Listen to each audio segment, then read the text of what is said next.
Fellow citizens, it is with deep sorrow that I inform the nation of the passing on of the Right Honorable Raila Odinga, our former Prime Minister, Kenya's foremost statesman, and one of Africa's greatest sons. Kenya, Africa and the world mourn the passing on of a giant of democracy, a fearless freedom fighter, and a tireless warrior of good governance. Raila Odinga's name will forever be etched in the story of our republic, a story of struggle, sacrifice, courage, rule of law, hope, and of our pursuit for excellence. For decades, Raila dedicated his life to the pursuit of justice, equity, and freedom. He endured detention and persecution so that this nation might know and enjoy democracy.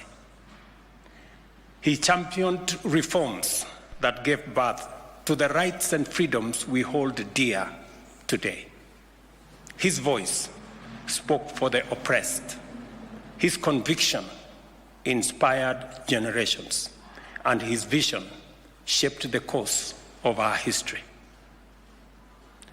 Raila Odinga is truly a once-in-a-generation leader, a man whose ideals transcended politics and whose legacy will shape the destiny of Kenya for generations to come. A giant who towered for decades over our democratic landscape. He was a colossus of Kenya's modern politics, an indomitable warrior in our struggle for freedom and prosperity, and a statesman of boundless selflessness.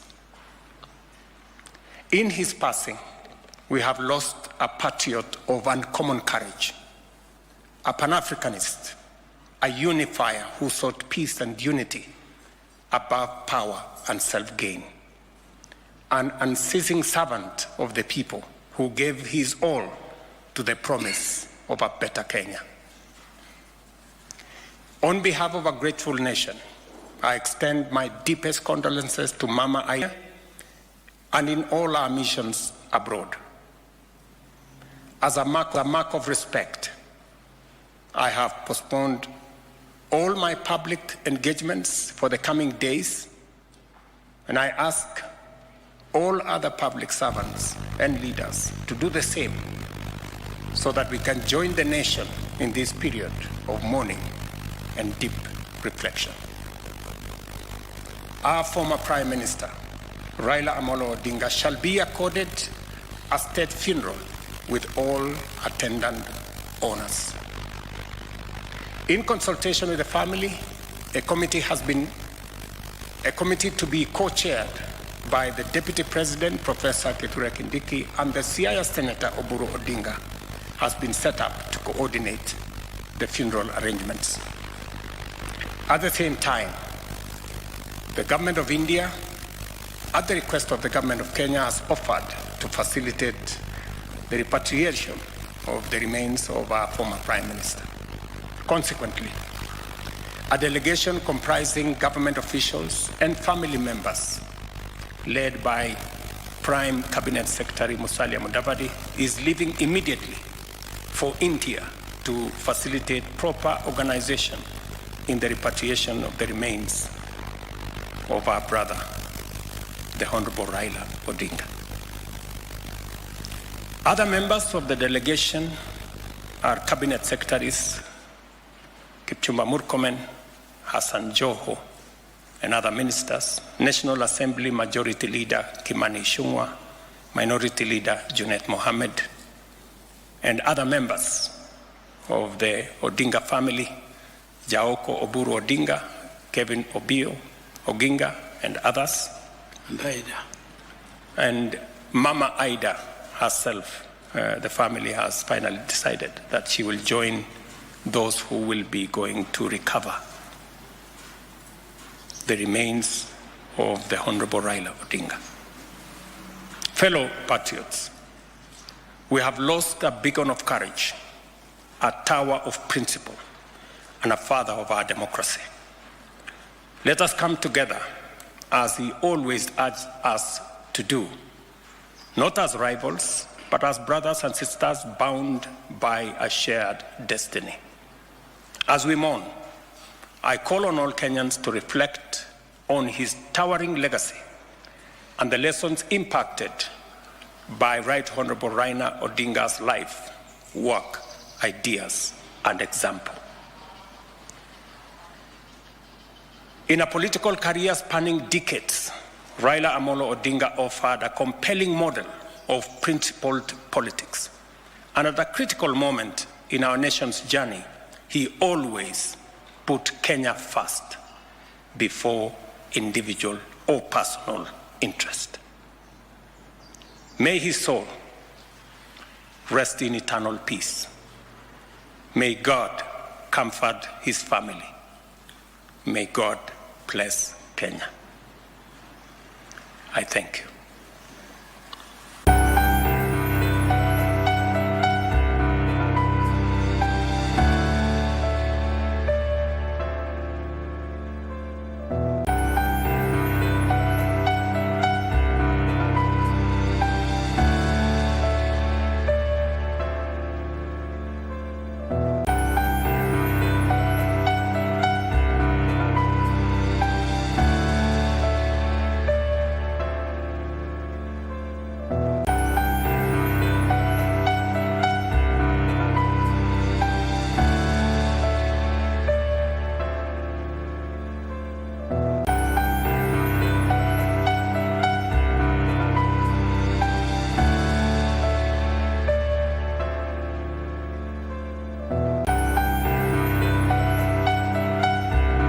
The late Raila Amolo Odinga was born on 7th January 1945 in Maseno, Kisumu County, to the late Jaramogi Oginga Odinga, Kenya's first vice president.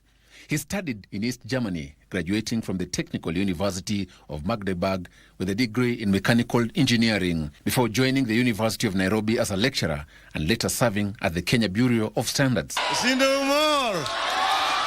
But it was in politics, not engineering, that Raila found his calling, and his political journey was born. His ride into politics was not always smooth sailing, as he often found himself at loggerheads with the government of the day. His push for multi-party was one of the main struggles he will be remembered for, that saw him detained severally. His incarceration was not in vain, as his push for multi-party style would come to pass in 1992 when the single-party state was repealed, birthing several parties.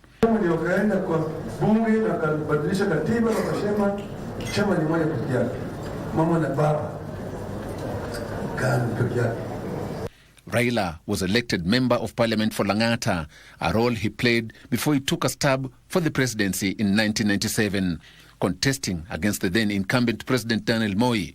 He emerged third after losing to Moi and Kenneth Matiba, respectively.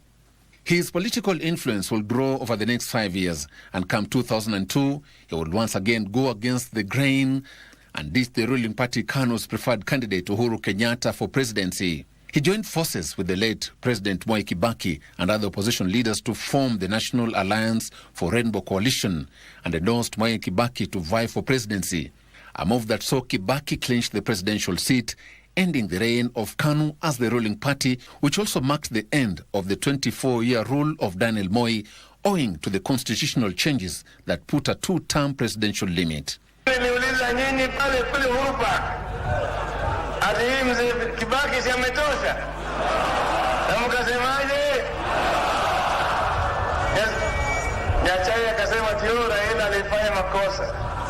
Mimi nilisema, niliuliza wananchi na wananchi walisema Kibaki yametosha. Odinga would then move to rebrand his political journey after the 2005 botched constitutional referendum, birthing the Orange Democratic Movement Party with a symbol of an orange. Tsunami ilikuja haikukuja. Iliwapeleka haikupeleka. Wale kama sisi ambayo tulibaki tulikaa ndani ya safina ya Nuhu ndio tulinusurika. He will use this political vehicle to vie for presidency in 2007 general election, contesting against the then incumbent President Mwai Kibaki, who he had backed for presidency in 2002. The 2007 was a hotly contested election, and the results announcing President Mwai Kibaki as the president was disputed, resulting in post-election violence. Naapa kwamba nitakuwa mwaminifu kwa Jamhuri ya Kenya na kuitumikia kwa moyo wangu wote. He was voted out. He has stolen the vote. Kenyans cannot tolerate it, and the international community cannot tolerate it. We are telling Mwai Kibaki it will not be long. He will have to quit State House because he did not win. In the spirit of reconciliation, Odinga was announced as the Prime Minister and the head of government business in Parliament. As Prime Minister, Raila is credited with having championed constitutional reforms that culminated in the 2010 Constitution, a landmark document that entrenched devolution and civil rights. He will later vie for presidency in 2013, 2017 and 2022, each time coming close but failing short of making it as president. Across the nation's borders, Raila is celebrated for serving in various positions, among them the Africa Union High Representative for Infrastructure. And early this year, he took a stab at the position of the Africa Union Commission chairmanship, underscoring his continental influence. He, however, lost, but his political influence did not wane. In March 2025, President William Ruto appointed him Kenya's special envoy to South Sudan, tasked with mediating peace efforts. Even as he transitioned to statesmanship, Raila remained embroiled of Kenya's democratic struggle, revered by supporters and respected by rivals. At the time of his death, Raila had led his Orange Party into government under a broad-based government, and the party he founded in 2005 was preparing to celebrate 20 years of existence next month. He is survived by his wife, Dr. Ida Odinga, and 3 children, including Winnie Odinga, who followed his political footsteps and now serves in the East African Legislative Assembly. As the curtain closes on his legacy, his contribution to independent Kenya is a story that historians will continue to pen for decades, and his ability to reinvent himself politically is one that political science students will continue to research. Rest well, Raila Amolo Odinga. Joseph Ohungu for Channel 1 News.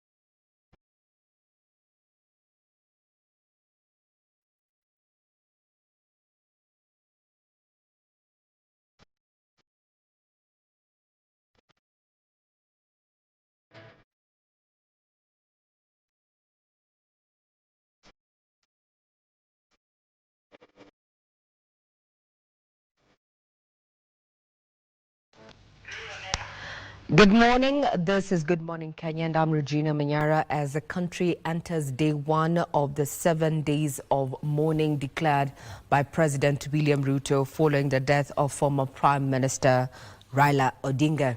Before we proceed with this particular broadcast, we'd want to have a moment of silence, at least 30 seconds, to honor the man, the enigma that was Raila Amolo Odinga.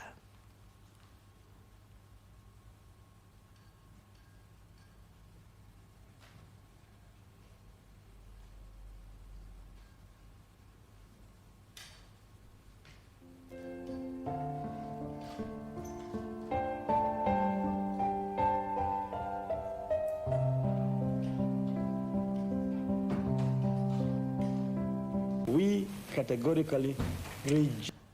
That was a moment of silence for the former Prime Minister Raila Odinga, whose death has taken not only the country, by storm, so to speak, given the responses that leaders, members of the public, both international as well as regional, as they eulogize the man that we have referred to fondly as Baba Agwambo Tinga. So many names to describe a man whose history mirrors Kenya's history when it comes to democracy. And we are going to be going down memory lane, what this really means for the country going forward, especially in the political circles. Good morning once again. This is Good Morning Kenya. Being a Thursday, would have otherwise had quite a light moment here in studio, but because of the given and prevailing circumstances there as Kenya enters day one of the 7 days of mourning following the death of former Premier Raila Odinga, it's a somber mood right here in the studio. I'm joined by my colleague who has quite the panel on the other side of the studio. That is Mike Megwe. Good morning. Good morning, Ray.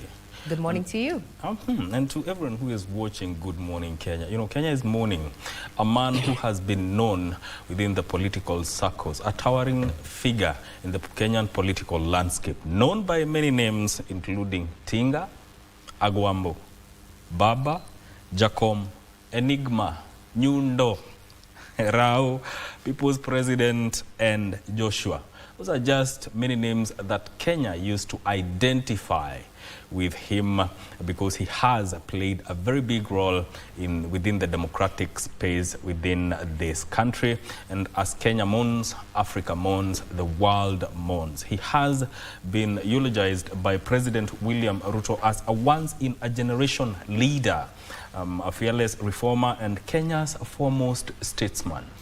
And that is how many people in this country know him. And he has mentored many within the political space. Many can attribute or can attest to the advice and direction that was provided to them in their nascent political careers to rise to the heights at which they are today. Thanks to Raila Amolo Odinga. Today, Good Morning Kenya takes a very special interest in covering and giving an analysis of this man that is Raila Odinga, the enigma that was. We are going to have quite a good discussion reflecting on his life as a statesman, a politician, a reformer, a Pan-Africanist, because that is what Raila Amolo Odinga was. Welcome to the program. And among the panelists that we'll be having in studio today, already I'm joined by Kevin Osido, who is the Executive Director, County Governance Watch, and David Alulu, who is a political analyst.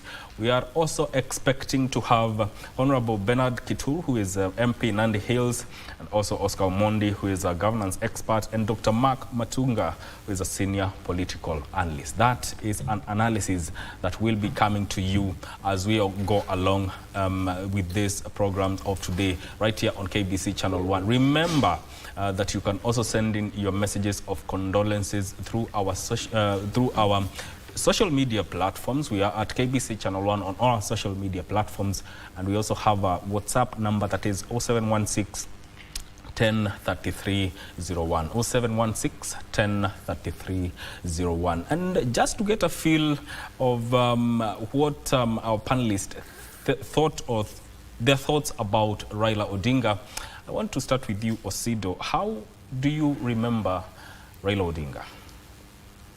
Joey!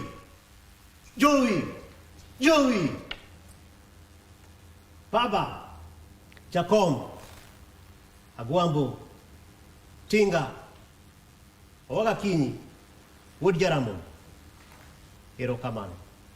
Thank you very much. Indeed. I remember Mheshimiwa Raila Amolo Odinga as a reformist, a man whose words meant more than what Kenya could hold. Yeah. I remember him as a relentless Democrat. Yes. I remember him as a man beyond the ballot, because 5 times you run for presidency, you don't make it, but the reforms that come with it are things that inform the legislative acts that we build for our elections. I remember him as the bridge builder. 5 times you lose the presidency, but you never lose being in government. Indeed. Even as we speak today, we are still talking about building bridges. We are talking about the broad-based government.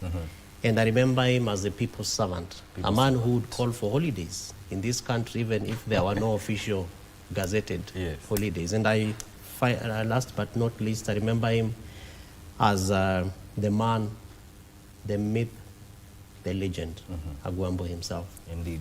Alulu. Yeah, good morning, and thank you for having me here. I think in the memories of all Kenyans, we would remember Baba as one man who really knew what he wanted. Like Osido says, you know, it is not easy to contest for presidency once, twice, thrice, up to 5 times, and you still do not give up. And every after election, Baba would find himself within the system, and he would push for what he wanted. And so, like the president said yesterday, this man is was a man of his own caliber, his own stature. You cannot replace Raila Odinga. You cannot figure out who is equal to him. Raila Odinga was just Raila Odinga, the man that every serious leader, not only in Kenya but in Africa, would want to emulate, would want to take some notes from. And for politicians who are upcoming and growing, I think there is a lot to learn from the history of the man Raila Odinga. Indeed. We'll come back to talk more about Raila Odinga. But before then, let's get the news from Ray Manyara. Ray? Thank you, Mike. Now, quick update. Something that we're going to be following up on is the Kenya Airways flight KQ202, which was transporting senior Kenyan delegation to India to coordinate the return of the late former Prime Minister Raila Odinga's body. Happened to be the most tracked flight in the world as of yesterday evening. Now, the Boeing 737-8HX registration CYD departed Nairobi's Jomo Kenyatta International Airport at around 6:55 p.m. East African time, nearly 2 hours behind schedule, and was expected to arrive in Mumbai, India shortly after around 3 a.m. Reports that we're getting is that it did indeed arrive in good time in India, and as such, we have our reporter John Jacob Curia, who is currently at the Jomo Kenyatta International Airport, where we're expecting to have that delegation back in the country after, return with the body of the late former Premier Raila Odinga there. So we have John Jacob Curia, who is going to be at JKIA, and in the course of this particular broadcast, we're going to be joining him to just bring us up to speed with the activities that are happening at the Jomo Kenyatta International Airport. Shortly after the delegation and the body arrives at JKIA at around 7:45, 8 a.m. this morning, the body is expected to head to the Lee Funeral Home, where it's going to be received by a reporter, that is Timothy Kipnus, who is going to give us updates in regard to that particular state of affairs at the Lee Funeral Home, after which the body is going to be expected to head to Parliament, lying in state from noon to 5 p.m. And this is open for members of the public to view the body there at Parliament buildings.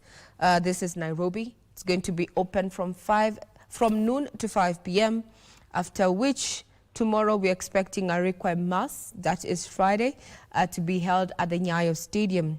Then soon after, a vigil mass or a vigil to be held at the former Premier's home in Karen. We'll continue keeping tabs on what is expected.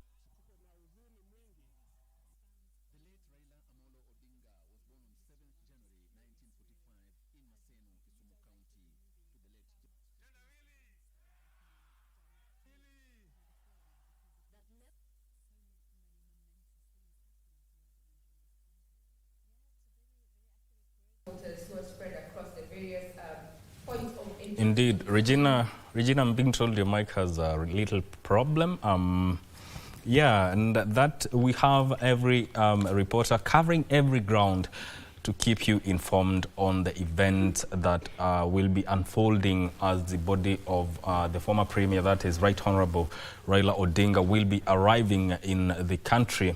Of course, people will want to go and view the body of the late Premier, and as such, we shall be keeping you tabs as to what will be happening. Then, you know, one of the things that President Ruto said yesterday is that we'll have 7 days of a national mourning with flags flying at half-mast, and also the late Right Honorable Raila Odinga will be accorded a state funeral with all attendant rights. And President Ruto did suspend all his public engagements, and as far as the funeral committee is concerned, Deputy President Kithure Kindiki and Oburu Odinga are going to chair the National Funeral Committee. And as for the delegation that headed to India for the repatriation of the body of Right Honorable Raila Odinga, they made it there in good time, as Ray had said earlier, and the body is on its way back to the country. You know, President Ruto did say that Raila is a once in a generation leader, something that cannot be far from the truth, because we have seen the immense contribution of the former Premier, that is Right Honorable Raila Odinga, within the political landscape, and even his contribution towards the multi-party democracy, and also by far the fact that he contributed to us getting the 2010 Constitution. It was not an easy road, but he did play a role in ensuring that we did definitely get that document. And some of the positions that Raila held in government, he was the MP Langata constituency between 1992 and 2013, during which he was able to create his political base and rise to national prominence. He was also the Minister of Energy between 2001 and 2002 under the administration of the former president, the late Daniel Arap Moi.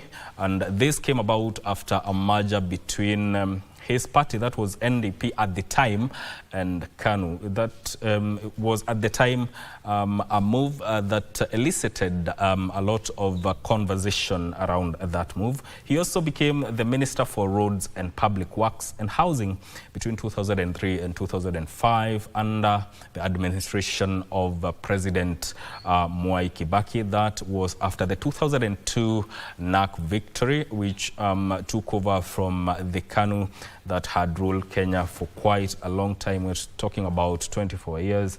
And he also became the Prime Minister of the Republic of Kenya in 2008 up to April 2013, still under President Mwai Kibaki. And this came about from the National Accord after the disputed 2007 elections and the post-election violence that followed. This was the highest office that Raila held, marking area power sharing agreement in Kenya. Those are just some of the positions that Raila Odinga held within government in Kenya. Ray?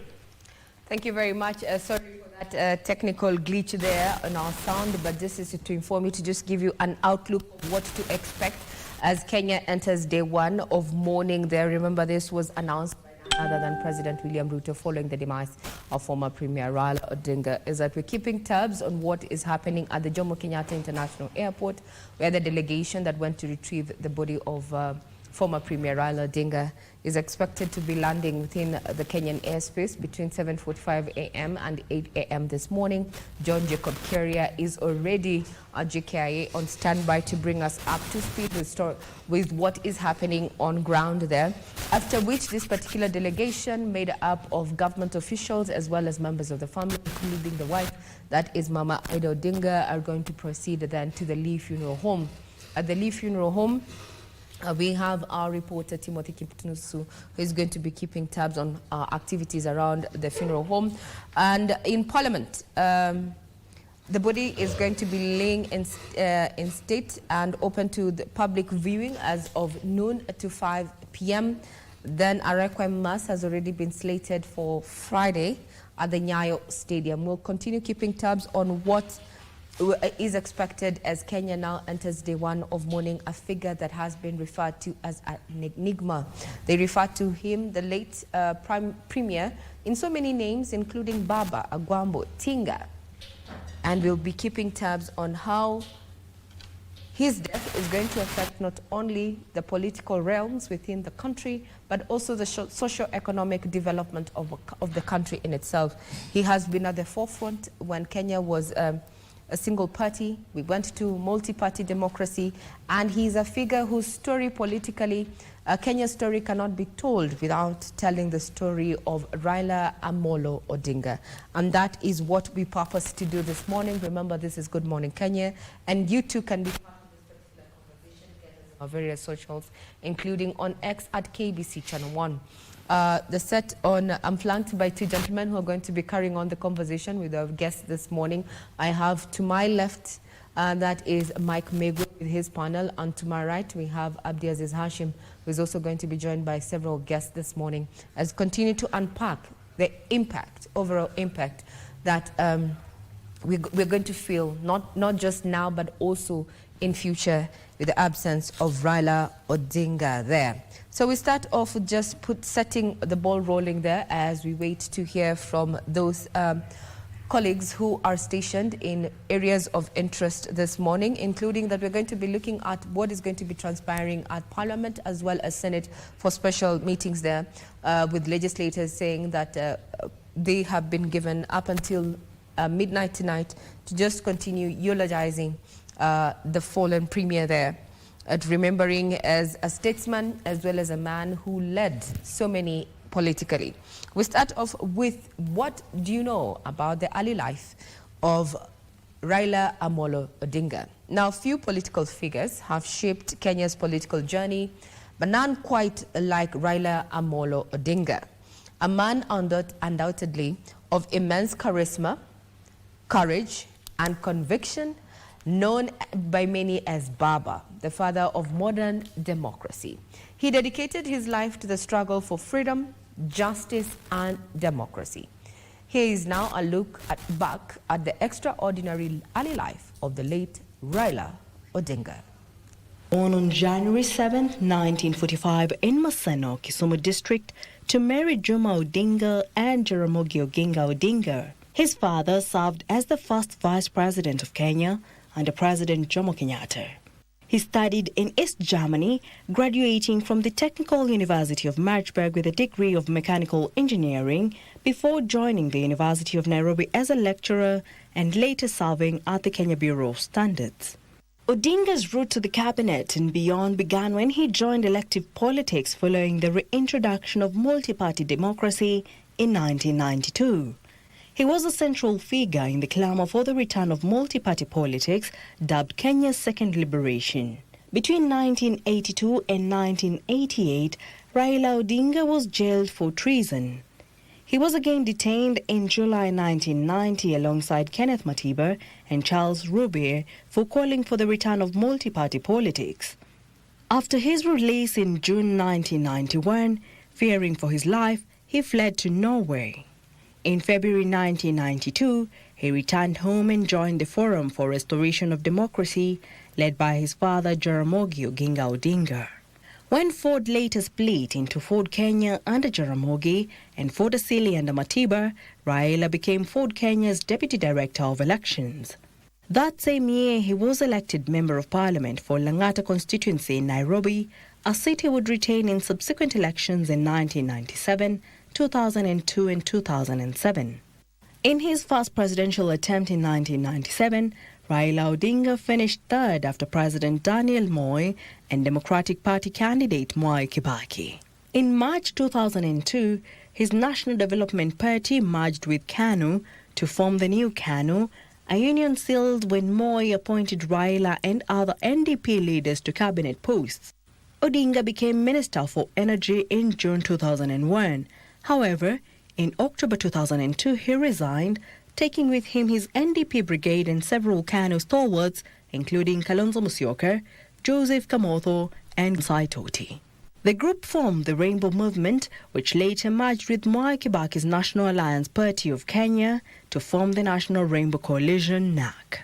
In a moment that would change Kenya's political destiny, Odinga stood before a charged crowd and declared Kibaki Tosha, endorsing Mwai Kibaki as the opposition's presidential candidate.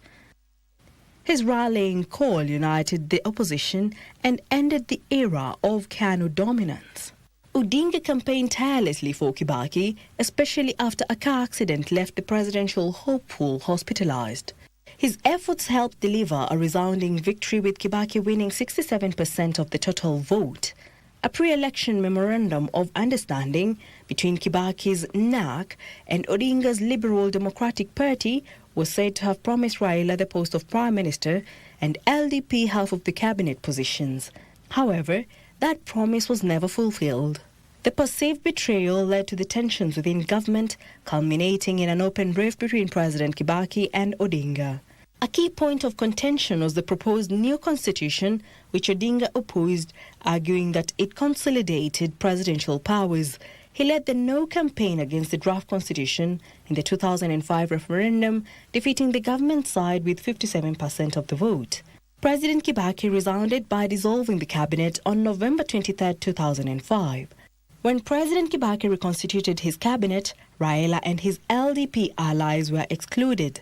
He responded by forming the Orange Democratic Movement, ODM, which became a formidable political force.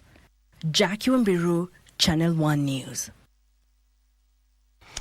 We continue informing you about the demise of the late Raila Odinga, who was the country's prime minister, but also a political figure. You cannot talk about the Kenyan politics without mentioning Raila Odinga, because the two go hand in hand. He has shaped the political landscape of the country in an immense way, and many people have passed through his hands, and he has mentored many within this political space. Others look up to him, not only within the political space, but also Kenyans in general look up to him as a leader and always looked up to him for guidance. Ray? Yes, that was just an early account of what, the life of Raila Odinga was.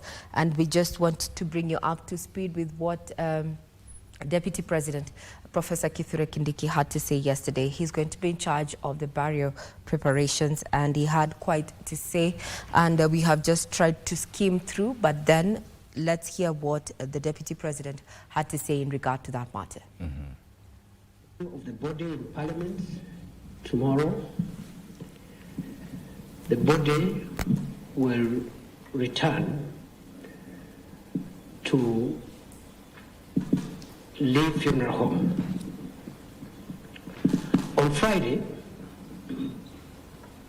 from 8 a.m., there will be a state funeral service of the late Honorable Raila Odinga at Nyayo Stadium. And this state funeral service is expected to be attended by dignitaries and VVIPs from outside Kenya. It is a state event, and it will be conducted in accordance with the protocols of state events to give respect to the stature of our foreign hero. That state funeral service, once concluded,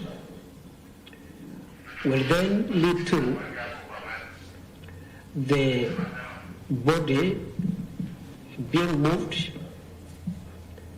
to the current home of the Honorable Raila Odinga for overnight stay.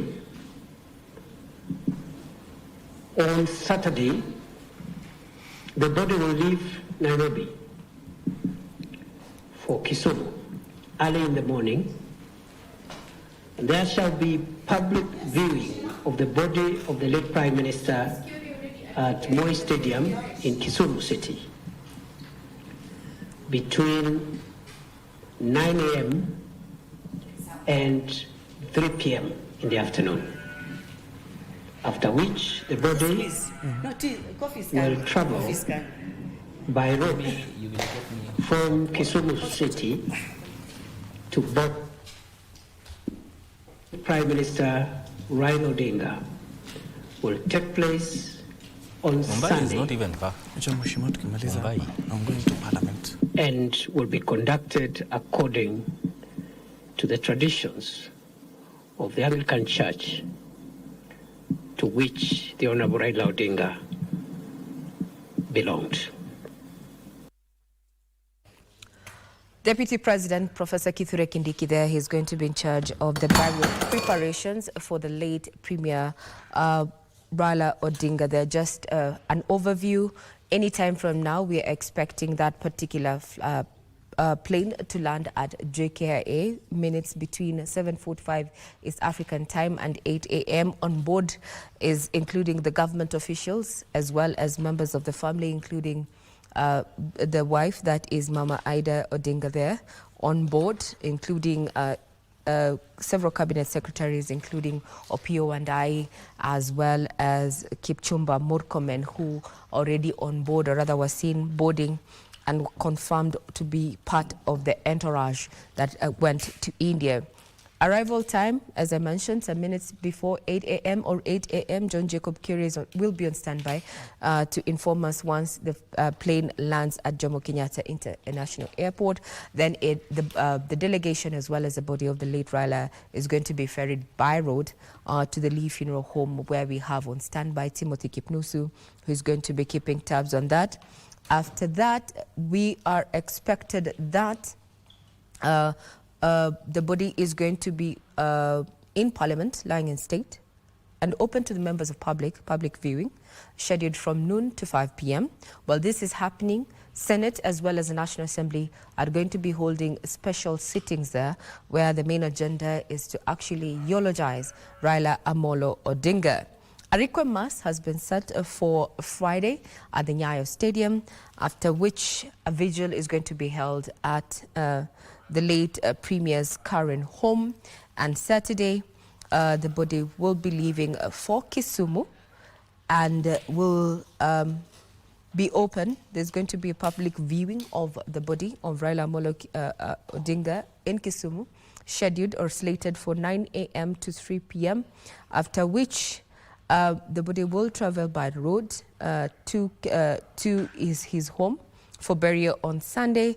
That is going to be conducted according to the traditions and edits of the Anglican Church. That's just but a quick summary of what is expected on day one as Kenya mourns the fallen Raila Amolo Odinga.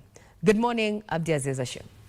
Good morning, Ray, and of course it is a sad day in this particular country, and just to inform you that, sorry for that, is that even State House Nairobi has ensured that the flags are currently at half-mast, of course leading the charge there, given that various, not only state departments, but every government agency or wherever this national flag is situated, it needs to be brought at half-mast following the proclamation by President William Ruto yesterday, of course just informing the country of the sad news that the enigma is no more. And of course, the former Prime Minister Raila Amolo Odinga's body is expected at the Jomo Kenyatta International Airport any moment from now. And of course, as Regina Manyara has told you, is that our very own John Jacob Kuria will be informing us more on that particular issue. But of course, on this particular side of this panel, we'll be discussing with members of Parliament, including Member of Parliament for Nandi Hills, Bernard Kitur, as well as Oscar Omondi, governance and political expert. And also Dr. Mark Matuga will be joining us, senior political analyst, just to continue with the journey of the ODM leader, that is Raila Amolo Odinga. You saw the scenes yesterday, Ray and Mike, what was happening in Bondo, especially in his farm, including where his father used to live, in terms of the various itinerary that has been brought out by the ODM as well in conjunction with the government of the day, given that the Deputy President, that is Professor Kithure Kindiki, is currently leading the committee that is setting up the burial plans for the former ODM leader, including the co-chair Senator of Siaya, that is Oburu Odinga, and we'll be looking at that particular issue. In terms of the state burial that the president announced yesterday is accorded to former heads of state, but given the magnitude or the man that Raila Odinga was, it was accorded to the former prime minister. It will follow the same proceedings that you witnessed when the burial plans were being prepared for the former heads of state, like, for example, President Moi, as well as the former President Mwai Kibaki. In terms of the preparations, will be accorded by none other than government institutions, as well as even the security forces will be joining in to ensure there is a smooth process. And we'll be asking a little bit later on, Mheshimiwa, especially Bernard Kitur, in terms of how Parliament will carry out this particular session, given that from 10 a.m. all the way to 12 midnight, they will be condoling with the family. And let me hand you over to Regina Manyara. Regina, if you can bring us up to speed with some other stories that you have and other developments that are currently happening across the country. What we are receiving is by way of the Kenya Gazette notice that has been shared this morning. It indicates that the declaration of a public holiday.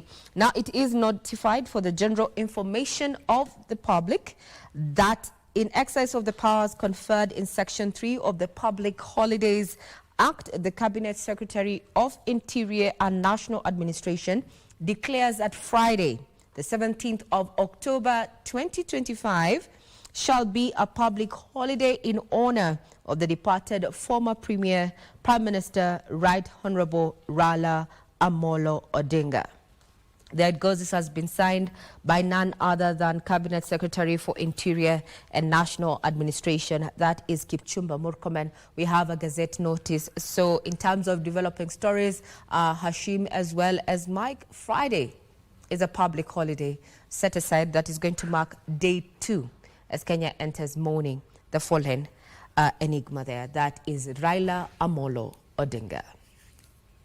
Now, keeping up with stories as we're just setting the pace for the conversations that to come that are also open to your, feedback on our various socials is that Raila Odinga is credited for having played a central role in the country's national politics for the last 5 decades. During his political journey, he's vied for presidency 4 times under the Orange Democratic Movement Party and once under the National Democratic Party.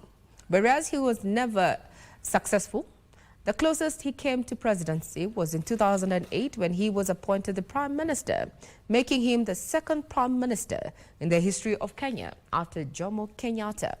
Mchuma Odim examines his shot at the presidency and his resilience in his quest to become Kenya's president. The late Raila Odinga first joined the race for presidency in 1997, 5 years after the establishment of multi-party democracy. He would vie for presidency under the National Development Party against the then incumbent President Daniel Moi. He came in 3rd during that race after Daniel Moi and Kenneth Matiba. The presidential elections be repeated within 21 days in order to give Kenyans a chance to elect a president of their choice. During the 2002 general election, Raila opted not to vie for presidency and supported Mwai Kibaki's bid. Kibaki would win the seat and become the country's 3rd president. Raila would be appointed a minister under Kibaki's government, but the duo would fall out 3 years later. During the 2005 constitutional referendum, when he opposed the proposed constitution despite being a sitting minister. Kibaki would then reconstitute his cabinet, axing him from government. After the fallout, Raila Odinga would cash in on the euphoria from the referendum and form the Orange Democratic Movement Party, whose symbol was the orange akin to the symbol used during the referendum as guided by the electoral body. And in 2007, under the Orange Democratic Movement Party, he would contest for president for the 2nd time in a high-octane political climate. The electoral body would announce he lost the poll, and the then president, Mwai Kibaki, had won the poll, leading to widespread violence as he disputed the election outcome. This would end with a reconciliation deal, and he was appointed prime minister in 2008. 2 years later, he would be in government when a new constitution was birthed in 2010. As the fanfare is being played. And with the new constitution in place, he vied for presidency for the third time in 2013 against Uhuru Kenyatta. Kenyatta would be declared president, deputized by William Ruto. He would then challenge the outcome in court but lose. However, Odinga was not done yet. Come the next poll in 2017, he would vie once again against Kenyatta and lose. He moved to court, and the court ordered a repeat election. During the repeat poll, he once again lost the poll. 5 years later, in 2022, as Kenyatta was ending his 2 terms as president, he supported Odinga's bid for presidency against his then deputy, William Ruto. The independent electoral body would announce William Ruto as the winner of the poll, making him the 5th president of the Republic of Kenya. It would also mark the 5th time Odinga had made a stab at the presidency and lost. Unity, peace and liberty. He would later join hands with President William Ruto under the broad-based arrangement in 2024. Until his demise, he remained non-committal on whether or not he would pursue the presidency in 2027. Nchuma Odim, Prime Edition.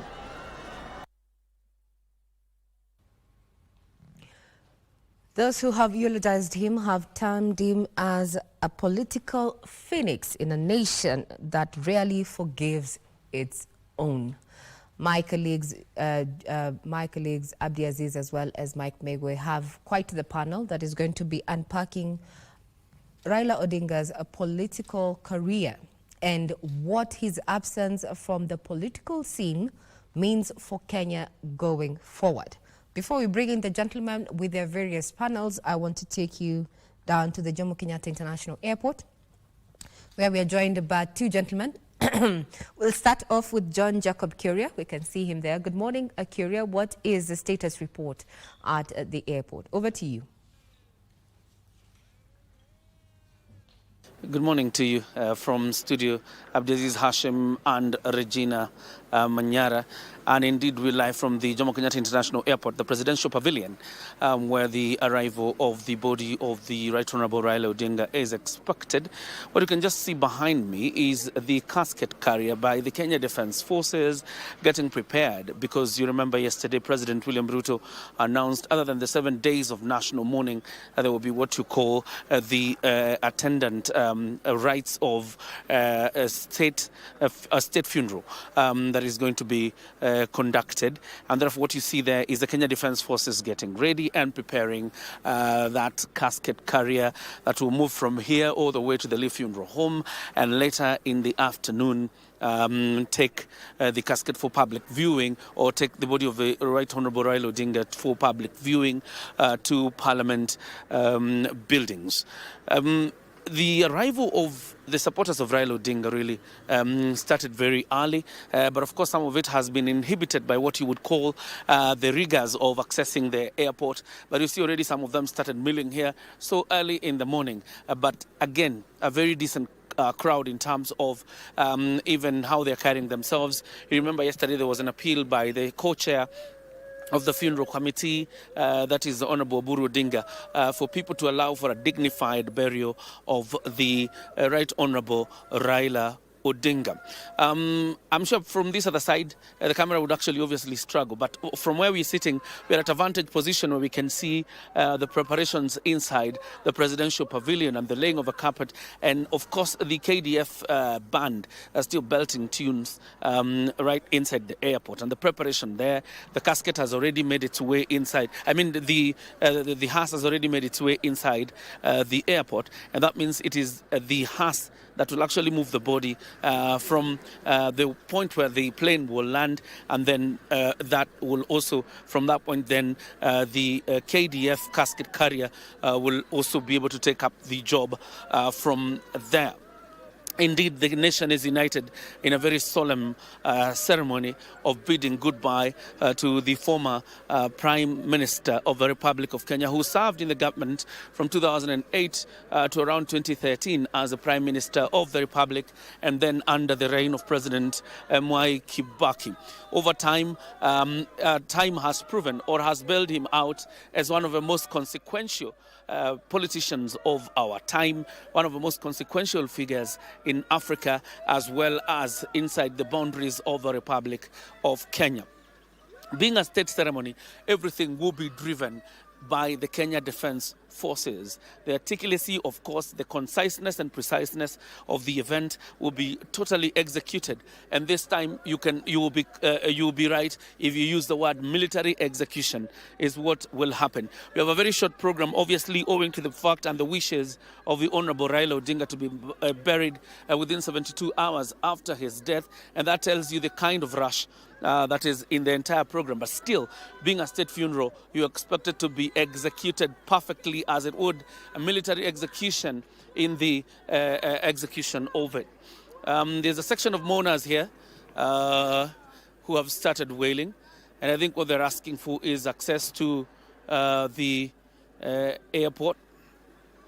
But then we will see by then if that will be possible. And so the casket carrier, the KDF casket carrier, makes its way to the pavilion. It is accessing the pavilion. We're really hoping that we'll also get some access to the pavilion, but this is it, even as his supporters continue to mill around the main gate of the presidential pavilion. We are expecting President William Ruto, who will be making his way here shortly, and of course other leaders. At about now, we are also expecting a presser by the Orange Democratic Movement Party.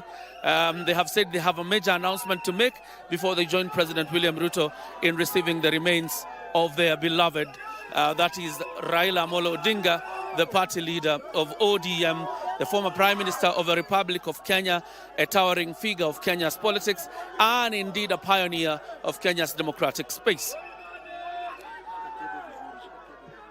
These are his supporters milling around the pavilion, seeking access to the pavilion.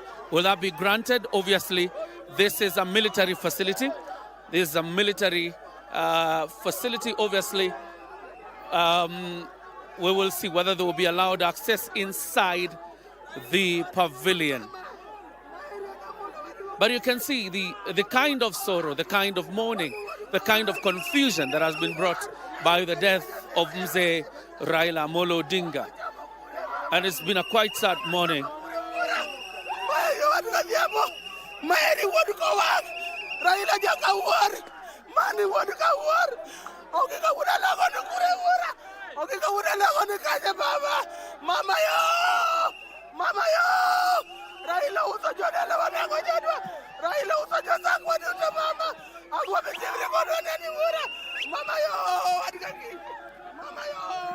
That's just some of the scenes you're seeing here.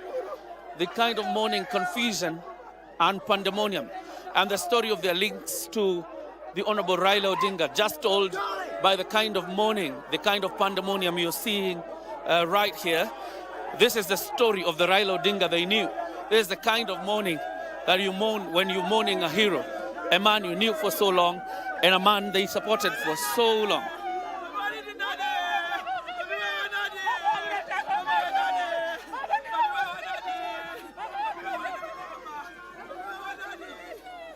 Meanwhile, access to the pavilion remains restricted to members of the public up until probably when the military feels whether they will be able to allow them inside or not. But that's the situation here, right here at the presidential pavilion, the entrance of a presidential pavilion at the Jomo Kenyatta International Airport. We're expecting the plane to land anytime between 8:30 to 9:30 a.m. this morning, after which the body will be taken to the Lee Funeral Home And after that, from 12 p.m., the rites of moving the body from the Lee Funeral Home to Parliament buildings for public viewing. Remember yesterday, the Deputy President, the co-chair of the funeral committee, announced a very tight program and revealed the wishes of the Honorable Raila Odinga to be buried within 72 hours. And that means then every program, every bit of a program is being stretched, but of course tightly so, to ensure that it accommodates all the interest of a community, the interest of a church, and the interest of a family, as well as the Honorable Raila Odinga. I'm sure you can see the access of it inside, and that is inside the presidential pavilion. The KDF band, the Kenya Defence Forces itself, lining up to receive the remains of the Honorable Raila Odinga. The final rites for the Honorable Raila Odinga, Kenya's true son, is coming back home for one last time as we bid goodbye to the former Prime Minister. The KDF band will be the ones belting the tunes, of course, the national anthem, the East African anthem, all in honor of the Honorable Raila Odinga and in the wishes of the government of the Republic of Kenya to grant him the rights of a state funeral. It's a 4-day program. It is going to be very tight and in accordance with the wishes of the former Premier.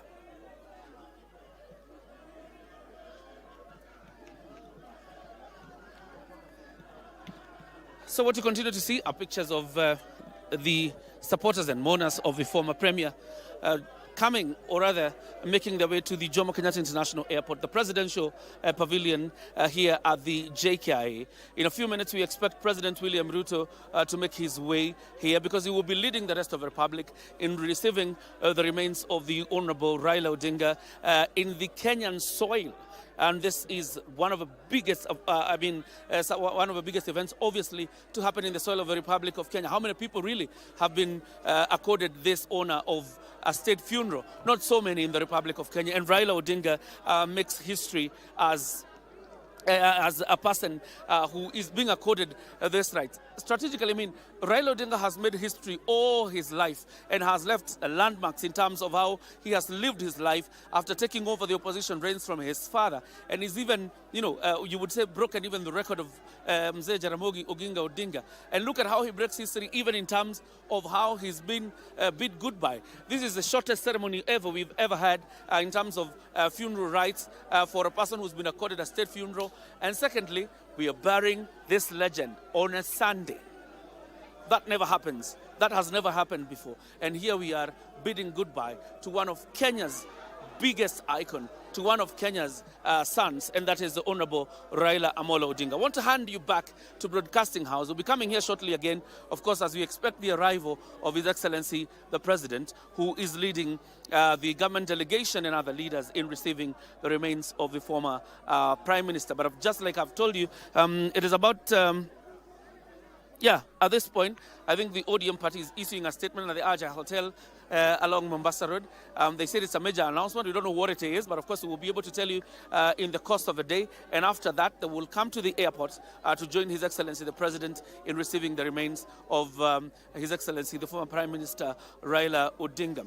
Between 8:30 to about 9:30, that is the expected time of arrival for the remains of the Honorable Raila Odinga. Of course, accompanied by a very big delegation of senior government officials. We have the Honorable Musalia Mudavadi, the Prime Cabinet Secretary in Tao, the Leader of Majority. We have about there are 4 Cabinet Secretaries in the delegation. That is Hassan Ali Joho of Mining. We also have William Kabogo of ICT. We also have the Honorable Kipchumba Murkomen of Interior.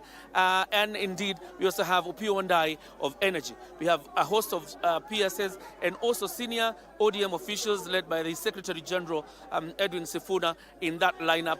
So definitely it's going to be a big lineup that really escorts Mzee Baba, Won Nyalego, Won Fidel, back to the country, back to his country of origin, back to his original soil for one last time.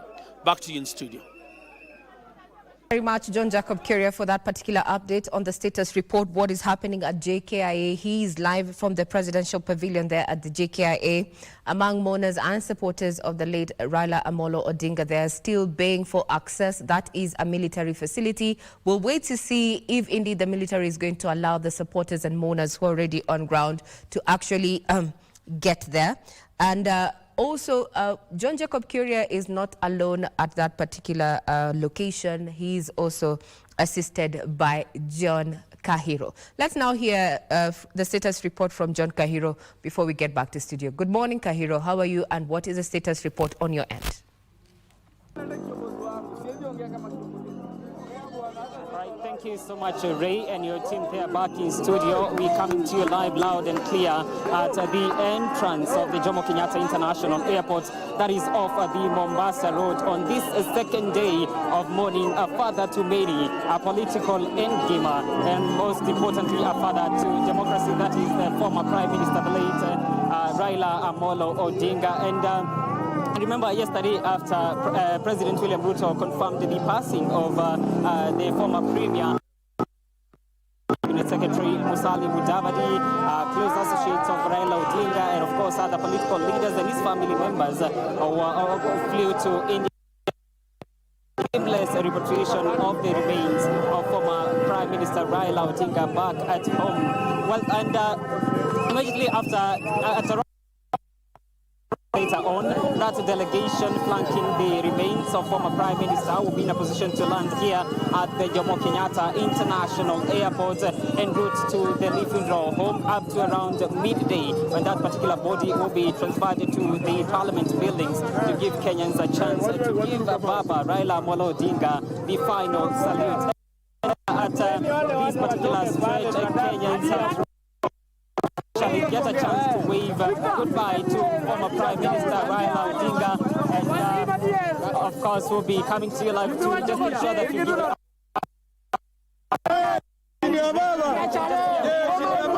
chance and we'll be in a position to come back to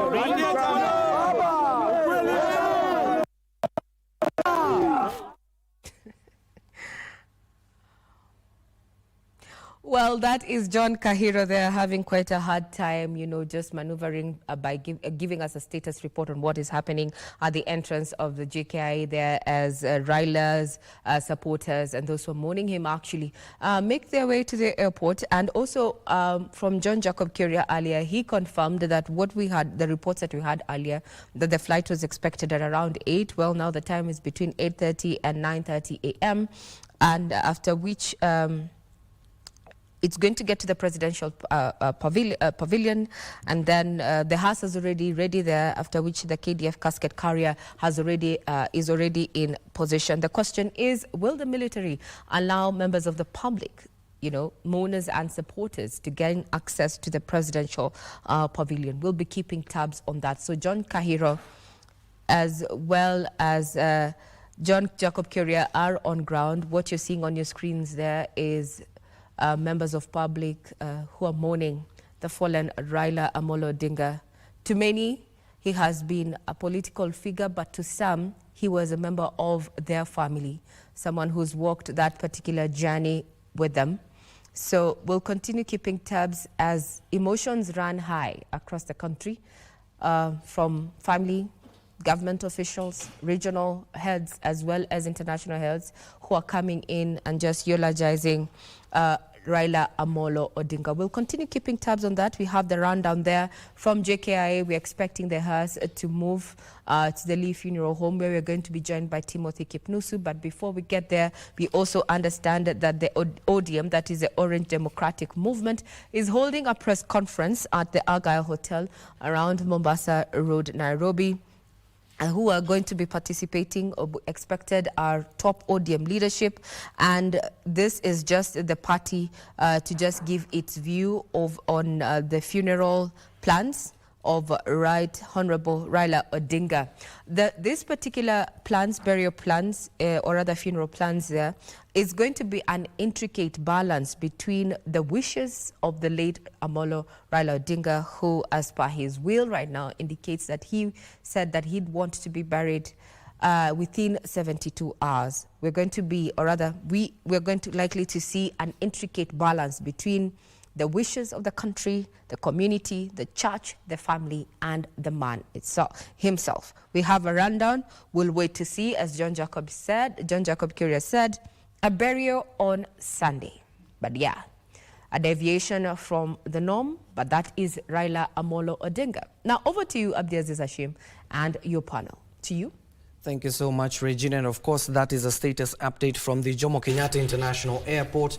And as I assure you, not only what you're witnessing within the Jomo Kenyatta International Airport with those mourners and supporters, even Cairo has shown you the status update of outside JKIA, especially on its main entrance, how people have congregated there. That particular house, when given that the military is overseeing this particular process, will be going slowly all the way from Mombasa Road to the Lee Funeral Home, where is expected to be preserved at the end of the day before being taken to the Augusta House. That is the National Assembly. The main corridor, before you enter the corridors of the National Assembly side, that is where the body will be situated. And of course, those are the live images you're seeing on your screen in terms of what is happening at the Jomo Kenyatta International Airport. Of course, emotions running high, as Ray just clearly stated that we're waiting to see if the military will allow those supporters and mourners to enter the presidential pavilion, given that the head of state and the family, the first family, will be spearheading that particular venture alongside the family of the late Raila Amolo Odinga, in terms of what he meant not only to the great people of Nyanza region but to the country at large, how he has served them in various capacity, from being a prime minister as well as a member of parliament. And of course, this particular set has a member of parliament in the form of Nandi Hills member of parliament, that is Bernard Kitur. I also do have Oscar Omondi, a governance and political analyst, and Dr. Mark Matuga, a senior political analyst, will be joining us in a few. On key matter to note is that the ODM will be giving a presser, and of course led by NEC, the National Executive Council, especially the committee will be there, including the heads of that particular party, including Homa Bay Governor, that is Gladys Wanga, and other leaders, given that some of the deputy of the party leaders have gone outside the country to India to collect the remains of the ODM leader Raila Amolo Odinga and bring him back to the country. And of course, given that you've heard even John Jacob Kira talking about in terms of how we used to receive Raila Amolo Odinga when he came back to the country, normally you will see people flocking to JKI. There is no difference here, given that the only difference here is that he's no longer alive. People will continue supporting what he stood for as a human rights defender. You have seen how he fought for the country's democracy since the times of Moi, as well as during Kibaki's reign, Uhuru Kenyatta's reign, and even the current president, that is President William Ruto. When, of course, we received this particular story yesterday, we were currently in Kitui, where President William Ruto was expected to start his Ukambani region tour, especially in Mwingi East, to launch some of the various various projects that the president had planned ahead of the Mashujaa Day celebrations. And of course, the scenes there, you wouldn't expect any difference, was that the people of Ukambani were mourning following that particular news as and when it was broken to them by the various government officials who are attending that particular session. And of course, the members of parliament from that particular area ensured there was a moment of silence for the great leader. And of course, talking about how he worked not only with the various administrations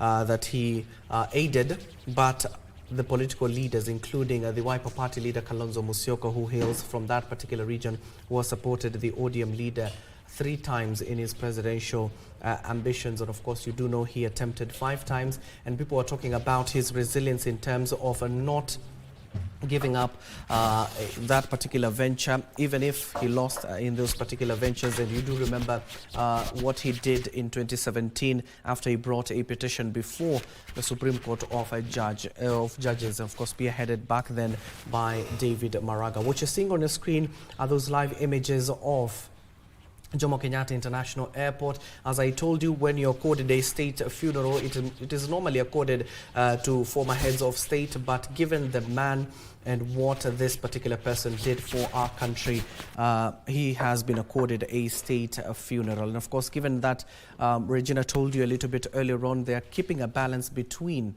the wishes of the ODM leader Raila Odinga, the family, and what the state honors required in terms of a state burial. As I told you, he will be taken to Parliament, and as usual, the public will be given an opportunity to view the body of the former ODM leader Raila Odinga. And I want to toss it now to Mike Mwigui. Mike, if you can hear me, you've just seen the scenes there at Jomo Kenyatta International Airport.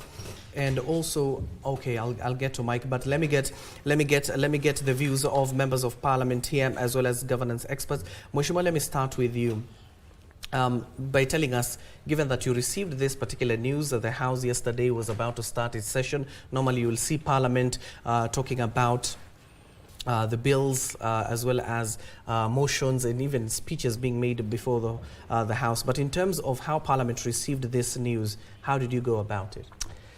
Thank you very much. A very sad morning to the whole nation, the whole world, as you might have seen. I want to maybe just before I make that comment to congratulate first of all KBC for well work done in covering and bringing in the motions and accommodating all Kenyans during this very sad time. You've done extremely very well. I've taken a lot of time to watch all the other media stations, but you've done very well. Thirdly is that this is news that I've seen the newspapers across East Africa, literally the whole of Africa. It just this has really brought hearts of many down, and we really mourn Baba deeply. Yesterday, early morning, I remember when I woke up, and for the first time my son told me, "Dad, how come outside there is a lot of mist?" You know, it was something that had not happened before, and I usually go for some 10-kilometer run, and I told him today I don't think I will be able to do that. And then we attended some session in Parliament quite early in the morning. We were with Osoro, and we had a meeting around 7 o'clock, and just immediately when what happened in India happened, it so happens that the leadership of the senior leaders of Parliament sometimes have that privilege of getting that information. So I so happened to have gotten that information just as soon as that happened. So when we went to the House, that is around 9:30, we noted that, of course, news was beginning to trickle to most of members of Parliament.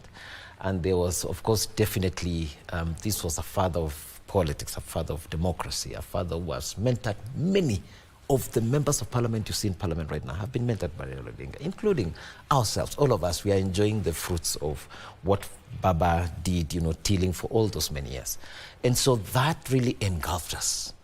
And by and large, many were not even able to make their way to Parliament. Those who got the news were inside Bunge because they would notice everybody's quiet. You know, they were not able to control their emotions. And when we noted also the Speaker was, ordinarily delayed, extraordinary delay by coming in of the Speaker, then definitely we knew many people now, those who didn't know, get to know, you know, things were not, right. There must be something wrong. But of course, with the wisdom of the Speaker, of course, he had to contain, because the whole nation is watching also how the leadership of this country is going to take this. So I must appreciate the wisdom of the Speaker of the National Assembly, because then when he noted that the whole House was very gloomy, so we just had to run through the normal procedure. But when it got into the point now where we were now supposed to begin transacting the business of the House. That is when the Speaker now said that he has very important information to pass across, and he would wish that the House, adjourns all the way to 2 p.m. And at 2 p.m., of course, the Leader of Majority, we did the normal procedure of Parliament, and then the Leader of Majority moved a special motion, where then we again adjourned, because it was difficult to be able to transact any business in such an environment. And I repeat again, these are the leaders of the country. We are all mourning. We are all engulfed. So if we were able to, we had to also manage, the emotions of the country. And therefore, the best thing we had to do was also to still adjourn for us to be able to accommodate the amount of, the loss that was in our hearts. So then, of course, I'm sure by today, by the bringing of the remains of Raila Odinga, we will be able to probably now be able to manage our emotions. And I'm sure now today in the afternoon, or from 10 o'clock all the way to midnight, we will be able now to vent. And as that happens, I think it will help most of us now to accommodate and acclimatize. Oscar, just tell us, when you received this particular news, where were you and how did you react? This was a shocking news that I received yesterday. I was at home, and I was called by a sister of mine who happens to be a member of County Assembly in Siaya, who had just talked to Raila Odinga's, I think, Shemeji, who was an MC in Siaya. It was devastating news because for some of us who've lived and grown in this country, never knew Raila would die. And it was unprecedented. And now Raila Odinga is somebody who lived his life and he was high above life. He lived above his times. And that is why I think in his political career, he might have been misunderstood many a times because he lived long ahead of his times. Whatever Raila Odinga stood for, whatever Raila Odinga was trying to do in the country, are things that will take us ages for some of us to understand. Because if you look at his journey, his life from Bondo to his schooling to a level where he starts now agitating for change, and you know about the 1982 coup, and he goes to prison and detention without trial, because detention, when you detain, that law was that you don't have any big mistake and not taken through court or through legal procedures, but you're detained at the whims of the president, and he takes 8 years in detention and comes back and still continues to agitate for change. And I think now he's gone, but what has he achieved with us? He's achieved a new constitution with us here. The changes that we're looking for, if you look at our neighbors, they are not there where we are as a Kenya. We are the freest state in the East and Central Africa compared to other regimes. If you go to Uganda, Tanzania, Sudan, most of them have also collapsed. And also Raila Odinga was the man who always got the country anytime the country was going to flip, including last year when we had the Gen Z revolutions here. It is the guy, he's the guy who talked about dialogue and conclaves and handshakes and negotiations and all this type of language that Allah is talking about. So one of the things that I felt, and I still feel, it was scary for me because I looked at Kenya, the nation. I still feel scared till today, because I was called to a railway station again when I was walking out of town, and there were a bit of something to do with the riots and vandalism. And I was saying, he says dialogue, he talks of handshake. Who will be able to take that space in his absence? So I still feel scared that unless we get a leader who can stand above himself and compromise, and that forgiving nature of Raila Odinga, then we might be able to end up in a very bad situation. I compare him with Nelson Mandela. Then when I looked at his sickness, then I realized this guy could have been very, very sick, but he was hiding so much from the public for the sake of the people. You know, when a leader gets so sick and it cannot be said, it is because he doesn't want his people to lose hope in him. But if you could see Raila the way at some levels he could not walk properly, at some level he had slurred speeches, at some level he could not be able to move, but still he was in the struggle, struggling for the people that I'm with you, I'm not leaving you. The last thing that I will talk about Raila Odinga is about the new constitution. You know, we put in place a new constitution in 2010. So it's been 15 years, we've not finished implementing the new constitution. But for the last 15 years, Raila Odinga has tried to stay the course, trying to make sure that let's make devolution work. Let's make devolution work. Let's make the constitution work. He's been in struggle and struggles, including last year before even the Gen Z. You remember when we had the Unga revolutions here. Odinga was still struggling for the people, and I want just to thank the family of Raila Odinga for sharing Raila Odinga with us. And I hope that the legacy of Raila Odinga and what he stood for, we never lose it. Because if we lose it, Kenya, Somalia lost it when Said Barre left. You know what happened in the Upper Sudan, it's all chaos. You know what happens in Southern Sudan, it's chaos. You can talk about Congo, it's all chaos. And here, Odinga tried to keep us afloat. And it's been good. it is well. But Mheshimiwa, as you also chiming into the conversation on what Oscar has clearly stated, but in terms of a political hole that Raila has left in this country, the main question is who will fill that shoe? First of all, indeed, I agree with Oscar that this is a father of democracy in our country. No doubt about that. If there is, as I indicated also earlier, father of the political parties, many of them democracy, a mentor. He has, and I want to tell Oscar, Raila Odinga did mentor many leaders who are currently in leadership, and they learned from him. And there's also something, while Oscar was speaking, it came to my mind, the way Raila Odinga, I had an opportunity to engage him a couple of times. Very brilliant. I was so shocked when I engaged Raila Odinga, and he actually even understood almost my village. And he understood the dynamics of my place more than I even didn't know. So I was like, wait a minute, who is Raila Odinga? The kind of information he carried.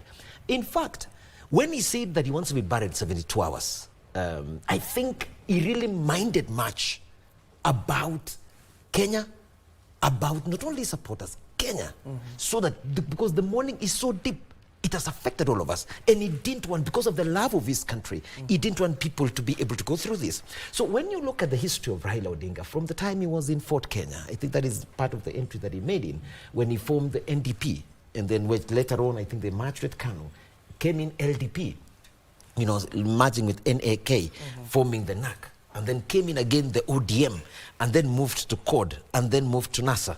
In all this journey, he has and of course, the Constitution. He has set great foundation for this country. And we are way much better. I agree again with Oscar, that it is not even Oscar in East and Central Africa, literally the whole of Africa. We are well high their position because of the man Raila Odinga. So the foundations that Raila Odinga has set in place, and we have a solid leadership right now in our country that has, in my view, opened up the political space and democracy of our space.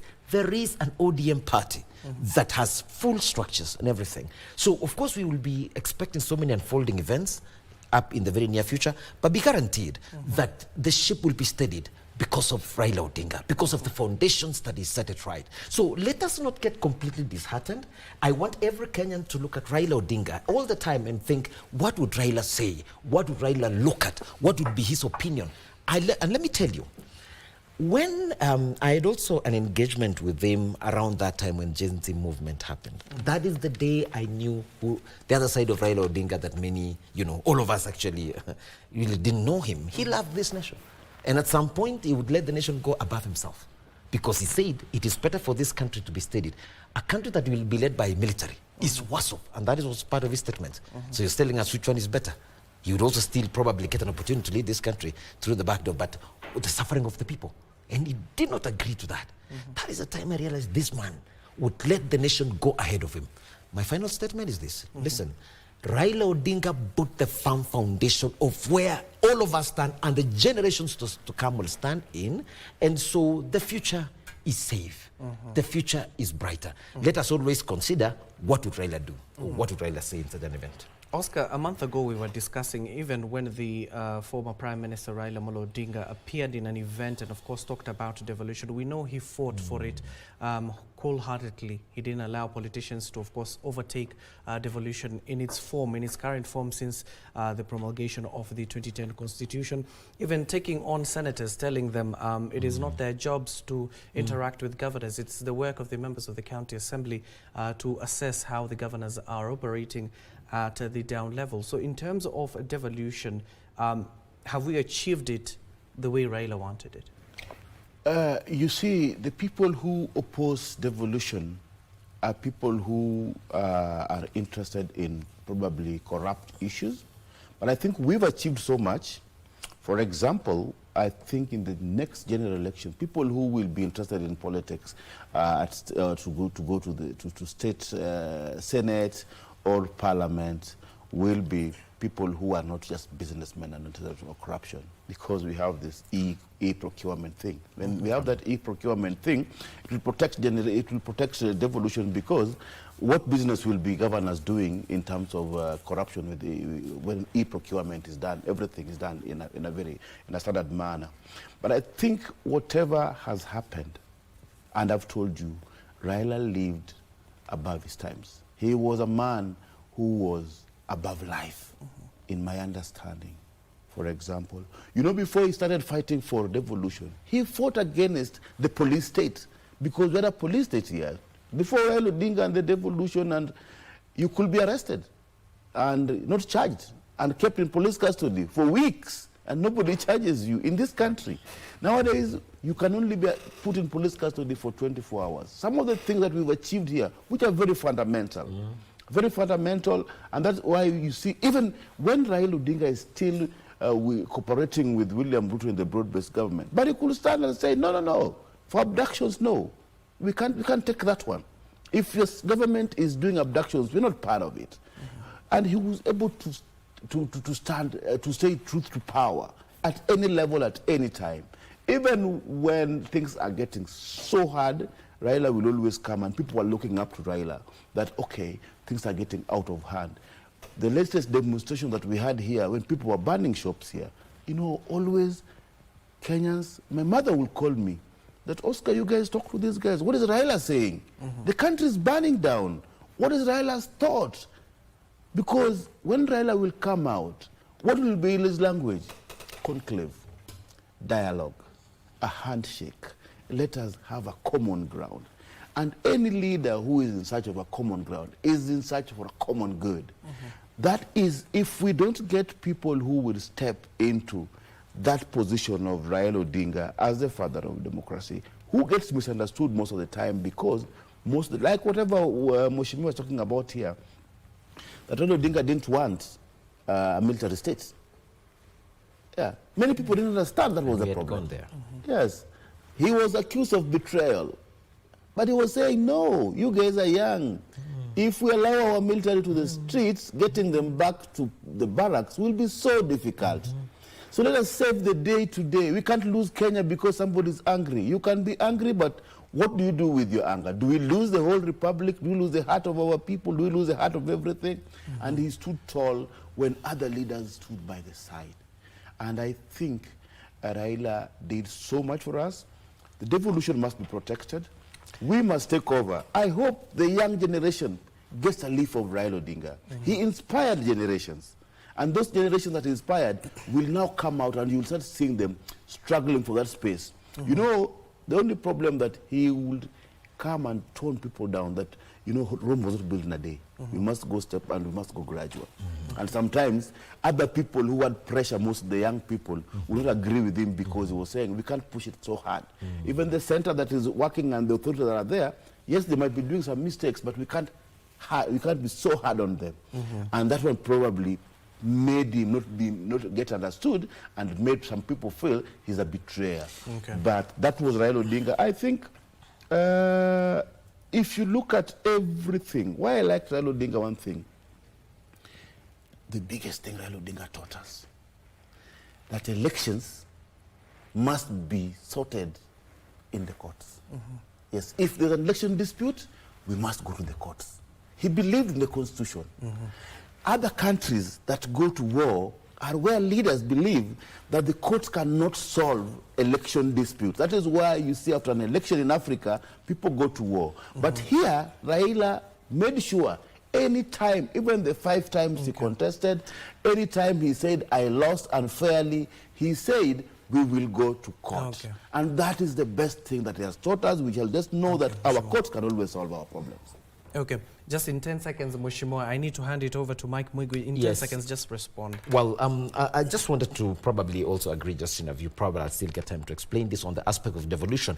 And the day Raila Odinga faced us, the members of parliament, to our face, and spoke to us about the aspect of CDF and vis-a-vis the county government. So probably when we come back, I would like to elaborate that a bit more, we'll get to because that was too bold. Yes, we'll get to that. And of course, I want to hand you over to Regina Manyara, given that she is keeping tabs on some of the stories that are currently making headlines. Regina, what is the latest update from your end?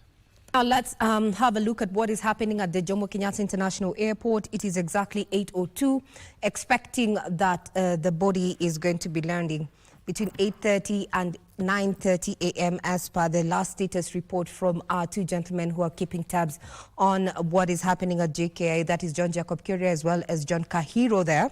After which the body, or rather the hearse is going to move the body and hand it over to the KDF drone casket carrier, and we expect that this is going to be making its way to the Lee Funeral Home. This particular movement, you're likely to see it's go through Mombasa Road, head to use Langati Road, then take a turn at the roundabout and head into the Raila Odinga Highway. Let's have a look at what is happening at JKIA before I just give you the tentative, route that this particular KDF casket carrier is going to be taking.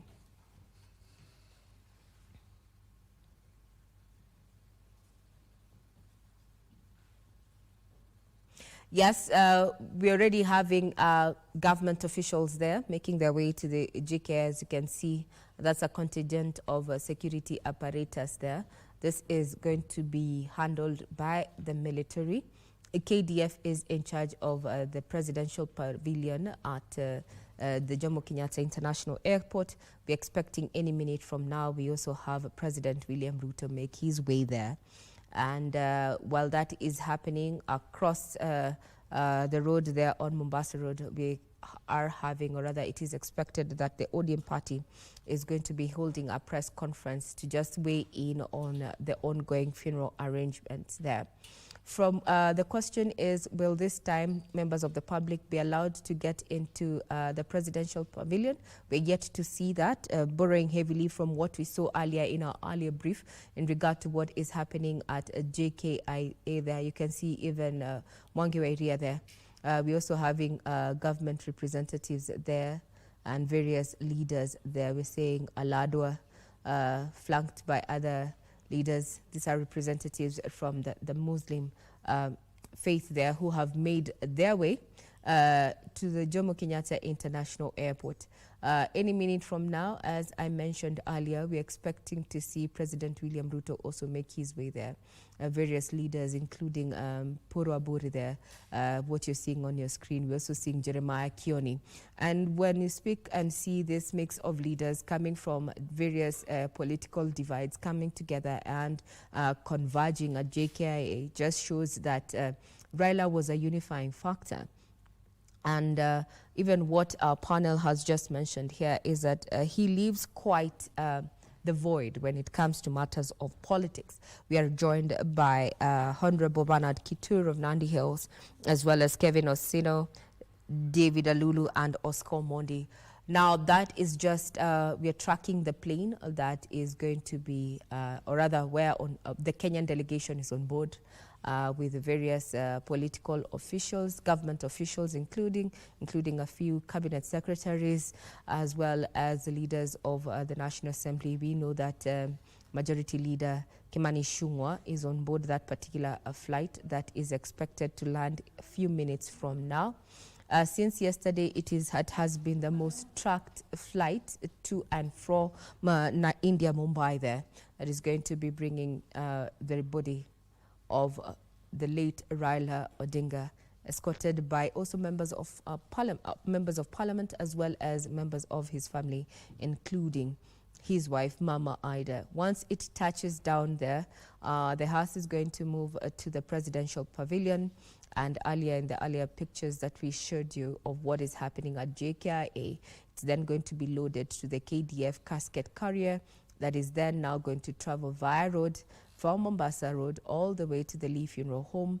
We expect that it is going to be using Mombasa Road, then Langata Road, and then take a turn at the Raila Odinga Highway, which was former Mbagathi Highway there, leading all the way to the Lee Funeral Home, where we are stationed to also just bring you live pictures from that particular venue.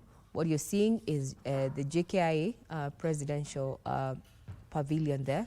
It is not open to members of the public, yet some of the supporters as well as mourners who went to receive their fallen hero, that is Raila Odinga's body, as it's expected to touch down between 8:30 and 9:30 this morning, have been clamoring to have access to this particular spot. We'll wait to see if this is going to happen.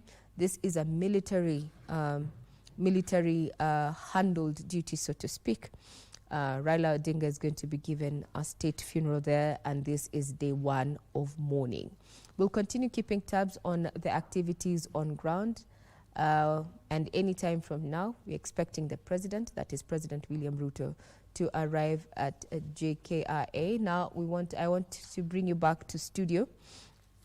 And the question that the panel has posed and would want addressed going forward is, Kenya is mourning the enigmas whose silence leaves a huge void.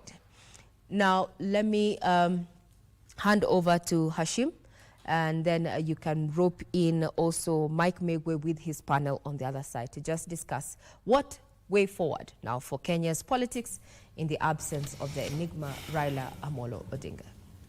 Well, thank you so much, Regina Manyara, for that particular update. And of course, as you can see from your screen, that was side by side, even showing the map of the plane, given that we're tracking it all the way from India to JKIA. We'll be informing you as and when it arrives at the Jomo Kenyatta International Airport. And of course, President William Ruto and the first family are expected there. But right now, I want to quickly toss it to Mheshimiwa before I release him to go to our sister radio station. Mheshimiwa, in terms of a devolution, you wanted to talk a little bit earlier on when Raila Odinga stood before you MPs and told you about CDF.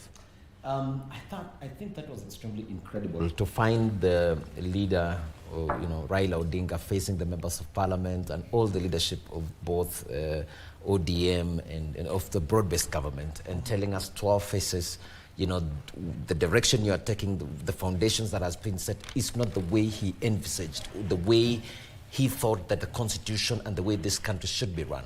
In his view, in the many years that he's been in leadership, that is why I say he would shake the foundations of what he believed, that if he felt something was not right, he never feared to face anyone and tell us to our faces, this is not right. Look at it this way. I think in the first times when we had a one-party regime in our country, he's one of those that shook that to bring in the multi-party leadership. And the reason why he wanted mainly is so that the resources could be devolved from the central government right down to the people down there. And many times you would find Raila Odinga, even if when he loses an election, he would always try to find a way of bringing back his supporters and the communities therein to come back to government to benefit in closeness, proximity to the distribution of the resources. Now, when it came to this aspect of the CDF and the counter governments, he told us to our faces. He said that the CDF should be run. Actually, we need to devolve this to the counter governments. All these are functions like the roads and everything must be done by the counter government. But then the members of parliament should focus in legislation. Who can dare say something like that to our faces? And the president also, William Ruto, looked at it and he made a comment that probably we were also a bit discontented, because it made sense when Raila Odinga said that, and he said, Raila Odinga has just said it, and he's just said it. And of course, this tells you, if you go back to some regions, like for instance, Nyanza region, for instance, some time back you would find there was disparity in terms of development. But Raila Odinga would always bring in, the community there into government of the day. But the only way to be able to create that, to bridge that gap, is to have the money devolved through the county government. And therefore, there would be equitable development across the country. That is what Raila Odinga stood for. Every Kenyan and every leader that will come in the future must always, as I said, must always look at the spirit of Raila Odinga. What did he really want for our country? The development to be across the nation. And therefore, and mainly the distribution of resources right down. Even when he even mentioned, he rattled Senate. And he told Senate, some of the things you're not doing, you ought not to be doing. They need to be done by the county assemblies. I think that was very bold. And I think those are the things that we need to go back and say, wait a minute, because this Raila Odinga was a father of a person who wanted all resources, when they are being collected at the central government, let it go back right down to the people right in the villages, let them benefit. He was a selfless man. I will celebrate him, and probably as I'll be stepping out, I want to thank the President of the Republic of Kenya, because William Ruto, for the great support, and I know he's lost a friend. He was, by the way, President William Ruto and Raila Odinga were very close. Leave alone sometimes what we see, the differences that happens within the screens and what we watch on, on a personal level. Things were very close friends. I want to of course, control the president as well, and also thank him for the support, the pronouncement that is made. His government has made proper arrangements, including the military, so that things are done in precision. This is what we need to give Raila Odinga. I give him all the salutation, and as Raila is being laid to rest, as young leaders, we will really want to walk in the footsteps of this great giant of Africa. Okay, thank you so much. Mheshimiwa is headed over to our radio station, so of course catch him live there, and as well as members of parliament will be congregating to the August House as and when the body of the late Raila Amolo Odinga arrives on the August House. And of course the members of parliament will be the first to view the body of this political figure that has just died, and of course we'll be looking at that particular situation. And of course let's head over to the Jomo Kenyatta International Airport. I am reliably being informed that a number of supporters as well as mourners are currently outside the Jomo Kenyatta International Airport, given that the security has been mounted to ensure everybody gets a view of the body of the ODM leader Raila Amolo Odinga. Already the Kenya Defence Forces from the Army, Navy and Air Force are currently mounting a guard of honor and practicing as and when that particular plane lands at exactly 9 a.m. this morning. And of course, given that President William Ruto already had proclaimed that this will be a state funeral, it is being overseen by the Kenya Defence Forces and other security apparatus to ensure a smooth transition. Earlier on, we were brought those live images by our very own John Jacob Kuria, who was inside JKI, especially closer to the presidential pavilion, where we saw mourners and supporters, of course, congregating them. Those are the live images. Those are peaceful demonstration outside the Jomo Kenyatta International Airport. As you can see, they're carrying leaflets as security operators are currently ensuring that they ensure there is security. Let's listen in a little bit.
Indeed, those are just Kenyans who have converged outside JKIA, ready to receive the body of the late Raila Amolo Odinga. And it shows quite the immense love that Kenyans have for Raila Amolo Odinga. And as you can see, they are just here expressing themselves and really mourning the passing of ODM leader Raila Amolo Odinga. And going by yesterday's on social media, it was awash with tributes to Raila Amolo Odinga from various corners of the globe, and that speaks to the respect that he commanded, not just within Kenya, but beyond the borders of Kenya. At the continental level, he was a man who was respected. And I just want to bring in Alulu on this matter. When you look at the kind of love that has been shown to Raila Amolo Odinga, both in Kenya and outside Kenya, what does that, what makes him stand out in terms of his style of politics? Mike, you know, Raila Odinga has over time in his political career life demonstrated an image of a man who not only speaks for the democracy in Kenya, but we have seen Raila Odinga representing the voice of democracy across the globe.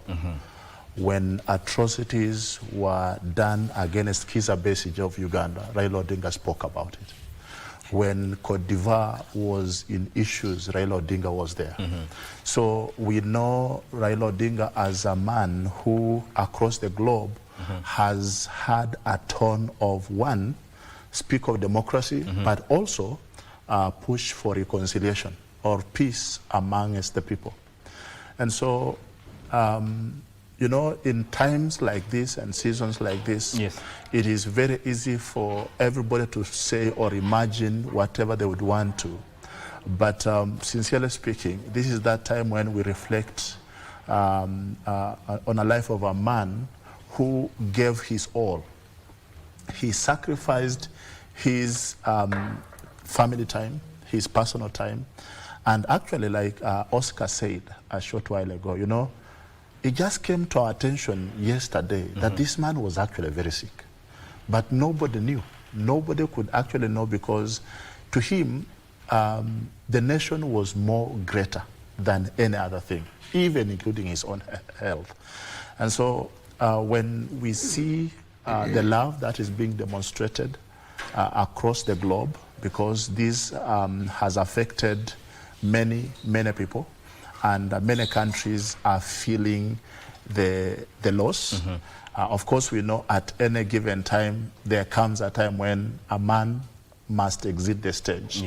But even as Baba exits the stage, he shall actually be missed so dearly in the democratic and political space, not only in Kenya, but Africa as a whole, because Baba would speak. I was remembering some of the moments that I personally remember.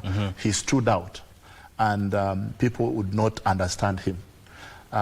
People would not predict what would happen next, because the man knew when to hit, and he also knew when to sit back and relax. He knew when to speak, he knew when to remain silent. He knew when to defend the country, and he knew when to speak about himself. So Raila Odinga is exiting the stage as a man who always meant well at that particular time. You know, in our daily lives, there are things we do or say that people might never understand. But until when we are not there to do those things or speak the way we did, is when people would realize what we meant. Just recently, I think a few weeks or months ago, he said a thing and said, Kenya missed a biggest opportunity to improve JKIA. He spoke, and everybody was like, what is this man saying? Because back then, the opposition was against Adani and JKIA being improved and all that. He spoke, and I kept thinking, and until this morning I was thinking, and I said, sometimes, much as we are too excited with political affiliations and alignment, it is good to also listen to the counsel of people who have been here long enough. Raila Odinga was here long enough. To those who are aspiring, to those who desire to be in political space, I think there is a lot of take-homes to do. There is a lot of notes we need to copy from Raila Odinga, because Osido said earlier, the man contested 5 times presidency. And one would ask, why would you want to keep doing this over and over again? Why not just give up and go home and rest? But then you'd realize, even as he rests today, the space feels lonelier, it feels empty. You could see how emotional the head of state was yesterday. That tells you the man feels. He feels the pain of the loss of this man. This man, having departed the stage, leaves a lot of people emptied. I saw somebody saying a quote somewhere that when Baba exits the stage, he exits with a lot of people's careers, because there are very many people who have aligned themselves. I remember the famous say by Honorable Junet, who said, whatever Baba says is right. Because, you know, this Baba was more like a small God. When he says it is Mike, there are people who don't question who is Mike. Yes. So long as Baba said it is Mike, Mike will excel. And so his departure is a great loss. And as a country, we pray for Kenya that will remain united and stable, because that is what he demonstrated in 2018 when he had a handshake with Uhuru. Recently, when he came into broad-based government, he demonstrated that. Even during Moi's era, the post-election violence, when he came into handshake with Kibaki, the intention was, you know, we always looked at Raila Odinga as a man who wanted power, but his motive was to make sure the country comes back together and moves forward. And you see, if my coming and sitting here would make people relax, then why not I sit here now and calm the situation? The battle will continue when time is right. So Baba leaves us empty at this particular time, but we have harvested much from him. We have earned a lot, and as a country, the best gift we can give Baba is to stick together, love one another, embrace our nationhood, and love Kenya as a country. Absolutely. We cannot allow Kenya to fall. Not at this time, not ever. Absolutely. Osido, you look at Raila Odinga, he's a person who stood by his position, whether popular or unpopular. Case in point is how he expressed himself about matters to do with NGCDF. What does that speak of what you would call his conviction, especially when it comes to the direction in which he saw the country needs to take? Of course, Mheshimiwa Raila Odinga was a man who believed not just in what people would probably imagine to be what would be right for everyone at that particular point in time, but he was keen to look at even the future, and especially based on his sufferings. Because I look at Baba and I imagine, so the entire life of a human being has been spent making sacrifices for people. And so even as he spoke about some of those very controversial issues, the most important thing in my view would be that probably we lost an opportunity to find time to ask him, why are you convicted about this around NGCDF? Why are you convicted about this around devolution? I remember the 15% ETC. Why are you convicted about this around pesa ya wazee? You know? So Mheshimiwa Raila Odinga's convictions, sometimes I imagine that we probably missed an opportunity, not just in making him the president that never was, but really in underscoring what those convictions would mean for a better Kenya today and also tomorrow. And I think that as part of the lessons that we can be able to learn from Mheshimiwa Raila Odinga's life is to now begin to imagine the kind of Kenya that Raila would have wanted. The kind of Kenya where, as you speak about NGCDF, the leadership is keen about everyone implementing the constitution by executing their mandates. Because I was there at the devolution conference, and when he spoke about NGCDF to the members of parliament, you know, people were like, what is this gentleman saying?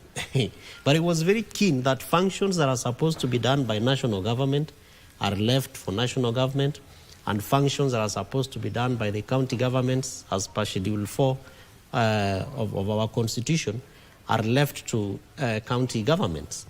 And so his biggest concern, therefore, would be why would members of Parliament, National Assembly be, you know, hesitant to let go of NGCDF?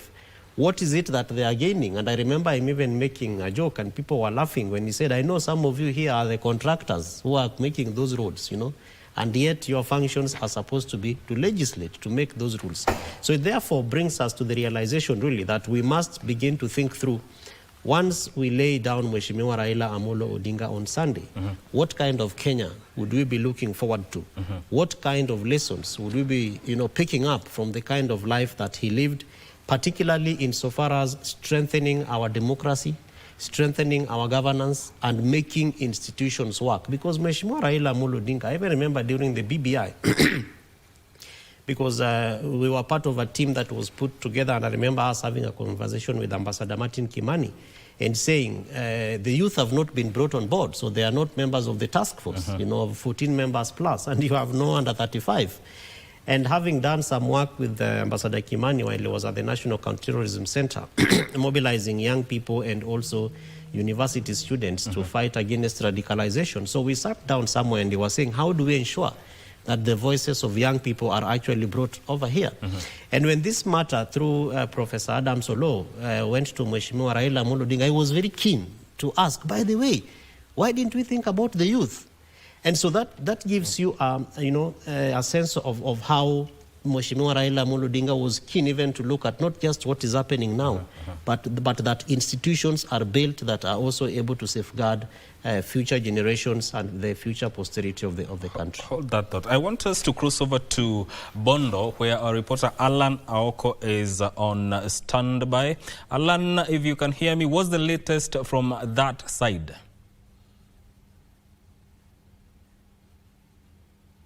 Thank you very much, Mike. I can hear you loud and clear, bright and this morning here in Bondo town. We are at the center of what is a marketplace, and we are seeing businesses are going on as usual.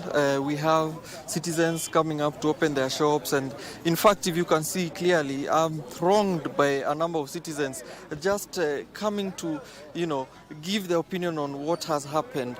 And when we came in, the roads were a bit deserted because we came from the Siaya side coming into Bondo town itself, and we did see some activities on the road just to give you a feel that okay, there's a somber mood, but businesses are still going on as usual, people trying to make their daily bread.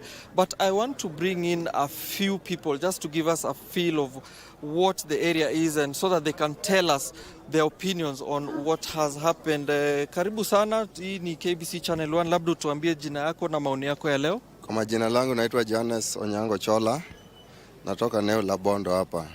Tunahuzunika sana kulingana na kifo cha baba Raila Odinga.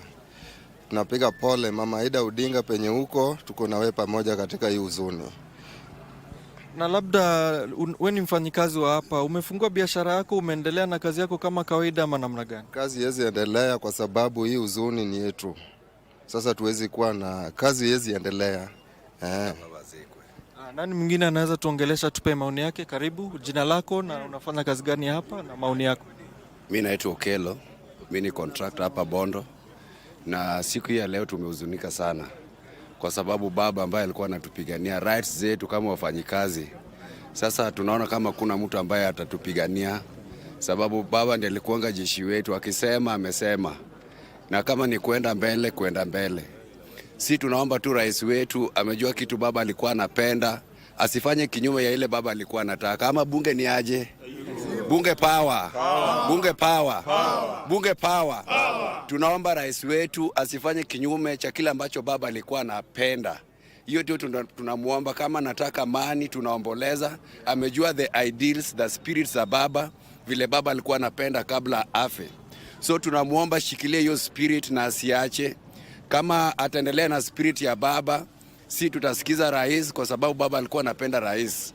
Na kama atafanya the ideals, the spirits za baba, mambo na labda vile unaendelea kusema hivyo, kuendelea mbele, na najua mmefuatilia vile msafara ya baba pia inaendelea huko Nairobi. Ni nini mnahitajia kufanya kabla ifike hapa, hiyo msafara ifike hapa? Baba alikuwa ni shujaa. Shujaa nazikwa kama shujaa. Na kama shujaa wetu tutazidi kuomboleza baba. Hatukuwa nafasi ya kuomboleza Tom Mboya ambaye alikuwa pia ni kiongozi wetu shujaa. Sasa baba amekufa wakati wetu. This is our generation kumon baba in a very strong way, ambaye generation inakuja after sisi itakumbuka baba. So tunaomba tu Kenya mzima tuombelee baba kama shujaa ambaye katika vitabu zetu za historia atasalia kama yule ambaye aliombolezwa zaidi ya Mandela. Baba ligi yake ni Mandela, ligi yake ni Julius Nyerere na Kwame Nkrumah na wale washujaa wengine. Ndio. Labda ya mwisho, maoni ya mwisho kutoka mtu hapa kabla tuvuke mpaka sasa hapa, nani mwingine anaweza tupea maoni yake haraka haraka? Kwa majina mimi naitwa Fred Oduora Luoch, mkaji wa hapa Bondo. Mimi kwa huzuni, niko na huzuni tu sana, hata sijui sasa nitasema nini. Vile jana nilisikia mzee alikufa, hata mimi nilishiwa na nguvu. Mahali pe nilikuwa hata nilishindwa kuongea. Kazi nilikuwa nafanya niliacha. Sababu baba kifa, sasa tujui maelekeo yetu ni wapi. Sisi venye tuko hapa tulikuwa tumetegemea baba. Hata saa hizi tangu jana venye niko, nilishindwa nitaongea nini, sababu yeye mwenyewe alituweka kwa serikali. Tukaendelea ati tutakaa huko ndani. Mambo yetu tulifikiria itakuwa mzuri sababu tuliona kama tuko ndani ya serikali. Na kwa saa hizi baada hatuwezi sema chochote sababu baba ni mtu wa amani. Alituweka hapa hivi ili tukue na amani. Na tutazidi kuwa hapo ndani vile alituacha. Mpaka ile sasa ile watu watajitokeza, wazee waseme sasa tutoke hapo hivyo. Na hatuwezi toka kama bado Oburu Odinga hajaongea. Sababu huyo ndio mwenye bado tumebaki naye sasa. Huyo tunaomba tu Mwenyezi Mungu amani ndio ikue mpaka tupeleke mzee polepole kwa amani. Ni hayo tu. Asante sana, pole kwa msiba. Labda nani mwingine pia anaweza tuongelesha kuhusu biashara ya hapa Bondo Town? Tusikie labda vile nani hapa pande hii? Wapi? Jina yako, biashara yako hapa na vile tunaomboleza baba leo. Labda ugeuke hivi wananchi wa kuangalie. Kwa majina naitwa Johannes Owirochieng. Nafanya kazi ya kujenga. Nimehuzunika sana kupoteza baba. Na ninasema pole kwa familia na pole kwa Wakenya wote kwa sababu ya ile kitendo imetokea. Baba ametuacha ndani ya serikali. Ninaomba viongozi wetu tusitoke. Tukae tumule ndani. Kwa sababu Mungu alijua hiyo itakuwa namna hiyo. Sasa hiyo ndio maneno tunasema. Sahi hatuwezi enda kazi yoyote, tunaomboleza. Asante sana na poleni sana. Sasa, yes, Mike, those are some of the sentiments of the people here around in Bondo Town. Yes, they are still feeling the heat of the news yesterday. To gather themselves, they are waiting for the late to the feel of the area as we move around, just to get how the mood is and feed you every bit, just how you know we do it here at KBC Channel 1. Back to you. Thank you very much, Oko, for that particular update from Bondo. Thank you very much for that. We'll continue keeping tabs on what is happening in Bondo. Remember, this is the home of the late Premier Raila Odinga. There now information getting to us is that according to the national carrier, that is Kenya Airways, from their socials, they have said that in honor to honor the late Raila Amolo Odinga, flight KQ203 will change to RAW 001 as soon as that particular flight that we have been tracking gets to the Kenyan airspace. That is around 8:50. We are looking at around 14 minutes, 14 minutes thereabout, 24 minutes thereabout, to honor and respect the departed leader.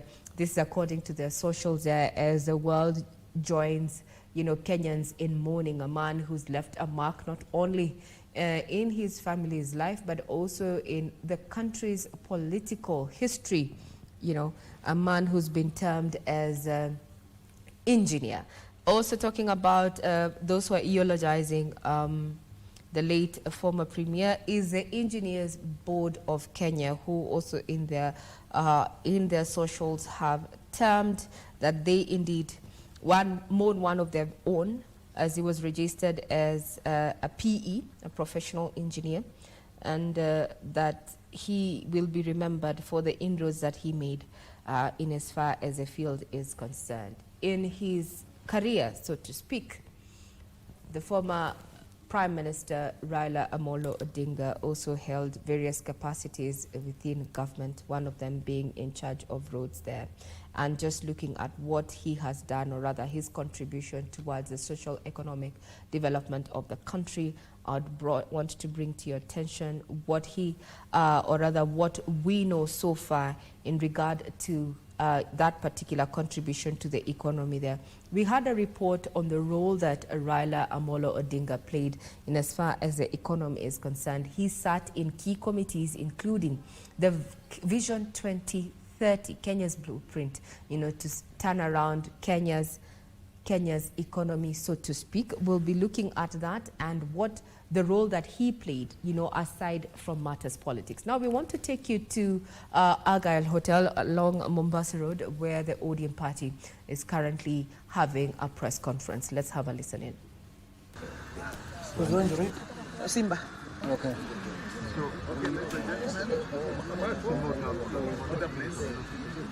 Where is he? So, ladies and gentlemen of the press, are you ready?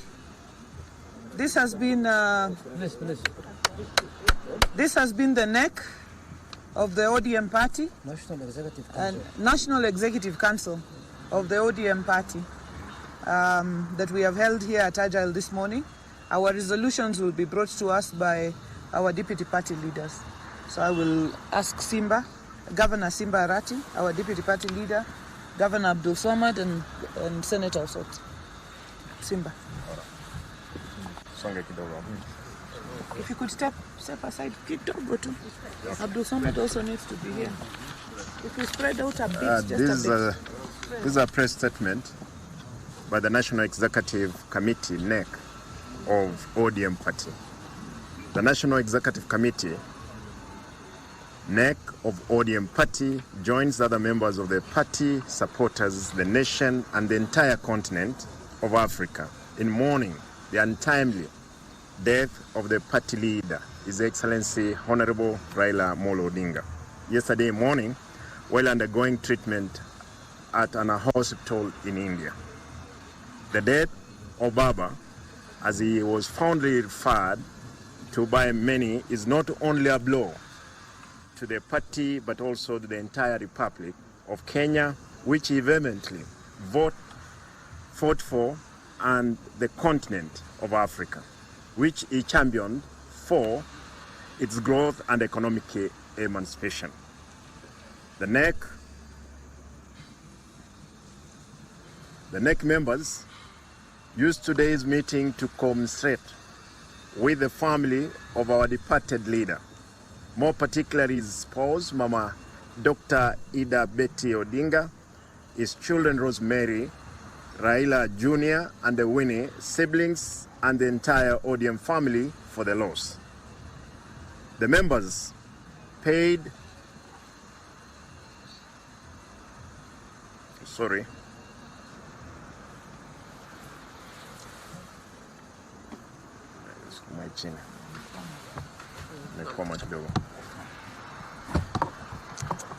technology.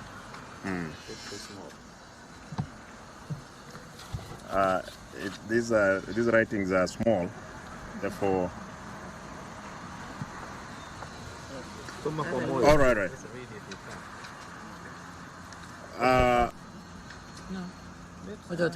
Wacha atengeneze. Kuja bwana. Hii vitu.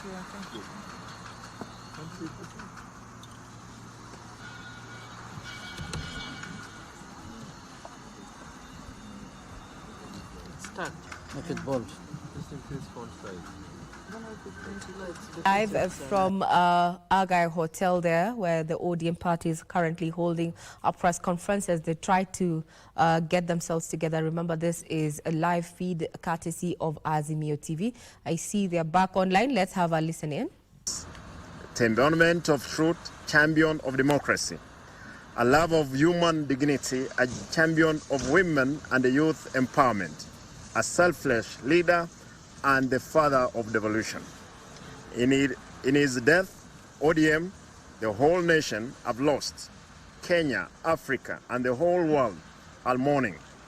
We mourn the passing on of a towering giant, who spent all his youth and early life fighting for the rights of the people, hence freedom we all enjoy today. The NEC calls on all our members, supporters, and general public to mourn the passing on of this great son.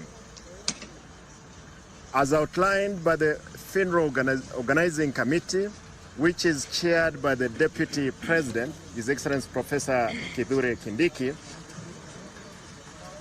and co-chaired by Dr. Oburu Odinga, the party is aligned with arrangements which are in accordance with the party leader's wish that when he dies, he should be laid to rest within 72 hours of his death. We shall strictly observe the program to the letter until the day of his burial on Sunday, 19th October 2025. Allow me to finish part of that statement.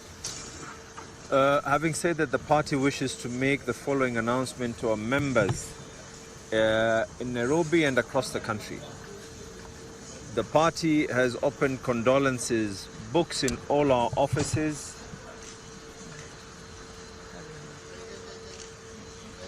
Okay. Why don't you just help us, technology? 1 second.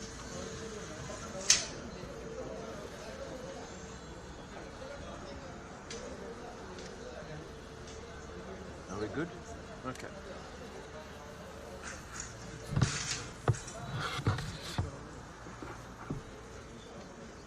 The party has opened condolence books in all our offices across the country. Members, supporters, and the general public are free to visit any of the party offices at the county level to sign the condolence book, and in some instances, the governor's offices. The body of our hero will lie in stated Parliament buildings today for public viewing from 12 to 5 o'clock.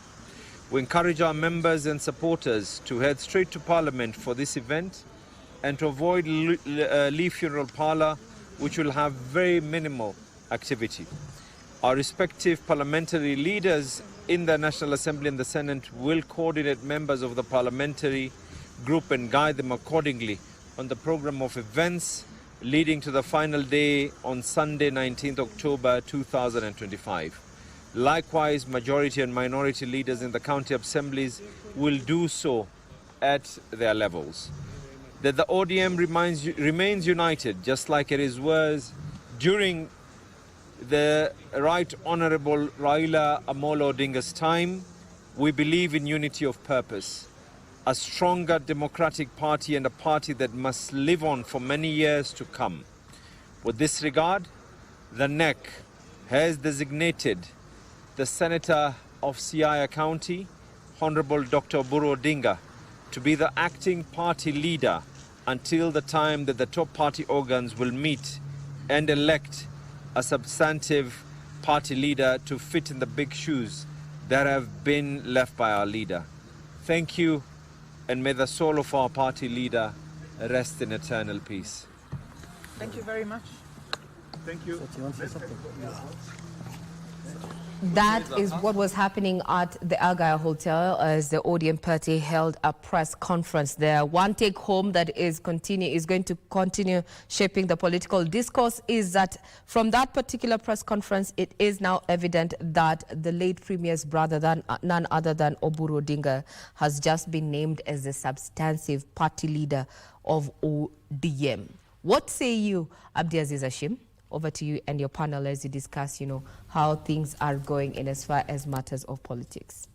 Well, indeed, Ray, that is the one key take home. He should be in an acting capacity until, of course, a new leader has taken officially over the Orange Democratic Movement. And, of course, now the political divide will be reacting to that particular NEC meeting and a briefing that you've just even witnessed. Some of the leaders were even struggling with technology and making the speech there. But the one key take home is that the CIS Senator, that is Dr. Oburu Odinga, will be taking over the reins as the acting party leader of the Orange Democratic Movement, of course, taking over from his late brother, that is Raila Odinga. Major developments there, given that even the residents who were speaking from Bondo, they were wanting a way forward in terms of who will take over the ODM outfit and ensure that the ODM, the pact they made with the ruling coalition, that is the UDA, should remain in impact. Given that ODM and UDA, you do remember they do have a pact that they made at the Kenyatta International Convention Center, especially between President William Ruto and the late Premier, that is Raila Odinga. And of course, I want to rope in my guest here, given that that is a major development. Let me start with you, Oscar. Oscar, in terms of this particular major development, how do you think not only the ODM members and party supporters, how do you think they will react to this decision that has been made by NEC? I think on appointing, for example, NEC of Dr. Oburu to take over the reign of, or to take over the leadership of ODM as a party leader at this particular juncture is just to fill the vacuum. Because leadership at any level fears vacuums, and because of sympathetic nature. Number two, most of these political parties, like for example Chama cha Mapinduzi or ANC, mostly the leadership is never elected. It's like comrade so-and-so has left and comrade so-and-so can take us to the next level. So I think for a brief, it's a good affair, because now it stops what? Stops elections. Yeah, because now, you know, we might come from the funeral and it's all campaigns and people want to be kingpins and people want to do some of these things, which might only mess up the ODM that is very fragile. But you see, for the many years, when, for example, when I was young, when you remember every news item that was in this country used to start with Mtukufu Rais Moi. You know, ODM has also been, ODM and Raila has been like almost one and the same thing. So the demise of Raila might mean the demise of ODM as a party. It's a big shake, and to recover ODM, to get it back to where it is, I think this move is a very good move. And Odinga taking over from another Odinga sometimes for the sake of continuity at this particular time during mourning period is a good thing. So I think the NEC has done a good thing.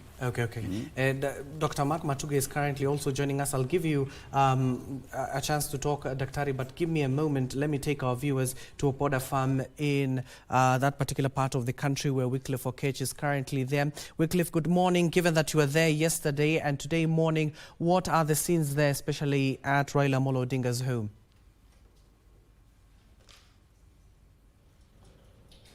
Oh, thank you so much, Hashim, and a very good morning to you back in Nairobi, right there with Regina Manyara and Mike Mwigwi.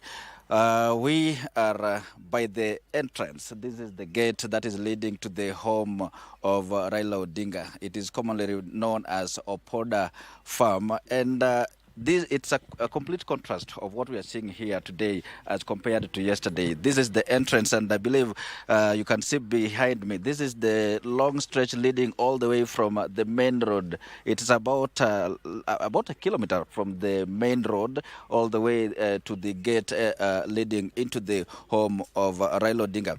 This place yesterday, you couldn't even find a way to step on as you came here, as we came here. I mean, it was quite chaotic. It was full of people. The locals who jammed this home to pay their tribute and mourn Raila Odinga.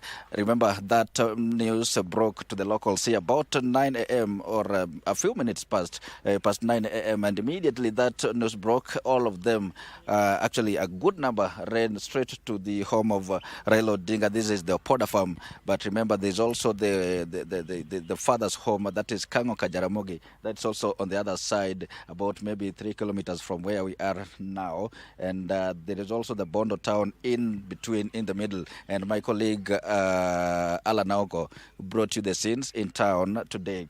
What we can say today, it is a complete contrast of what we saw yesterday. Yesterday it was full of people, the locals jammed here. But you can see now it is very open. Actually, today is a very controlled, it's calm, it's a controlled environment. Yesterday it was a little bit chaotic. You remember, you understand the emotions that ran high yesterday, but right now we can see it's very controlled. Actually, even our vehicle, the KBC vehicle was not allowed to pass through this gate into the home. There is a reserved parking lot for all the vehicles. There's no single vehicle that is allowed in here. It's the police officers, security officers manning this particular gate, and entrance is controlled. Let me just walk straight into the home. After I believe Hashim, you can see these are complete. The walkway is clear. It's clean. It's not jammed as it was yesterday. Let me just walk through into the home and see what's happening in there. Martin, my colleague behind the lens, can basically the picture you're seeing. Those are pictures of the entrance to the home of Raila Odinga, and right now we are walking straight into the home, the real home where Raila. This is the rural home of Raila Odinga. You know, right now the family is still in Nairobi in his current home, and that's the immediate family. That's the inner family, but also the extended family here in Bondo. This is the home that they are coming to. And from the background, I know there is some sort of music in the background, but I believe you can still hear me. It's all clean. It is now complete contrast of what we were seeing yesterday. All this compound yesterday was full of people. We couldn't even find a place to do our link yesterday. And I believe you saw the pictures that we showed yesterday on TV. The picture you're seeing right now, that is the condolence book being signed by friends, family, and also the locals that have continued to come to this home to pay their tribute and mourn the former Prime Minister, that is Raila Odinga. As you can see, that is just one of the mourners that has just come here to sign the condolence book. As it is, that is what we expect from now all the way to the evening. Remember, the remains of Raila Odinga will be brought here. That is on Saturday. You can see those are the pictures of one of the mourners here signing the condolence book. And Martin, if you can just show the tent of the locals that have arrived here, and also this is the group you're seeing on your screen right now. That is it contains friends, extended family, and also the locals here that have just come to pay their tribute to the former Prime Minister. Maybe we can just walk there and also maybe able to speak to one of them, and or rather two, just to get to understand who are they, where have they come from, and because this is a development that is attracting mourners from across the country. We just want to listen to them, and also probably they may want to tell us who they are. Brother, how are you? I'm fine. This is KBC Channel 1. Yes. We want to know, I don't know who is this. We want to know probably, you may want to tell us your name, who you are, and what time did you get here? Because we know this is a development that is attracting mourners from across the country. Probably you want to tell us who you are first, your name. Yeah, I'm called Honorable Richard Ogendo. Honorable Richard Ogendo is an MCA from Homa Bay County and the majority leader, Homa Bay County Assembly. Yes. We are here together with the Speaker and a delegation from the County Assembly of Homa Bay. In fact, all of us are here. We came here very early by saa moja na nusu, and you know we've lost our Baba. The party leader, was so dear to us, and when we heard that he passed on yesterday, we had to adjourn the proceedings of the Assembly. We joined our electorates in Mourning. That is the reason why we saw it twice, maybe to come all the way from Homa Bay to his home here in Opoda, Bondo, so that we join the people of Bondo. Right. Yeah. being this, the majority leader in the County Assembly of Homa Bay, actually later today in the evening, I mean not in the evening but in the afternoon, that's around 2:30, there is a special sitting by the Senate that special sitting specifically will provide a chance to the senators to pay their tribute and mourn His Excellency, the former Prime Minister Raila Odinga. Probably, have you had probably a special sitting? Have you done the same back in Homa Bay just to provide that platform for the MCAs in Homa Bay to also mourn Raila? Yeah, we did that yesterday before we joined. We adjourned the assembly. Have you had probably a session within the county assembly to mourn Raila as the members of the county assembly? Yeah, as an assembly. Yesterday when we went in, you remember we started by Satatu na Nusu.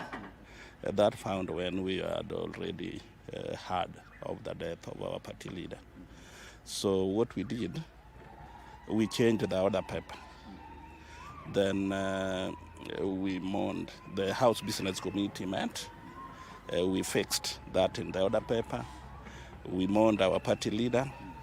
Then after maybe all the members had talked, then we adjourned the assembly up to next week after the burial. Yeah. Indeed, this is a great loss. You've mentioned there is also the speaker here. Probably I may want to speak with you just a bit. Tell us your name and the locals that I've been able to speak to, not just today, all the way from yesterday. They are painting a picture of a great loss for their political father, so to speak. Remember, this is a man that was commonly or widely referred to as Baba. I'm yet to understand where that title came from. Probably you do want also to tell us according to your understanding. But speaking politically, what void or what gap do you think Raila is leaving behind? Thank you. My name is Polika Pokombo. I'm the Right Honorable Speaker for the County Assembly of Homa Bay. The Gababa had a very big shoe and he has left a lot of gap, both politically and even in terms of socially within the Luo community. Politically, we have been united around Baba politics, and is the one that has been giving us political direction when it comes to both local and national politics. His loss is a very big loss to our community. But we are also appreciating the work that he has done since we started even advocating for democracy in the entire nation. That is why he's called Baba, because he's the father of democracy, he's the father of devolution, he's the father of everything that pertains to the social and economic and political prosperity of our nation. He is an epitome of peace. That is called the father of peace. That is where the name originated from.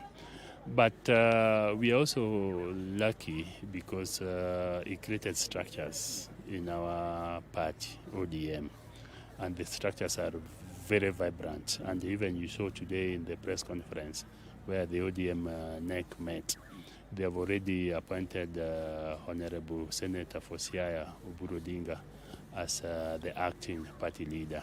So it tells you that we have a very strong structure in ODM. So what we only advocate for as political leaders is for peace, and that we also remain united under the structure that Baba left.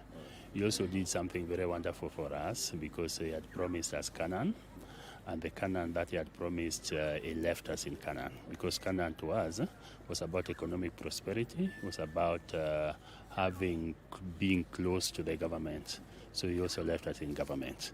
That is something that we also have to sit around and talk about and find a way of us remaining there, because that is where Baba left us. Yes. Thank you so much, Bwana Speaker. Hashim, just for the sake of gender balance, these are the MCs from Homa Bay County, and just wrapping up, let me have also a voice from one of the women leaders that have been able to come here to also pay tribute to the former Prime Minister. You may want to rise up, tell us your name and probably the ward you represent back in Homa Bay, and how do you remember Raila Odinga?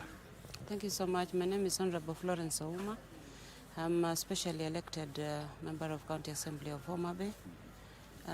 We have come here as an assembly to pay tribute to our late Baba. Baba, as a woman leader, Baba was known for someone who was advocating for women leadership. And we are so pained because he was fighting for us, for our spaces. And you see, us in Homa Bay, we are a county that benefited from him loving women. He gave direct nomination to our governor, who has also not disappointed us. And he has not also disappointed Baba. And Baba was looking forward to having more women leaders in the political spaces and every other space that we've had. So it's a big loss. Indeed, is a big loss.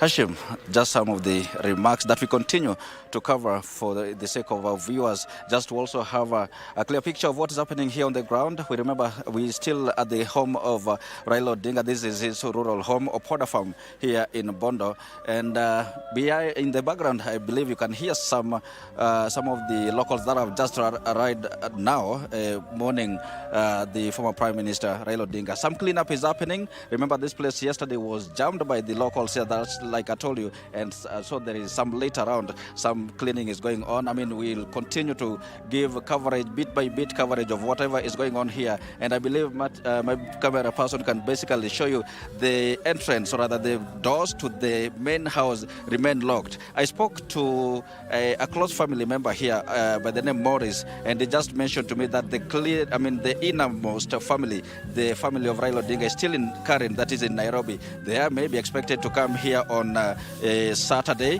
when the body will also will be airlifted to this region. But those doors remain closed, also for security purposes. Like I've said, locals continue to throng here for the sake of paying their last respect and tribute to Raila Odinga. And like I mentioned, we'll continue to give bit by bit coverage of whatever is going on here. But for now, let me just hand it back to you in studio. Hashim, Reggie, and Mike Mwigwi. Back to you. That is our very own weekly forecast. And quickly, I want to take you to Mombasa Road. You can see all those images. We got you covered from Parliament all the way to Mombasa Road, especially outside the Jomo Kenyatta International Airport. You can see peaceful protest outside there with the supporters, especially from ODM and members of the public, as they wait for the body of the ODM leader, Raila Odinga, to start. The convoy, of course, being spearheaded by the Kenya Defence Forces. It will be taken all the way to Lee Funeral Home, and then you can see also the preparations in the Augusta House, where the public viewing will begin from 12 p.m. all the way to 5 p.m. so that not only the members of Parliament and leadership in this country, but the members of the public can get a view of the great man, the ODM leader Raila Odinga. Also, we have been able, if you're just joining us, one of our cameras has been able to enter the Jomo Kenyatta International Airport Presidential Pavilion. As and when we get those images, it will be highly appreciated. Well, of course, where all the preparations are being prepared, that is where the plane will, of course, land, and the body will be picked up from there. A guard of honor will be mounted by KDF. Already leaders have started trickling in, especially following that NEC meeting that happened at one of the hotels there in Mombasa Road. We have seen even the KANU chairman, that is Gideon Moi, has already arrived at the Presidential Pavilion, where President William Ruto and the First Family will be, of course, receiving and leading the nation, receiving the body of the late Prime Minister, that is Raila Odinga. Following that particular NEC meeting, if you're just joining us, major news has come out from that particular session, where the Senator of Siaya, Dr. Oburu Odinga, who is the brother to the late Raila Odinga, will now take over the reins of the ODM party in an acting capacity. That has been the decision of the NEC meeting that was spearheaded by Gladys Wanga, Simba Arati, as well as Abdul Samad Sharif Nasir, including the minority leader in the National Assembly, that is Junet Mohammed. And of course, Parliament will be resuming at exactly 10 a.m. all the way to midnight, mourning the great man Raila Odinga. But right now, I want to talk to Daktari Kidogo as we play those live images. Daktari, thank you for making time for us this morning. Tell us, when you received this news, where were you and how did you react? Thank you. I don't know whether I should fully disclose where I was, but I got the information from a government officer, because at the time I was at Rambe House attending a meeting of industry practitioners in the IT sector, together with the PS for Interior. And then we're looking at a number of issues that the country is dealing with, and that's when I got the news. I've been privileged to know Raila Odinga at a personal level, at a family level. I consider him a friend, a fairly good friend at that, at family level. And wherever I was, and in public engagements that I've had in other media houses, I've expressed my deepest condolences to the family, and I continue to do so. One thing that already came to my mind the moment that happened, up to including the sadness that captured the whole situation, is the political, because this is a political leader. So very quickly you'd think of the political impact. And I think that is really what is going on. A lot of the discussions now is basically the political impact. And I could see that to be a huge turning point in the Kenyan politics. Okay. Yeah. And of course, Dr. will be getting your views as the show continues. Now, I want to take you to Mombasa Road, where our very own John Kahiro, who is keeping tabs at that particular, especially at the entrance of the Jomo Kenyatta International Airport, given that a heavy security has been mounted. A number of supporters in their hundreds are currently outside the JKIA and, of course, waiting to see the procession led by KDF. Kahiro, good morning. If you can hear me, we are seeing peaceful demonstrations on Mombasa Road. What more can you tell us? Right.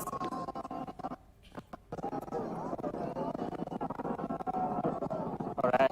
Okay, thank you so much, Abdi Aziz Hashim. We're coming to you live once again from the Jomo Kenyatta International Airport entrance here.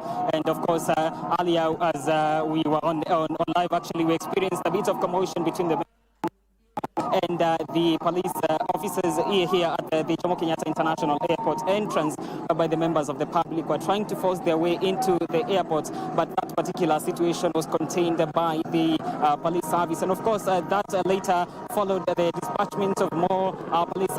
My camera person can just show you these are just in their numbers to try and contain the crowd here that really in the morning tried to access the Jomo Kenyatta International Airport. They're trying to use the best means and the most peaceful ways of containing this public to just ensure that only the authorized people get access to the Jomo Kenyatta International. Experienced the entry of President William Ruto here at the Jomo International. That, of course, is signaling that the body of right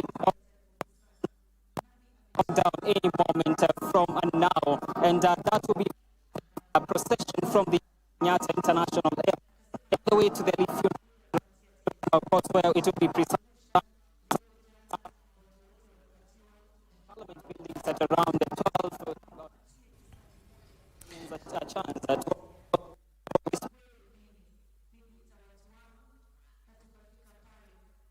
That is our very own John Kahiro there outside the Jomo Kenyatta International Airport. And of course, President William Ruto has arrived and of course will be heading there in just a moment. President William Ruto alongside the former president, that is Uhuru Kenyatta, are currently arriving at the Jomo Kenyatta International Airport to receive the body of the ODM leader Raila Odinga. And there, those are the live images of Parliament. Preparations are ongoing, of course, to ensure that once the body of the ODM leader Raila Odinga arrives in Parliament, it can be placed in an ample space, clean, and of course to ensure the publics get the opportunity to view the body of the late ODM leader Raila Odinga. Once again, if you're just joining us, we do have all 360 coverage of this particular special proceedings, and as I informed you earlier, President William Ruto as well as the former President Uhuru Kenyatta have arrived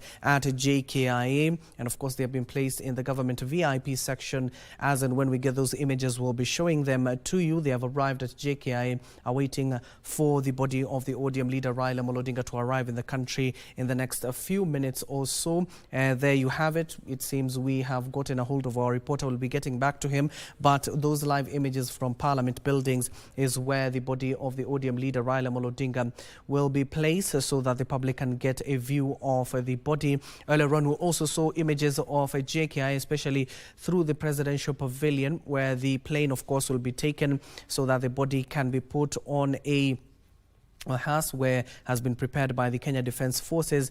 It will be taken there as well. We can report the Senator of Siaya, who has currently been named as the acting party chairman, that is Oburu Odinga, is with President William Ruto and former President Uhuru Kenyatta. And those are the live images inside the presidential pavilion where the body of ODM leader Raila Odinga will be brought. And you can see the Kenya Defence Forces, especially Kenya Army, have mounted a guard of honor. That is where the body will be passing through. Also, the Navy is present and the Air Force. Given that this is a state funeral, all the actors in the military brigade are playing their part. The hearse will be carried, of course, through the Mombasa Road all the way to Lee Funeral Home. And you've seen a number of supporters outside JKI. Also, as well, inside, there are a number of supporters there. You will see those processions.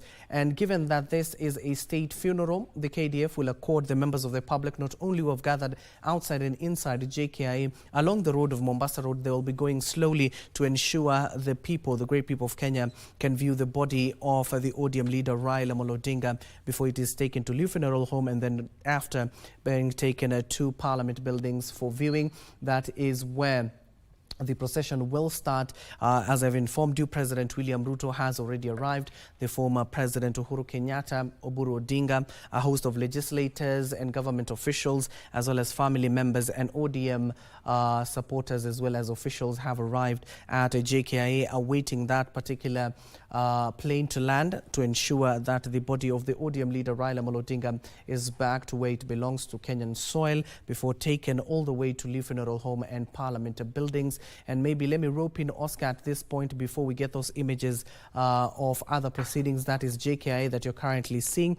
Oscar, in terms of the magnitude of what we're witnessing in our country right now, this historical moment, as I told you earlier on, it is not everybody who receives a state funeral, but Raila Odinga has been accorded this because of his stature. I want to also show you those images of JKIA where, of course, cars are coming in, and of course that will be belonging to the officials, high-ranking officials, including the president and the deputy who are currently there. Deputy President Professor Kithure Kindiki, who has been named as the co-chair of the funeral committee, alongside the Senator of Siaya, Dr. Oburu Odinga, which announced yesterday a number of not only the itinerary ahead of Sunday's burial, but what will be happening. To avoid this, NEC, as well as the Deputy President, also called upon members of the public to visit their offices, especially ODM offices, to write on the condolence book so as to ensure they do not clump in one area to cause a nightmare for security apparatus who are trying to ensure that these proceedings are going on smoothly. Maybe, Oscar, I want to talk to you about that particular issue in terms of Raila being accorded a state funeral, and what is the magnitude of that, not only to the great people of Nyanza, but as a country as a whole, given that this was a towering figure in East Africa and African continent. I mean, you know, there are times that there have been issues that sometimes there's an issue between Raila because he's been agitating for democracy, agitating against police state, agitating against oppressive regime and overbearing regime that has been there for all his life. And at times the state becomes too much on him. And you know, remember, he was detained for 8 years. They've been that he is the people's president, the president that Kenya never had. So according him, this is also helping to bring in political stability that we actually need. And I told you before that the void of Raila, when I heard about his death, I was actually scared. And I'm still scared that are we really, because he's been there anytime the country is almost falling apart. And he's always been the towering figure on all this regime. You know, his first handshake with the Grand Coalition handshake, not even the Grand Coalition, the handshake with President Moi, handshake with President Kibaki, handshake with President Uhuru Kenyatta, and the handshake with Ruto. All these times have been at times when the country is always losing it. But Raila has always stood tall. So it's just a good thing, just not just for Raila and for the people of Luo Nyanza, but again for stability of the political stability of this nation. And you know, death of such leaders, you know, story of, for example, that peaceful country called Libya. Immediately after the fall of Gaddafi, who was a towering figure in the Libyan state, when Gaddafi passed on, Libya has never seen any peace. Not even that one. Even the ANC, which is the longest surviving party in Africa, ANC after the death of Nelson Mandela, they've been in fightings, and you know, Julius Malema forming another one, Zuma forming another one, and this has not built the democracy and the development that we need in South Africa. Okay. So such a leader, when he dies, it needs a very good way of dealing with it for the people, from the people who are managing the state. And I think the way it is managed, giving him a state burial, is to the status of Raila Odinga. Because I told you, Raila Odinga is somebody who is above life. His legacy will always remain. And I've told you, one of the things that we'll always deal with, how do we implement the new constitution? Okay. And again now, we have a government that was put together between Raila Odinga and his cooperation with William Ruto for survival of this regime. Okay. And now we have the broad-based. The question is, without the leader of Raila, what is the impact of survival of the broad-based government? Yes, that is a question that I will ask you. Pose it right there. I even want to pose that question to Daktari as well. Let me take you over to my colleague Regina Manyara. Regina, what do you have on your end? Right, what you're seeing on your screens is what is happening at Jomo Kenyatta International Airport. In the next few minutes, we're going to have that particular flight make a touchdown at JKIA that is carrying the body of the late Raila Odinga there.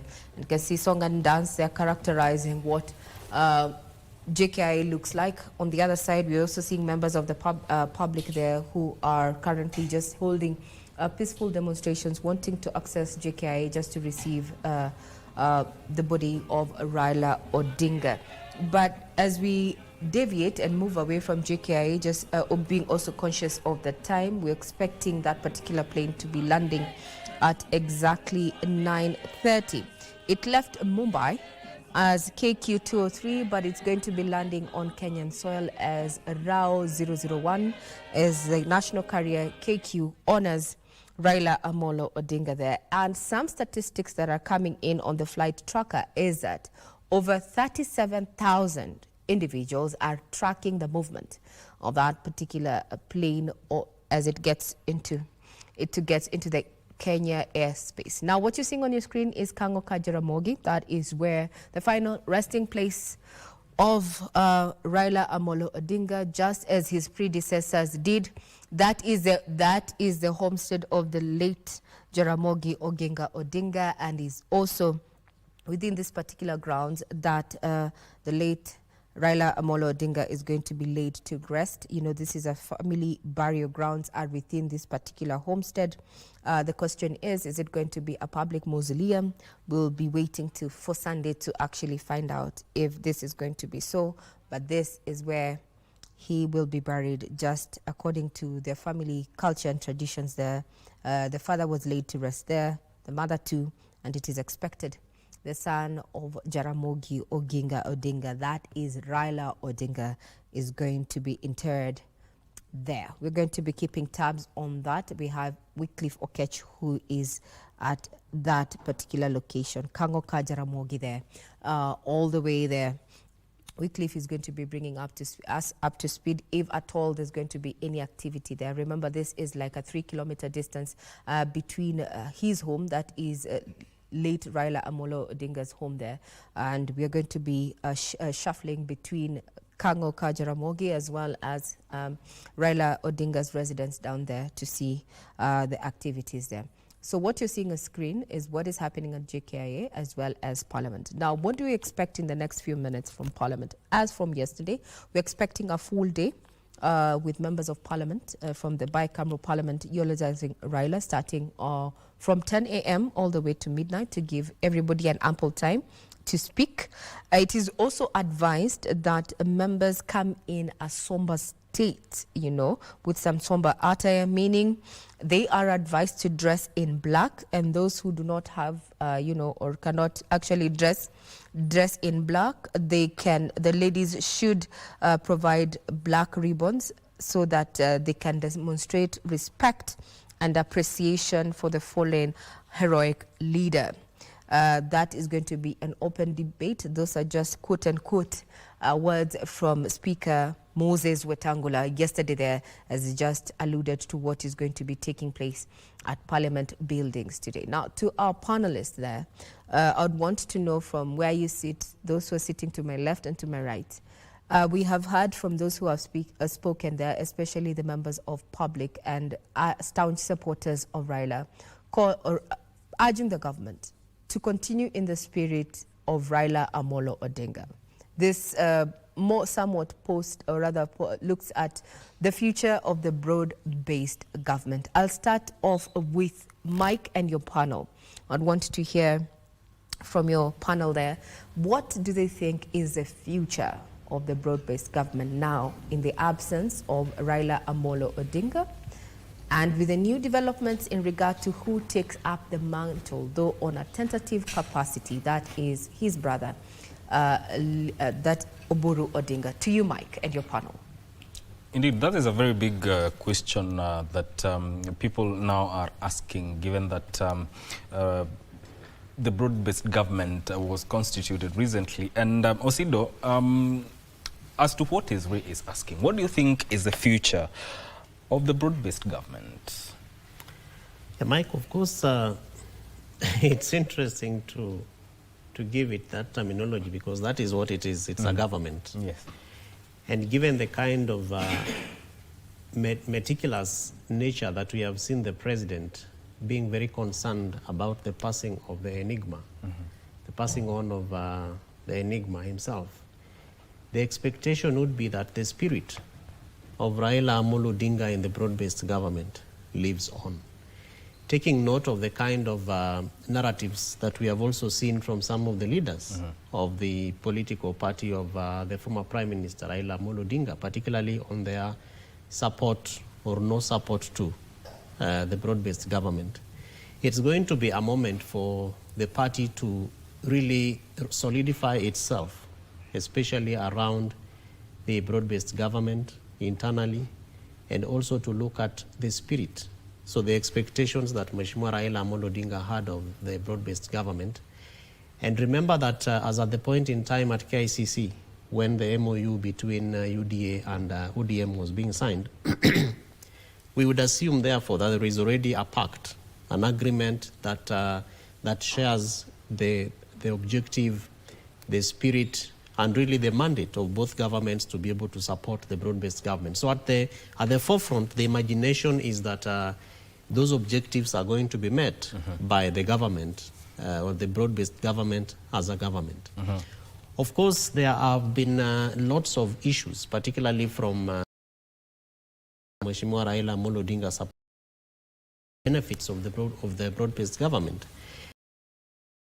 Rather relates closer to the implementation aspect of some of the promises and objectives or programs and projects and programs that have been touted out there to follow, you know, the spirit of Raila, particularly in his agreement with President William Ruto, and specifically within the wider Luo Nyanza region, and of course some other regions where the broad-based government picked some leadership, like in Mombasa, even in Turkana, among other places.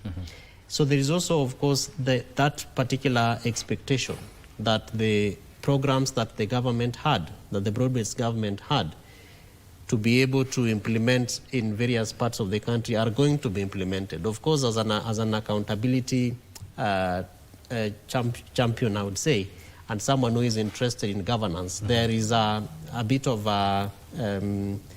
some missteps, I would call them, in terms of what people expect. And part of those missteps are in the timings of some of the programs, the delays that have been occasioned by the implementation of these particular programs. Of course, there could be other different excuses or reasons for those kind of delays. But I think the most important point right now, especially with the demise of Agwambo, is to imagine that President William Ruto and the wider infrastructure of government, including the PS Raila Odinga, are going to be very, very particular around the spirit of Mheshimiwa Raila Odinga in the broad-based government. And probably just to bring it closer home, yesterday the president assented to a number of laws. Yes. And what I've seen some people saying is that, for example, on the Cyber Misuse Act, etc., that there are certain, provisions that do not go well with what is happening on the ground. For example, that government now will be able to access people's, passwords and even bring down some of these accounts. And some of the people asking, what if Mheshimiwa Raila was alive? Would he really like to see those kind of things happening? So that, in my view, is going to be more or less the accountability angle that the broad-based government is going to be having, to be able to look at the spirit of Mheshimiwa Raila Odinga, if he was there present, and he would be probably standing to see how the implementation of the programs of broad-based government, the legislations, attendant legislations that are supposed to support that spirit of Mheshimiwa Raila Odinga. Of course, politically speaking, it is an opportunity maybe to reap, especially by the president's party, and I think they have been very clear.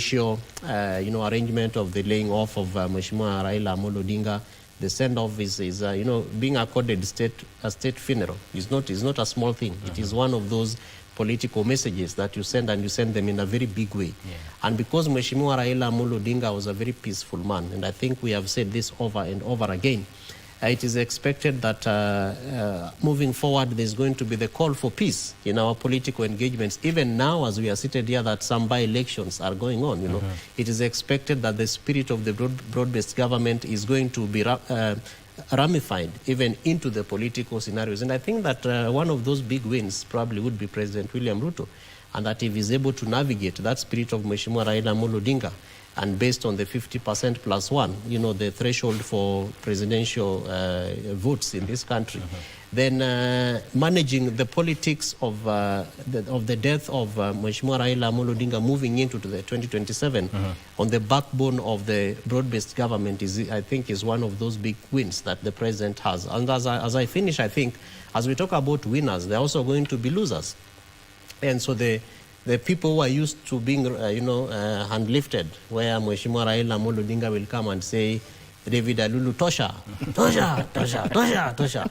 I think if the broad-based government is keen to also identify those kind of people and to support them effectively, then that spirit of raising hands and lifting people and, touting them as the best among equals, I think would really give some positive anchorage to the broad-based government. But again, as I said, that has to really relate to Vitu Kwa ground, because we can see them at this very high level space, but how the voters see them, the expectation of the common mwananchi, I think because we are talking about the life and times of Mheshimiwa Raila Odinga, we have to go back and ask ourselves, what would Raila Amolo Odinga Tinga do if he were there with us? Indeed.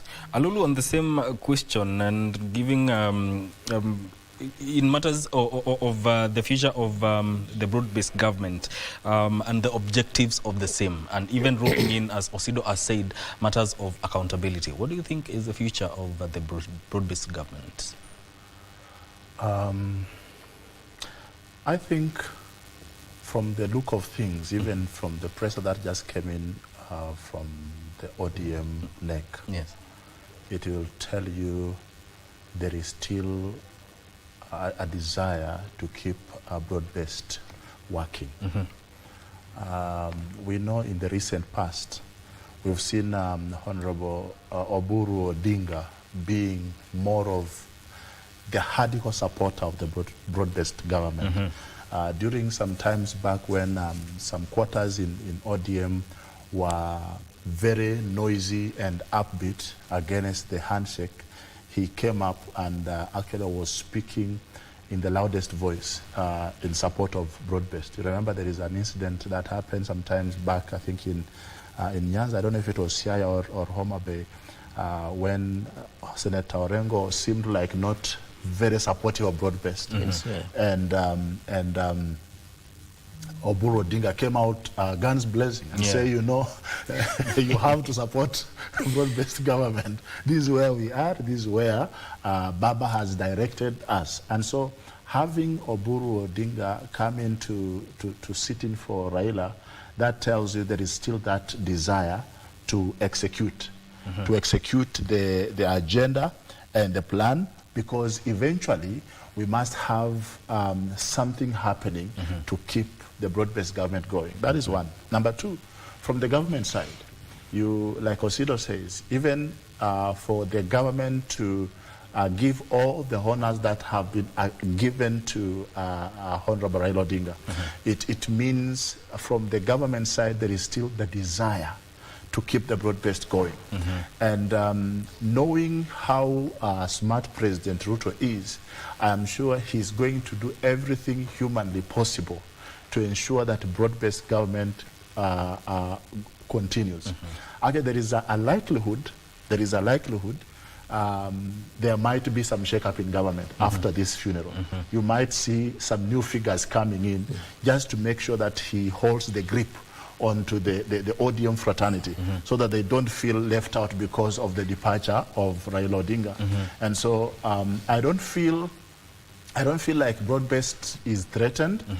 If anything, from what is going on right now, there is a serious possibility that it is going to now make sure that the team works more together. Of course, there are going to be some voices of dissent. We've seen that even while Baba was around. We've seen the SG for ODM shouting the loudest against this. But, this will not stop the agenda to progress, because like Osido says, before the broad-based was formed, there was some sort of agreements that were signed. And from all indications, President Ruto has indicated that he wishes to honor the agreement. Everything he has done, even the level of support he has been giving, it shows you that he has a desire to keep the broad-based government and the team from the other side within the government. So every time there is a sign or an indication of discontent, you will see him going out to making sure that he seals that. He has always given Raila Odinga a red carpet since the broad-based came in. And you see he has extended that even to giving the former Prime Minister the state honor by giving him the presidential state honors. But by that, it means the man is very keen, very, very keen. And so I'm looking at a very interesting future. I want to differ a little bit with my brother Oscar when he says he's very worried Kenya might fall into a wrong direction. I don't think the passing of Raila Odinga is going to affect Kenya negatively. From the look of things, actually, there is every reason for Kenya to stay united, because since he passed to this very moment, you can, from the tone, from the indications of everything, it tells you the nation is united around this. There might be a few concerns of a few things here and there, but I think from everybody else, including myself, me, I've never supported Honorable Raila Odinga. But then at this particular time, I took moments since yesterday to reflect on some of the things we can take home from the life of Raila Odinga. And you realize, just like I said, Raila Odinga's life is something for everyone to try and emulate, to try and honor, to try and pursue. That is my thinking. Yes, let me just cut you short to just draw your attention to what is happening on the screens at the moment. Is that RAW 001, the plane that has been mostly tracked from yesterday all the way to this morning. Looking at statistics, we're looking at around 37,000 individuals who've been tracking the movement of that particular flight. Has already touched down at the Jomo Kenyatta International Airport, On board, we have family members to the late Raila Odinga, as well as government officials who have accompanied Mama Ida, who's on board, to just bring back the body of the late Raila Amolo Odinga. So we have a mixture of cabinet secretary as well as principal secretaries there on board, including Majority Leader, that is Kimani Ichung'wah, Cabinet Secretary in charge of Interior, Kipchumba Murkomen, as well as Cabinet Secretary in charge of Energy there, Opiyo Wandayi. They arrived estimatedly at around 2 a.m., 3 a.m. this morning, in the morning in Mumbai, India, and now at exactly 9:30. They touched down at the Jomo Kenyatta International Airport. Those are live pictures. We expect that once they disembark from that particular flight, the hearse is going to ferry the casket there to the presidential pavilion, after which we are expecting to see it mounted into the KDF casket carrier. And also we have, a guard of honor that is on standby on the ready at the presidential, or rather the presidential pavilion there. We also understand that the president is already within Jomo Kenyatta International Airport, as well as other government officials there from the pictures that is said. So Hashim, what are we likely to see as we watch that particular? Actually, that's a welcome, the water gun salute there for RAW 001. There as it makes its way through the JKI runway. Over to you, Hashim. Indeed, Ray, you can see, of course, the composure as well as the salute they're giving him, especially given that you clearly alluded that Kenya Airways will be doing this to ensure that they celebrate the man, the myth, and now the legend that is Raila Amolo Odinga. He has arrived in the country. There you have it. That is the plane all the way from Mumbai, India to Kenya, landed at Jomo Kenyatta International Airport already. The people not only have congregated there, President William Ruto, as well as the former head of state, that is Uhuru Muigai Kenyatta, Oburu Odinga, the senator who has currently been named as the acting chairman of ODM, or rather the party leader of ODM. You can see it now. There is that particular flight carrying the body of the ODM leader Raila Amolo Odinga. Of course, aboard that particular flight, Regina has talked to some of the leaders who are inside it, who went to collect the body of Raila Amolo Odinga, including delegation being led by the Prime Cabinet Secretary Musalia Mudavadi, the Majority Leader Kimani Ichung'wah, ODM officials, including the SG of the party, that is Edwin Sifuna, is also the Nairobi Senator. Cabinet secretaries, including our very own ICT Cabinet Secretary, that is William Kabogo, as well as CS Opiyo Wandayi. Those are some of the leaders who went to collect the body of the ODM leader Raila Amolo Odinga and are currently landed. Those are live images from Jomo Kenyatta International Airport, the presidential pavilion. You can see the KDF already mounted a guard of honor. The plane is turning to where KDF has currently situated itself, given that it is a state funeral. It will be receiving a guard of honor from the Kenya Army, as well as the Navy and Air Force are currently on standby before it is placed on that particular hearse. And currently the procession will be starting from Jomo Kenyatta International Airport all the way to Lee Funeral Home. We also have those live images from Lee Funeral Home. We'll be sharing them with you. This is a remarkable moment in our country. And of course, earlier on you've heard from our panelists describing Raila Amolo Odinga as a towering political figure, many asking who will fill that particular shoe, given that it is a bigger shoe not only on the political circles. Many revered him as a father of this nation, as well as the East African community and the African continent as a whole has lost a leader. You do remember the support he got overwhelmingly when he was seeking the AUC chairmanship seat, how presidents talked about him and how he was revered, especially when he even had a role within AU itself, the African Union, in terms of ensuring that there is amicable tarmacking of roads across the African continent and to boost trade within the African continent. That time he was asking, why should we need passports to crisscross the continent? We should be crisscrossing the continent freely, given that we are Africans at the end of the day, to ensure that the continent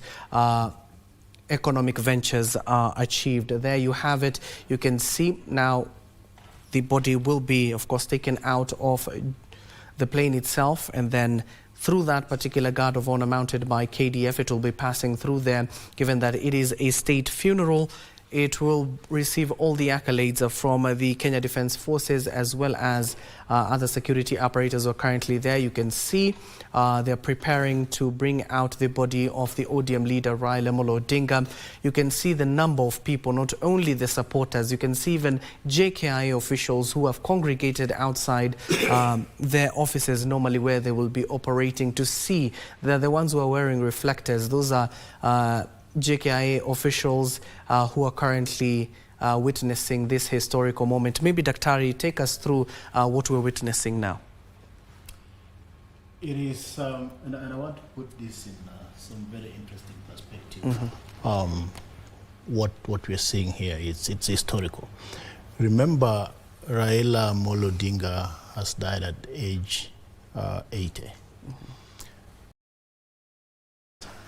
Raila Odinga made a name by working against the establishment to bring about certain freedoms that at least we enjoy today.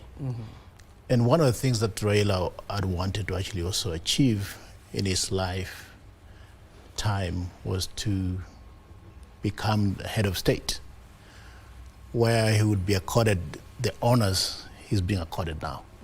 So for over 50 years, he also worked toward this kind of honor. He never achieved it in life, but he's achieved it in death.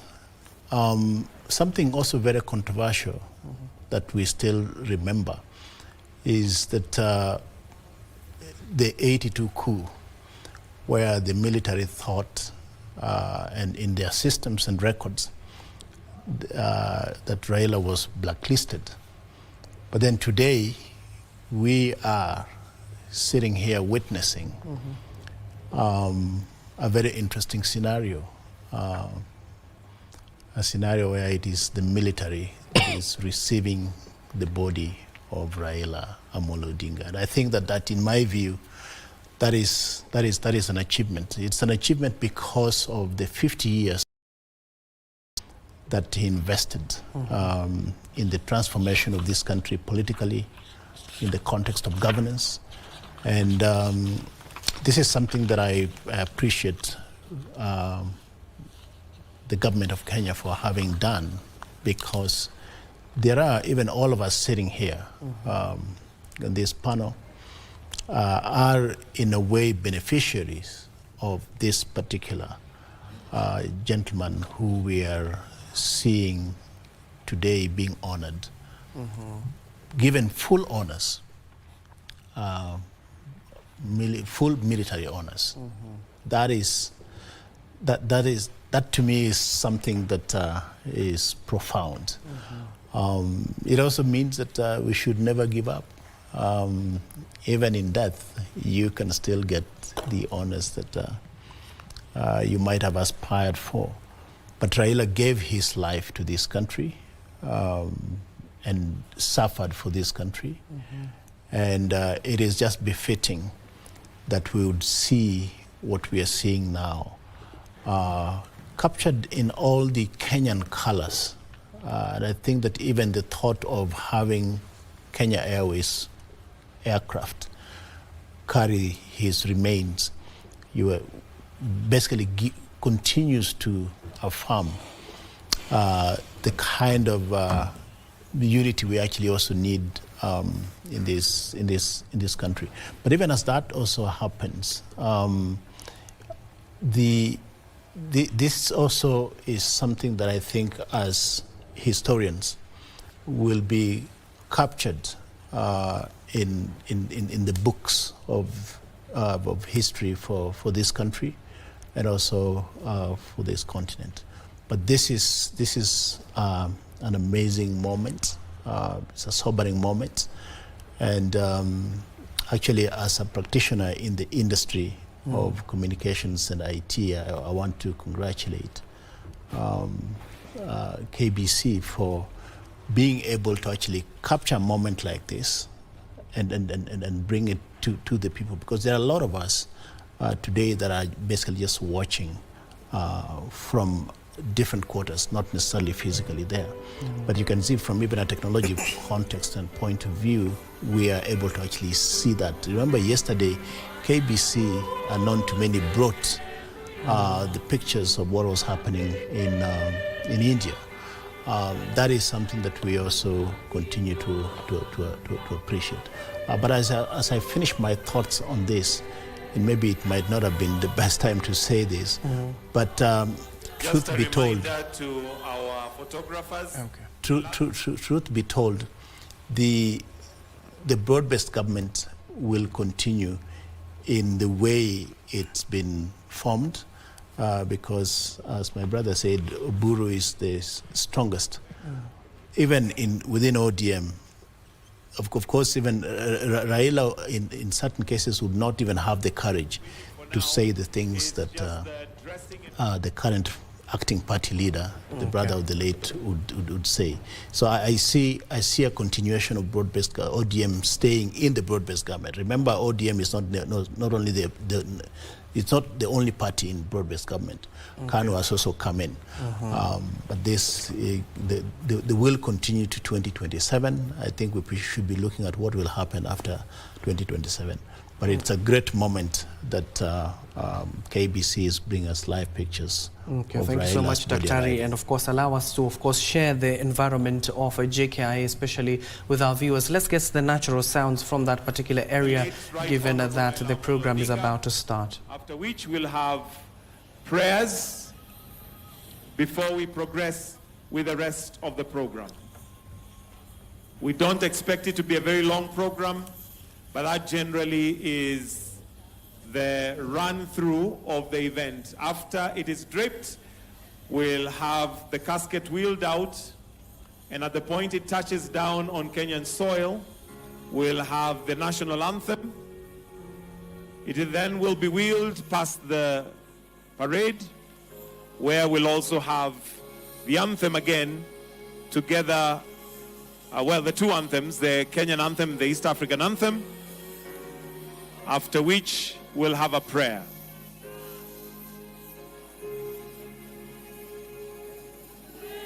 Have it. That is an itinerary that has been given out by Michael Gitonga, State House representative, just talking about. You can see now the leaders alighting.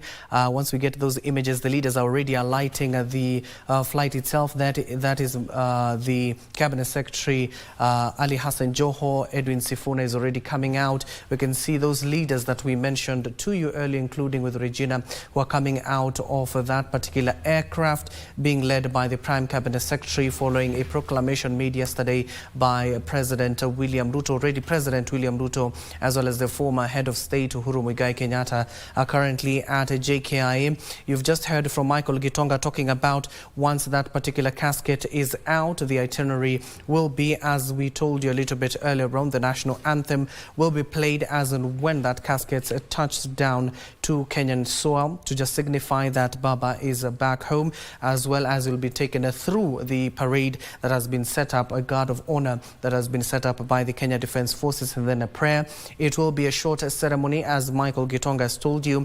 After that particular session, you'll see the procession being taken slowly all the way through Mombasa Road, snaking its way through the Central Business District and all the way to the Lee Funeral Home. You can see KDF already at that particular aircraft, ensuring that the casket is safe so that they can bring it out. You can see the leaders who were in that particular aircraft already alighted. You can see Edwin Sifuna, the Majority Leader Kimani Ichung'wah, and a host of other leaders who are in that particular aircraft. KDF have taken over.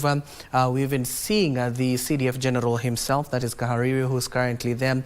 The Vice CDF as well is also present, and a host of generals from the Kenya Defence Forces who are overseeing this particular exercise, given that it is a state funeral. And too many people might think, while these people congregated there, especially wearing reflectors, those are JKI workers who want to see this historical moment. Even behind them, I can see a host of people, ODM supporters, who are currently there. You can see the Odinga family who are on that particular aircraft. You can even see Winnie Odinga there holding the cap of ODM leader Raila Odinga, and of course emotional moments there for the family and the country at large. What a moment you're seeing on your screen. Those are the family members of the ODM leader Raila Odinga and other relatives who are currently there. They went all the way to India to receive the body of the ODM leader Raila Odinga. And interestingly, what happened in India, we even saw his former friend, that is the Prime Minister, that is Narendra Modi, who was there eulogizing Raila Odinga. They have been good friends over the years. The governor, including the governor of that particular area where Raila Odinga was declared no more, the governor as well as the government of India accorded Raila Odinga a casket, and of course they paid their last respect to the ODM leader Raila Odinga. You can see those people behind there with leaflets. They are not protesting, they are there to mourn with their family, and of course peaceful processions within JKI as they wait for that particular casket to be brought out. You've heard a little bit while ago that the program will not be that long, given that the itinerary has been set out all over to ensure that every Kenyan at least can get an opportunity to not only sign a condolences book, but to see or view the body of the ODM leader Raila Odinga. The procession, as I told you, will be going slowly from JKI, snaking its way through Mombasa Road all the way to the Lee Funeral Home, where it will be preserved for just a few minutes before it is taken to the Parliament buildings, where preparations have been made to receive the body of the ODM leader Raila Odinga. Now you can see the security apparatus there, given that President William Ruto proclaimed that this will be a state funeral accorded to former heads of state, but this is an unprecedented moment where the former ODM leader Raila Odinga is receiving honors similar to those of former heads of state. And of course they're about to bring out the casket. As and when it comes out, people will be asked to keep quiet so that the national anthem can reverberate across the JKIA fields. You do remember how the ODM leader Raila Odinga talked about the revamping of JKIA, especially supporting the Adani deal that collapsed. Raila Odinga was talking about how that could be crucial for the revamping of the JKIA, given that the numerous issues that has faced the airport itself. But right now the ODM leader Raila Odinga's body is about to be brought out. As and when it is brought out, you'll be seeing those images, will give you the sounds, the feel of that particular area. The family is present. ODM officials who currently addressed a while ago at one of the hotels along Mombasa Road are also present there. And of course, a number of them have already greeted President William Ruto and the former head of state, Uhuru Muigai Kenyatta, in terms of condoling not only with the family, but the leadership. You do know that the pact President William Ruto already made with the ODM leader Raila Odinga earlier this year at the at the Kenyatta International Convention Center, which is the KICC, that brought together a 10-pact agenda. You can see now there is the casket coming out of the plane, already adorned, the Kenyan flag on it. We were informed that as and when it touches the ground, the national anthem of this country will reverberate across JKI. There you have it, JKI officials alongside KDF officials picking up the casket. Of course, ululations. Let me allow sound at JKI so that what is happening.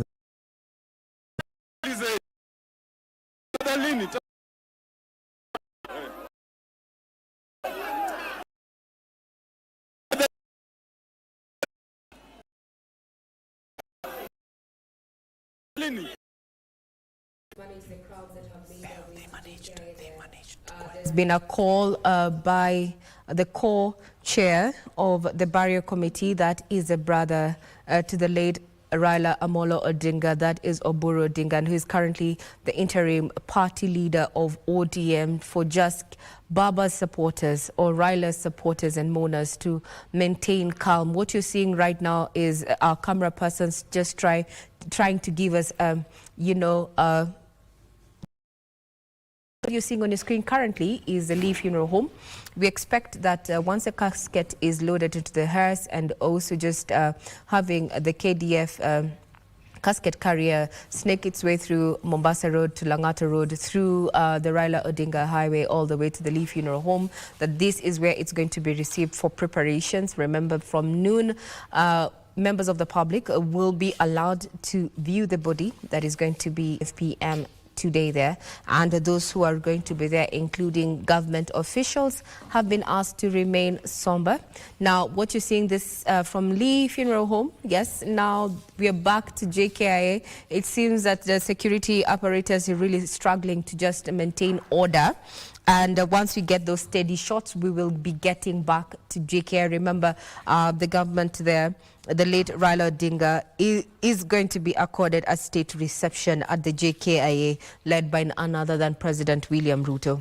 Once we get those steady shots and the security, you know, just manages the crowds that have already forced their way to the Jomo Kenyatta International Airport, we will be taking you back there. But what you're seeing right now is security apparatus on the ready at the Lee Funeral Home. We also have our reporter Timothy Kipnusu on ground, and he's going to be bringing us up to speed with what is going to be happening, taking place there at the Lee Funeral Home. Now, to just take you back, is that the body is going to be received at the Lee Funeral Home, prepared for public viewing. That is going to be happening at the Parliament buildings from noon to all the way to 5 p.m. And while this is happening, members of the bicameral Parliament are going to be holding special sittings from 10 a.m. all the way to for them to eulogize a man who has been termed as a... And talking about Kenya, that Raila Amolo Odinga has played over the year a disservice. He's been termed as an enigma and a political genius, so to speak, with questions abound on what the government there. We'll be keenly waiting to hear what President William Ruto is going to be saying in the coming days in regard to this. In 2024, Raila Amolo Odinga came in very strongly, you know, to just unite Kenyans at a time when we had the anti-government protests here led by the Gen Z. And coming together of Raila Odinga as well as President William Ruto to quell, or rather just try and rein in on the political stability. And there's been calls to just broad-based. Mike Megwe aside to just what we have just seen there. Maybe what is going through a majority of number of people to the Jomo Kenyatta, you know, it loved Raila Amolo Odinga. Just the overall such, you know, this is not a president, but a former premier who is being to witness deliver a state reception there, led by none other than President William Ruto. Over to you, Mike Megwe. You know, it's a sign of outpouring love that Kenyans have for Raila Odinga. Remember, there's a person who they have known for a long time. Political space, and the fact that people have come out to just receive body as it comes back to the country of him. And also, you know, the president said yesterday is that Odinga is a once in a generation, something you hear spoken about a leader, but when it comes to Raila Odinga, his impact is undeniable. And Osido, I don't know how you view that statement, that Raila is a once in a generation type of a leader.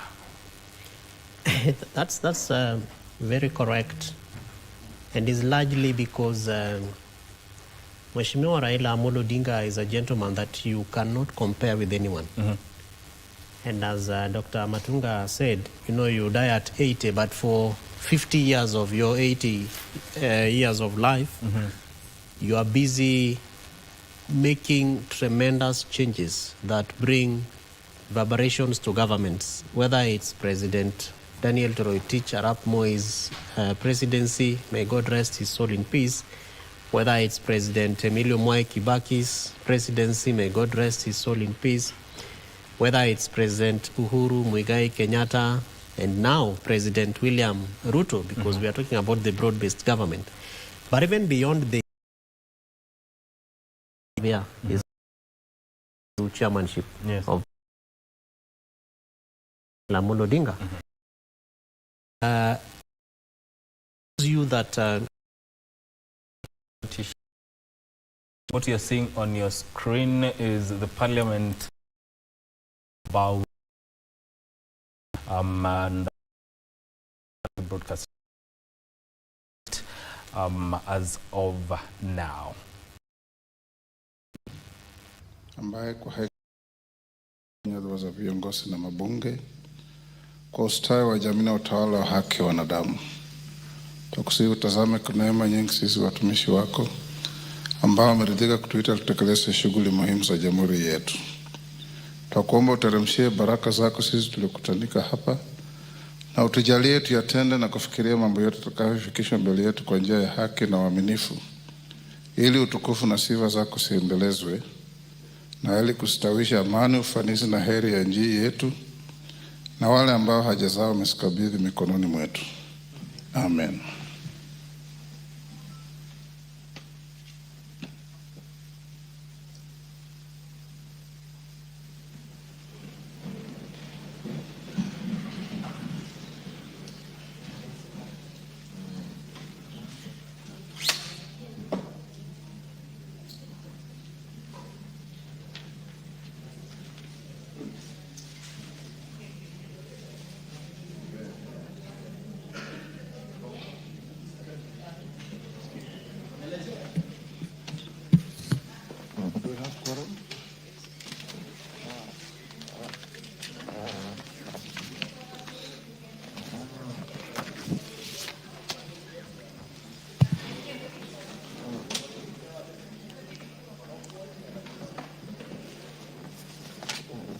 Honorable Wario, you are not in the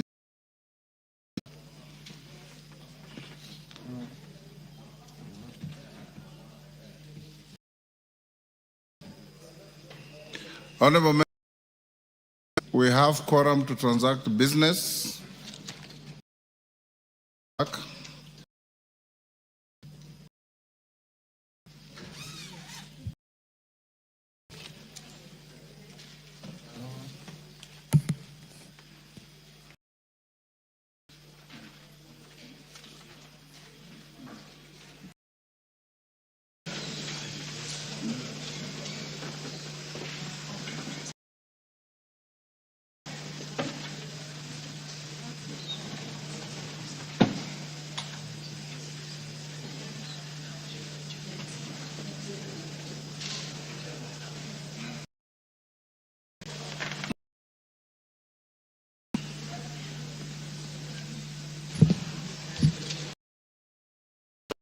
Administration. Order number 2, communication. Honorable members, welcome to this sitting today for the special motion. I want to make the following communication. Honorable members, we meet this morning under a somber cloud that hangs heavy on our nation. You will recall that I did invoke Standing Order number 1 to adjourn the morning sitting of this House yesterday, a decision that resonated with the anxious solemnity that gripped the country as news broke of the passing on of one of Kenya's greatest sons. Honorable members, as confirmed by His Excellency the President, Dr. William Samoei Ruto, CGH, President of the Republic of Kenya and Commander-in-Chief of the Defense Forces, the nation is in a mourning following the death of the Right Honorable Raila Odinga, EGH, the second Prime Minister of the Republic of Kenya. The Right Honorable Raila Odinga passed away yesterday, Wednesday, 15th October 2025, while undergoing treatment in India. Honorable members, the Right Honorable Raila Odinga was born on 7th January 1945 to the late Jaramogi Odinga and the late Mama Juma Odinga in Maseno, Kisumu County. He was the son of Kenya's first vice president, and from his earliest years, he was shaped by the spirit of courage, conviction, and compassion that would later define his life. He was educated in Kenya and Germany, where he earned a master's degree in mechanical engineering, a foundation that spoke to his sharp intellect and practical vision. On returning home, he lectured at the University of Nairobi and founded the East African Spectre Limited, an enterprise that reflected his belief that Africans could build and own their own future. When multi-party democracy was finally restored in Kenya, he became a central figure in shaping the nation's modern political history. Election as a member, it was in 1992, to his leadership, he embodied the abiding faith in the will of the people. Honorable members, the Right was a reformer whose finger every chapter of evolution. He in the push for constitutional reform, chaired key parliamentary committees, front of the conversations that eventually birthed the Constitution of Kenya 2010, our living testament to shared governance, freedom, and devolution. As a Minister for Roads, Public Works, and Housing, he championed infrastructure projects that reshaped our country, the expansion of major highways, the planning of the Lapsset Corridor, and the bold reclamation of public spaces long lost to impunity and land grabbing. Honorable members, as Prime Minister in the Grand Coalition Government, the Right Honorable Raila Odinga steered national reconciliation after the 2007-2008 post-election violence, working alongside the late President Mwai Kibaki to rebuild a nation torn by grief.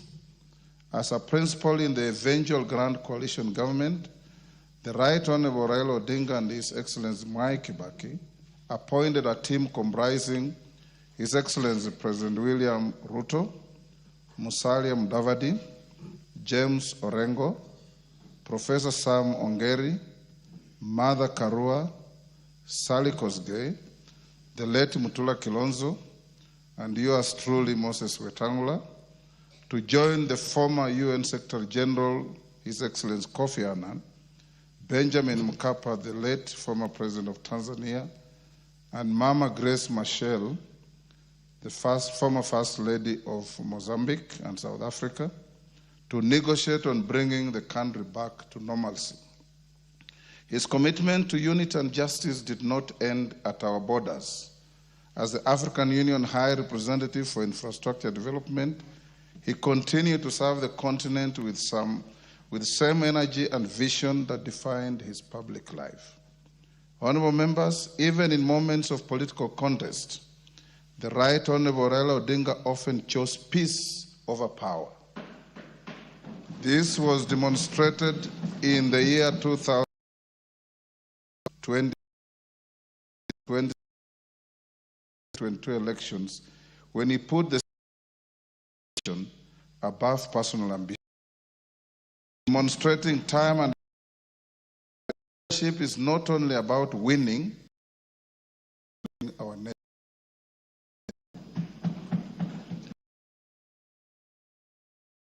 To millions, Baba, Tinga, and to name but a few. He walked with mighty, and he inspired courage and carried with him that Kenya than her past.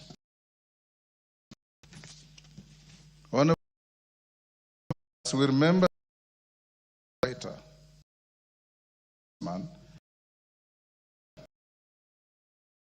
the fire, struggle, behind the. He was a life that reminded us that corruption can go on and so much that statesman was at.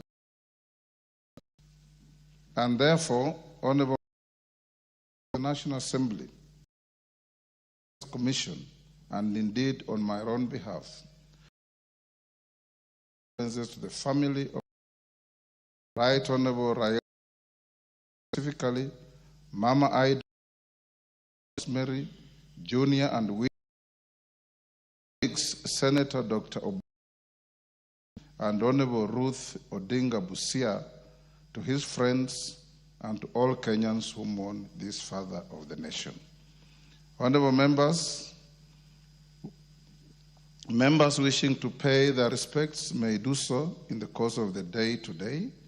In the meantime, you approved an exceptional motion co-sponsored by the leaders of the majority party and the minority party to enable this House record its tributes to our departed former Prime Minister.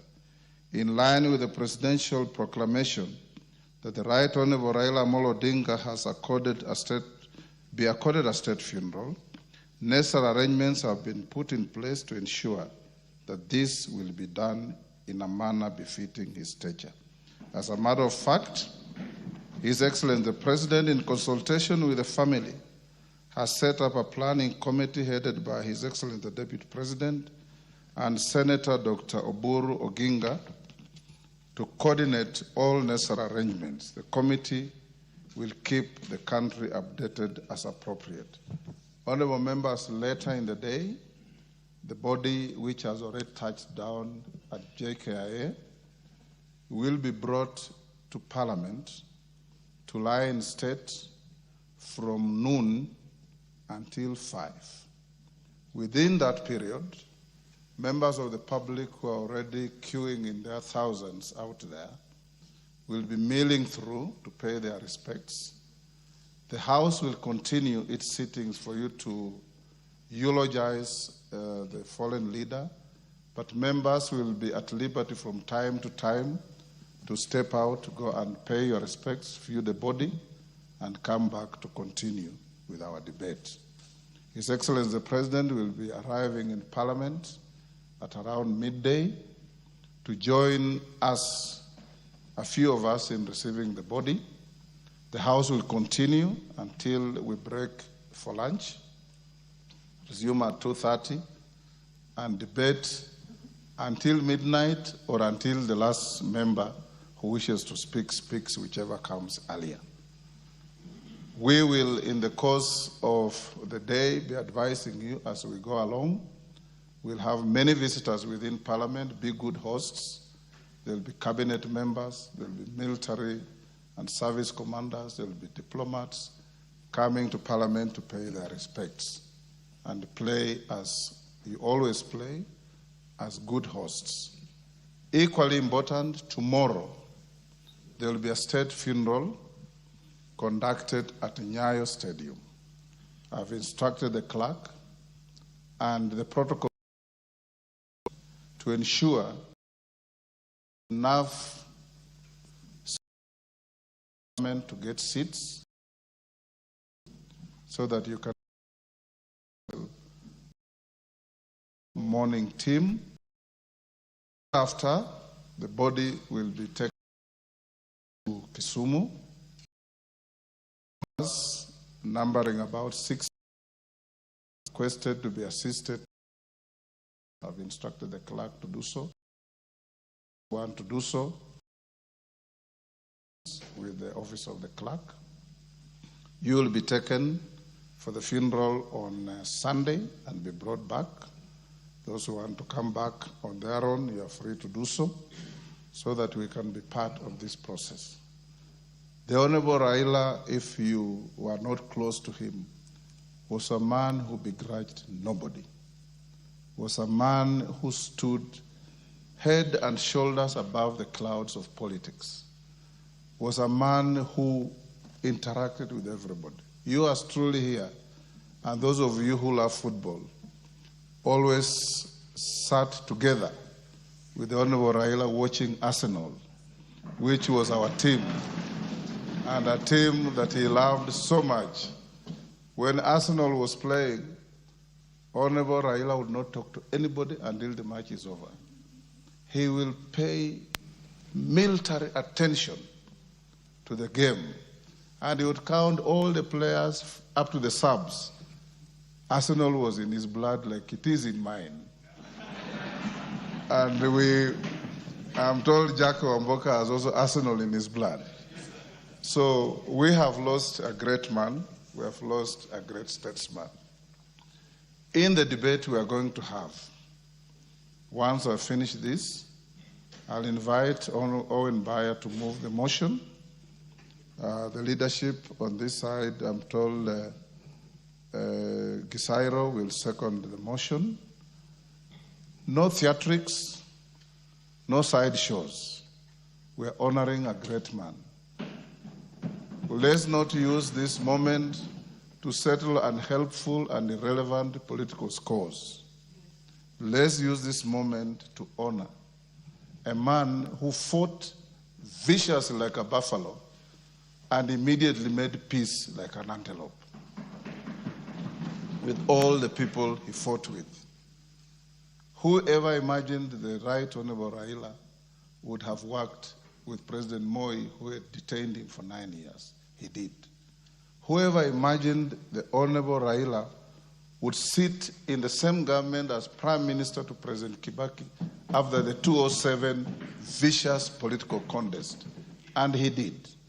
Whoever imagined the Right Honorable Raila Odinga would have a handshake with Uhuru Kenyatta, our former president? And he did. Whoever imagined the Right Honorable Prime Minister Raila Odinga would sit with President William Ruto after the last contest in 2022, that he was bruising and vicious? And he did. He's an example for all of us to emulate, that a political contest should not develop.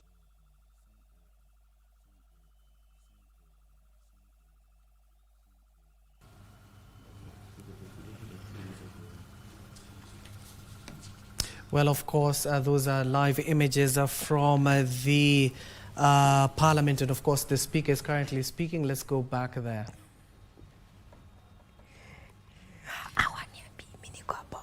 Most fair country. We have only one Kenya, and everybody has a duty, a patriotic duty, to contribute to the well-being of our nation.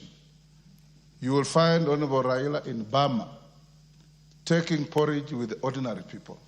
You would find Honorable Raila in the Hilton eating caviar with the mighty. That was the great man he was. And I encourage you, young politicians, emulate this and our country will go places. Emulate this and our country will spring from a developing country to a developed country. The ball is in our court. Rome was never built in a day, but the Romans were there to build it. Kenya cannot be built in a day, but Kenyans are there to build it. And you have been given the rare privilege at this time in our history to be the leaders of our country. Let's lead from the front, let's show good examples, and let's emulate the Right Honorable Raila Odinga, that in your heart there is no space for malice, there's no space for hatred, there's no space for vitriol, there's no space for cheap and unhelpful politics. There's only space for Kenya. Honorable members, in honor of parent, take your seats. Take the nearest seats.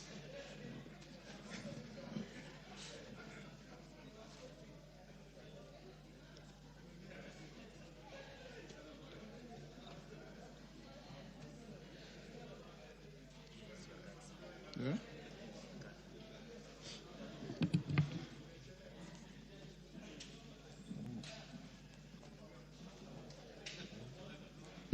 Take the nearest seat, honorable members.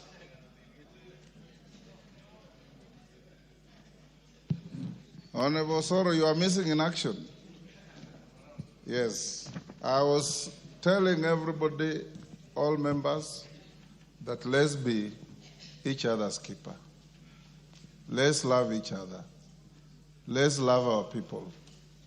Bob Marley said, know people, feel people, love people. That is what makes society. Know people, feel people, love people. That is the great Bob Marley. And that is the Kenya we want. As I finish, honorable members, in honor of his selfless service and immense contribution to the Republic, I once again request that we all rise and observe a moment of silence in memory of the late Raila Odinga, the enigma of Kenyan politics, a visionary leader, and a true son of our land. I believe Chinua Achebe had people like Raila in mind when he said, a wise man standing on the ground will see further than an idiot standing on top of a tree. And indeed, he saw further than many, many, many people.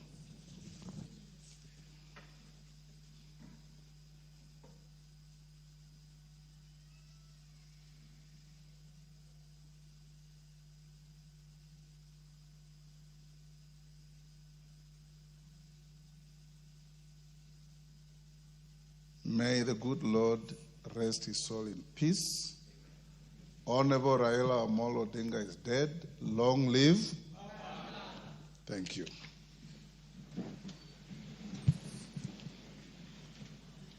I will now give you direction as follows, honorable members.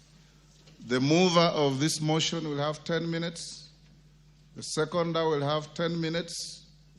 Your leaders, when they come, will have 20 minutes each.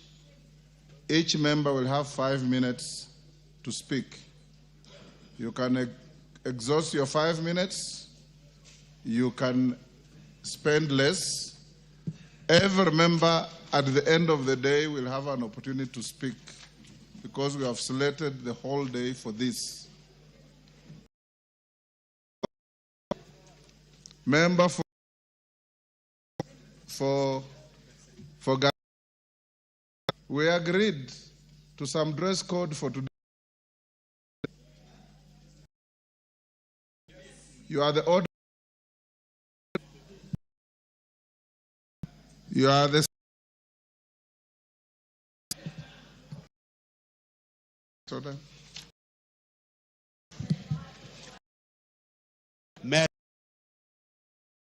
Order number 4.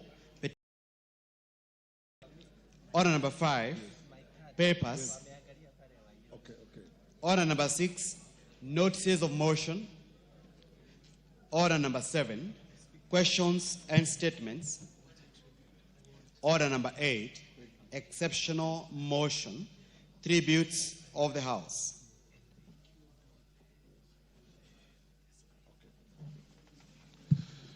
Thank you. Owen Bayer. You have 10 minutes to move the motion. Okay.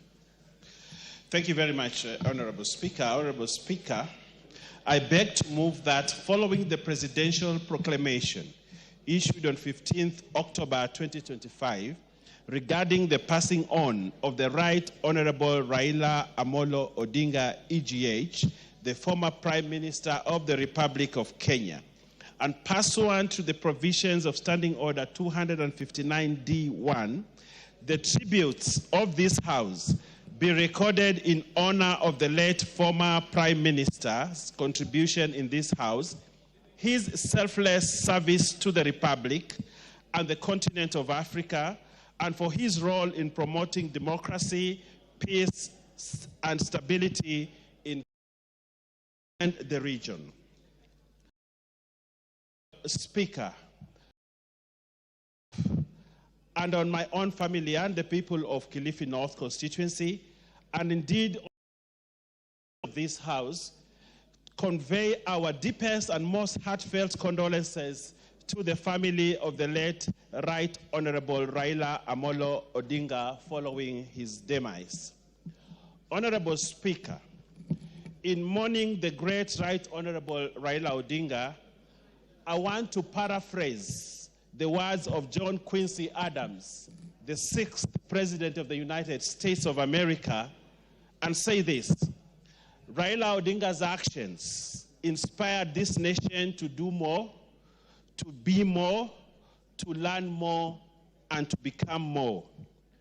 Honorable Speaker, the Honorable Raila Amolo Odinga was a leader for all Kenyans, even those who did not believe in him.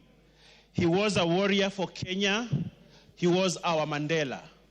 Honorable Speaker, you may recall when Mandela was released from prison, he shook hands with his jailers and served in the same government with his jailers. It's the same spirit with which the Honorable Raila Odinga took every time there was a contest, a fierce contest in this country. But every time, those who ridiculed him, those who said words about him, but every time we ended an election, Honorable Speaker, the Honorable Raila Amolo Odinga sat with the same people and steered this country towards the next level. And that was the man, Raila Amolo Odinga.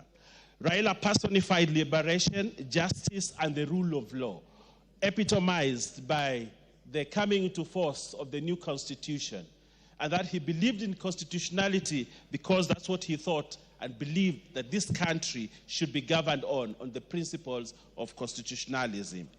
In all these warrior accolades, Honorable Speaker, he remained charismatic, approachable, inclusive, mortal, and a remarkable family man, Honorable Speaker. If you had a chat with the Honorable Raila Odinga for as many hours as you will, but in his talk, he will always speak about his family, highly about his family, and say that he's a man, that he is who he was because his family stood by him. Honorable Speaker, the Honorable Raila Amolo Odinga had a higher purpose for his life. And in that trait, Honorable Speaker, that higher purpose for his life, he picked very many people here from nowhere, Honorable Speaker, and created leaders out of them, Honorable Speaker. A lot of the members of Parliament that sit here today, and even former members, Honorable Speaker, owe it to Raila Amolo Odinga that they are here, Honorable Speaker. And that is something we cannot take away from him. Yours truly here, Honorable Speaker. Raila Odinga picked me from my university lecture room. I knew nothing about politics. I didn't even aspire to be a politician. But when I met him, and he encouraged me, and I feared running for a political post, but he encouraged me. Today, I am the leader that my people can depend on because Raila Amolo Odinga made me who I am today. Honorable Speaker, many of us, as we sit here, the same hallowed chamber that the Honorable Raila Odinga sat many years, remember his debates, his contribution, his fierce contests in these chambers, not for himself, not for what he wanted for himself, but what he wanted and inspired for this nation, to make Kenya a great nation. As he lies in state today, and he lies in state in this honorable chamber as Honorable Speaker, we mourn a great man, a man whose spirit, whose life story, Honorable Speaker, describes what Kenya is. And the up and hills, and the hills that this country has gone through, Honorable Speaker, and the progress that we have made as a country, described in one statement to Raila Amolo Odinga. Finally, I would like to mourn the Amolo Odinga, using the word on his song, Goodbye England. Goodbye Kenyan Rose. Our hearts, you are the grace that placed torn apart country, and you whispered to those in pain, now you belong to heaven, and the stars spell out your name. And it seems to me you lived your life like a candle in the wind, never fading with the sunset. When the rain set in and your footsteps will always fall here. Along Kenya's greenest hills, your candles burned out long before your legend ever will. I thank you, Honorable Speaker, and ask the Honorable Gesairo to second. Gesairo. Thank you, Honorable Speaker. Honorable Speaker, today we sit here mourning the loss of the father of the second liberation, a man who fought for the Constitution that we have today, the freedoms that we enjoy today, the freedom of speech, freedom of expression that we have today carries the name of the Right Honorable Raila Odinga. Honorable Speaker, Raila Odinga was a man of courage, a man who spoke for what he believed, who walked the talk, and ensured that he gave the rest of the country that there is a better Kenya that is coming. Honorable Speaker, Raila Odinga was a man who spoke without speaking, a man who led without uttering a word. He was truly an enigma. He always re-emerged when everyone thought that he was down, when everyone thought that he had been vanquished. Baba had a way of coming back. Have you read a poem by Art Garfunkel, Silence?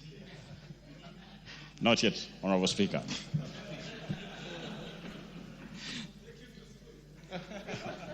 Honorable Speaker, Raila Odinga believed in constitutionalism, doing what is right. He believed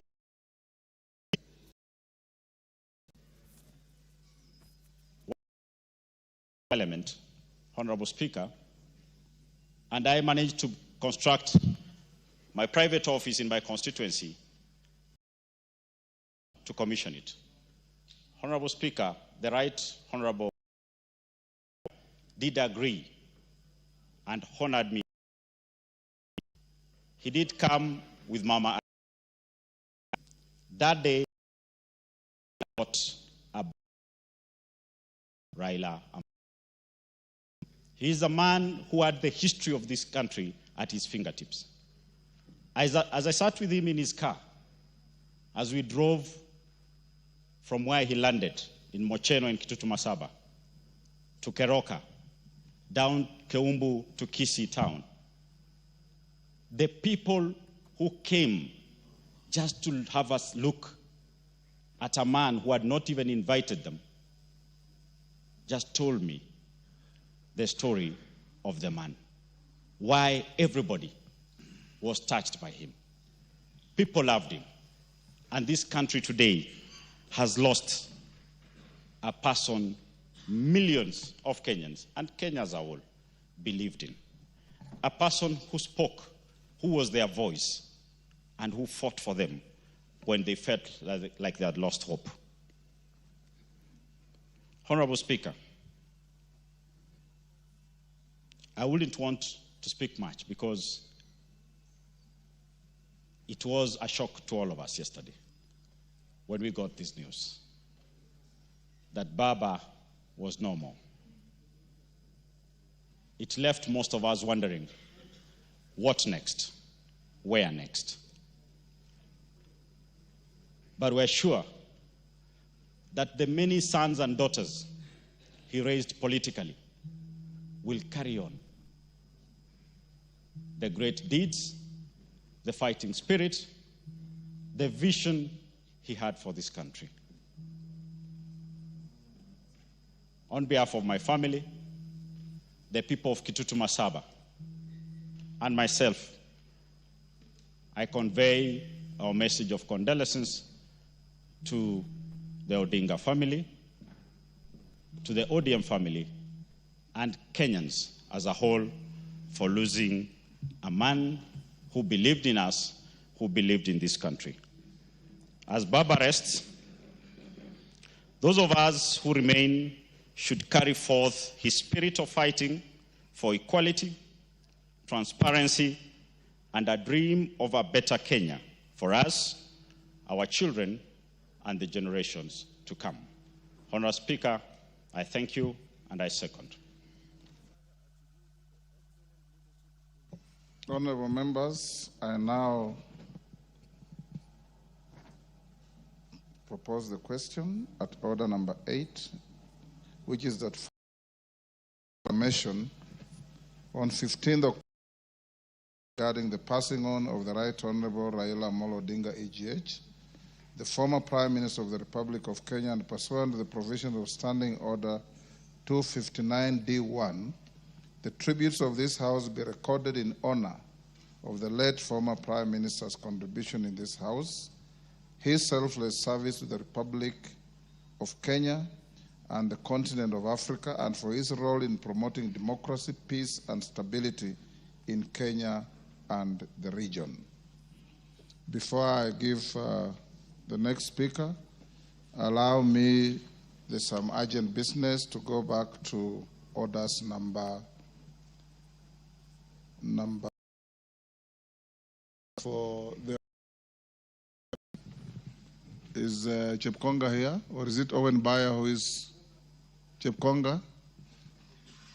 Who? Kishimo. Yes, to urgent paper on the table and give notice of motion.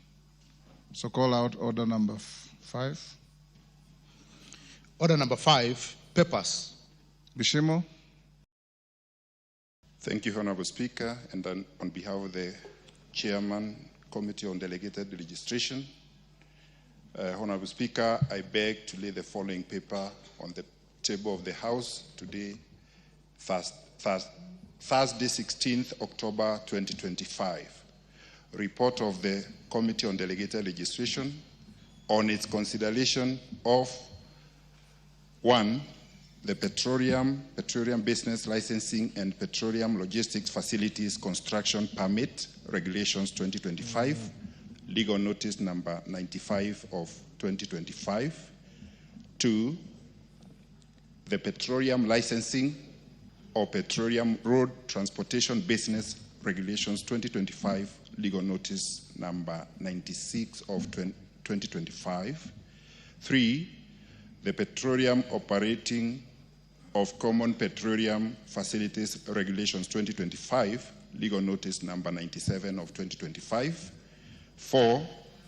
The Petroleum Information and Statistics Regulation 2025, legal notice number 98 of 2025. 5. The Petroleum Lubricants Facility Construction and Licensing Regulation 2025, legal notice number 99 of 2025. 6. The Petroleum Retail Dispensing Site Construction and Licensing Regulations 2025, legal notice number 100 of 2025. 7. The Petroleum Liquefied Petroleum Gas Regulations 2025, legal notice number 101 of 2025. 8. The Regulations Petroleum Information and Statistics Revocation Regulation 2025, legal notice 102 of 2025. 9. The Energy Retail Facility Construction and Licensing Revocation Regulations 2025, legal notice number 103 of 2025, and the Petroleum Products Quality Management Regulation 2025, legal notice number 104 of 2025. I beg to lay, Honourable Speaker. Next, order number 6. Order number 6, notices of motion. Kishimo. Thank you, Honourable Speaker. And Honourable Speaker, I beg to give notice of the following motion: that this House adopts the report of the Committee on Delegated Legislation on its consideration of 10 regulations relating to the petroleum sector laid on the table of the House on the Thursday, 16th October 2025, and pursuant to the provisions of Section 18 of the Statutory Instruments Act, Cap 2A, announce in entirety the following regulations. 1. The petroleum business licensing and petroleum logistics facility construction permit regulations, legal notice number 95 of 2025. 2. The petroleum licensing and petroleum road transport business regulations, legal notice number 96 of 2025. 3. The petroleum operating common petroleum facilities regulations, legal notice number 97 of 2025. 4. The petroleum information and statistics regulations, legal notice number 98 of 2025. 5. The petroleum lubricants facilities construction and licensing regulations, legal notice number 99 of 2025. 6. The petroleum retail dispensing site construction and licensing regulations, legal notice number 100 of 2025. 7. The petroleum liquefied petroleum gas regulations, legal notice number 101 of 2025. 8. The energy petroleum information and statistics revocation regulations, legal notice number 102 of 2025. 9.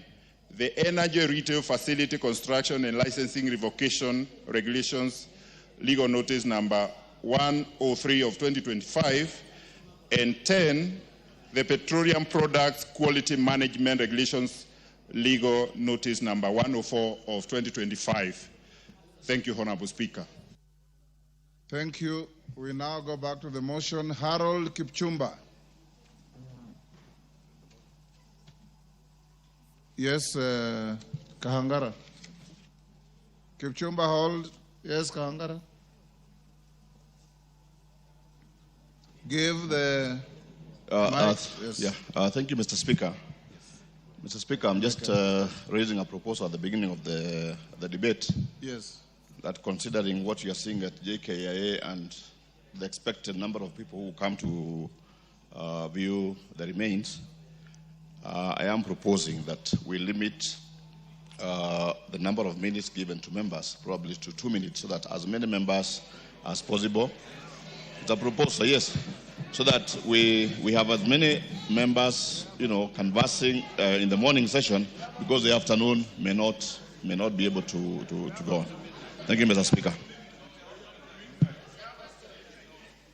Kipchumba, members, do you want to adjust the time allocated?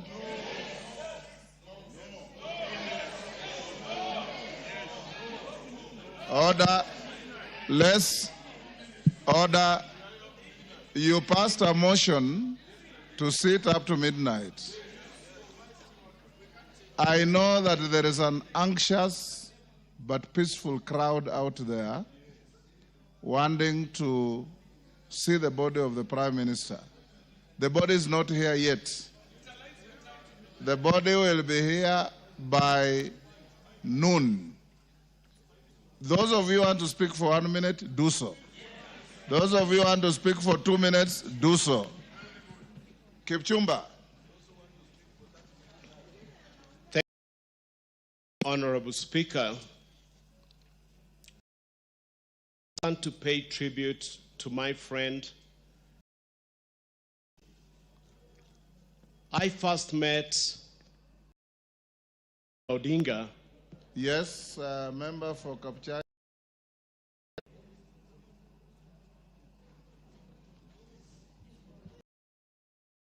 Oh, thank you, Mr. Speaker.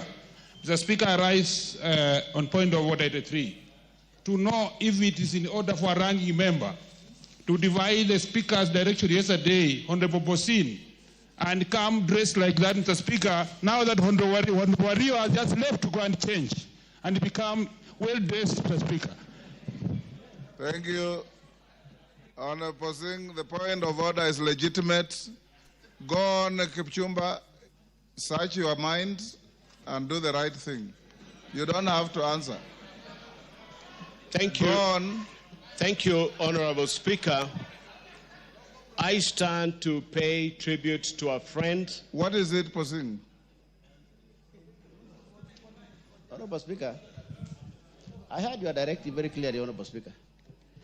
But people, and you must also appreciate I come from a culture and a community.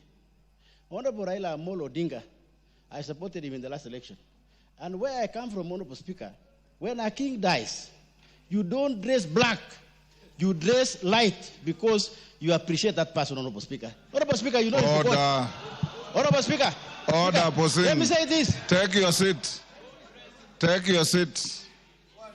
To begin with, I know the anthropology of every community in Kenya. What you are saying is not correct. Go on, Kipchumba. Thank you, Honorable Speaker. I stand to pay tribute to my friend and leader, Right Honorable Raila Odinga, the person I first met in the corridors of cells in 1986 while fighting for democracy. I was picked as a suspect of the FARA movement then. And since we met, he looked at me and wondered how a police officer would handcuff a person on crutches. And we became friends. It is hard to put into words what Right Honorable Raila Odinga means to me, not just as a leader, but as a friend. I have seen in him strength that is silent, patience that does not waver, and a belief in people that never fades, even in times that are rough. Mr. Speaker, the Right Honorable Raila Odinga has carried the weight of Kenya on his shoulders more times than anyone should have done. Yet, he still walked with hope, still laughed, still listened, and still dreamt of a Kenya that would live up to its promise of being a great nation. That kind of faith is rare. Mr. Speaker, sir, to me, Right Honorable Raila Odinga has been more than a political figure. He was a teacher of history, democracy, good governance, social justice in this country. He has always provided me with a shoulder to lean on and inspired in me resilience to overcome extremely challenging occasions. A mirror for courage, a role model for integrity and assurance that patriotism is not a slogan, it is a way of life. Mr. Speaker, sir, Honorable Raila, his journey has inspired us to keep pushing, to keep believing, and to never trade truth for convenience. Thank you, Honorable Raila, for showing us what leadership looks like when it is grounded in love for the people and country.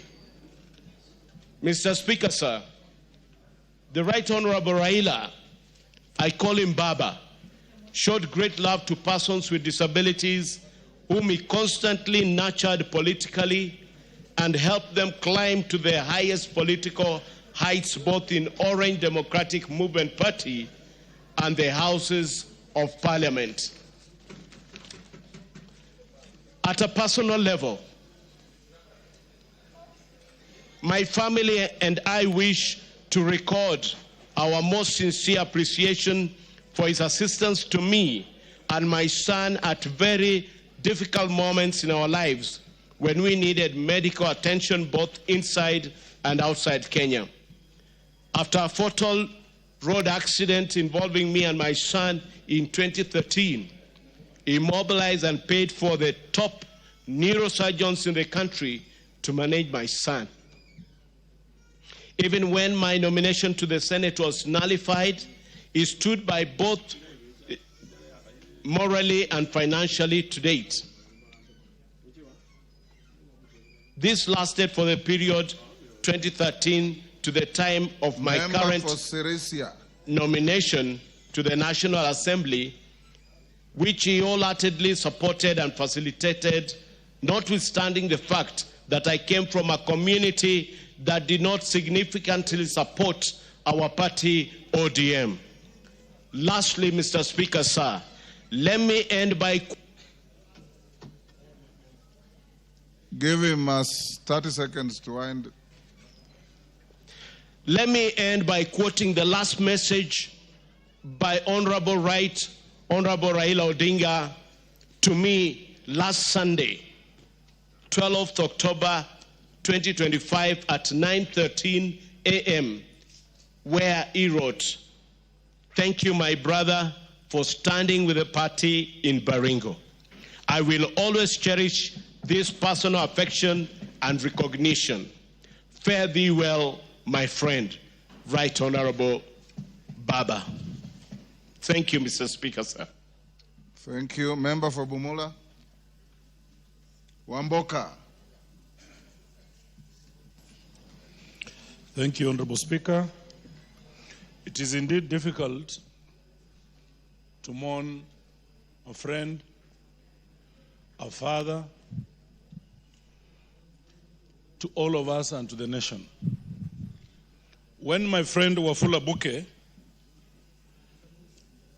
called me yesterday morning of the passing of Raila Odinga, I did not believe, Honorable Speaker.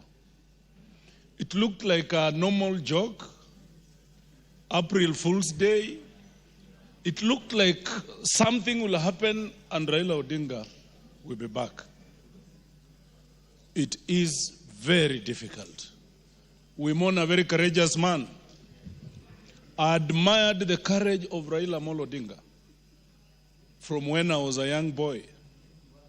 What Raila has been able to do for this country in very difficult times, Honorable Speaker. We remember him for liberating this country when no one could dare speak to the government, at the government.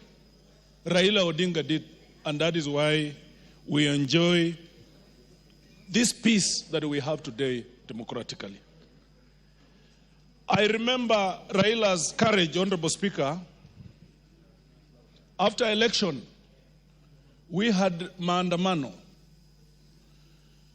One day, one time, before we set out for the streets, Honorable Speaker, we were in a room with the other party leaders, now deciding which routes to use, Honorable Speaker.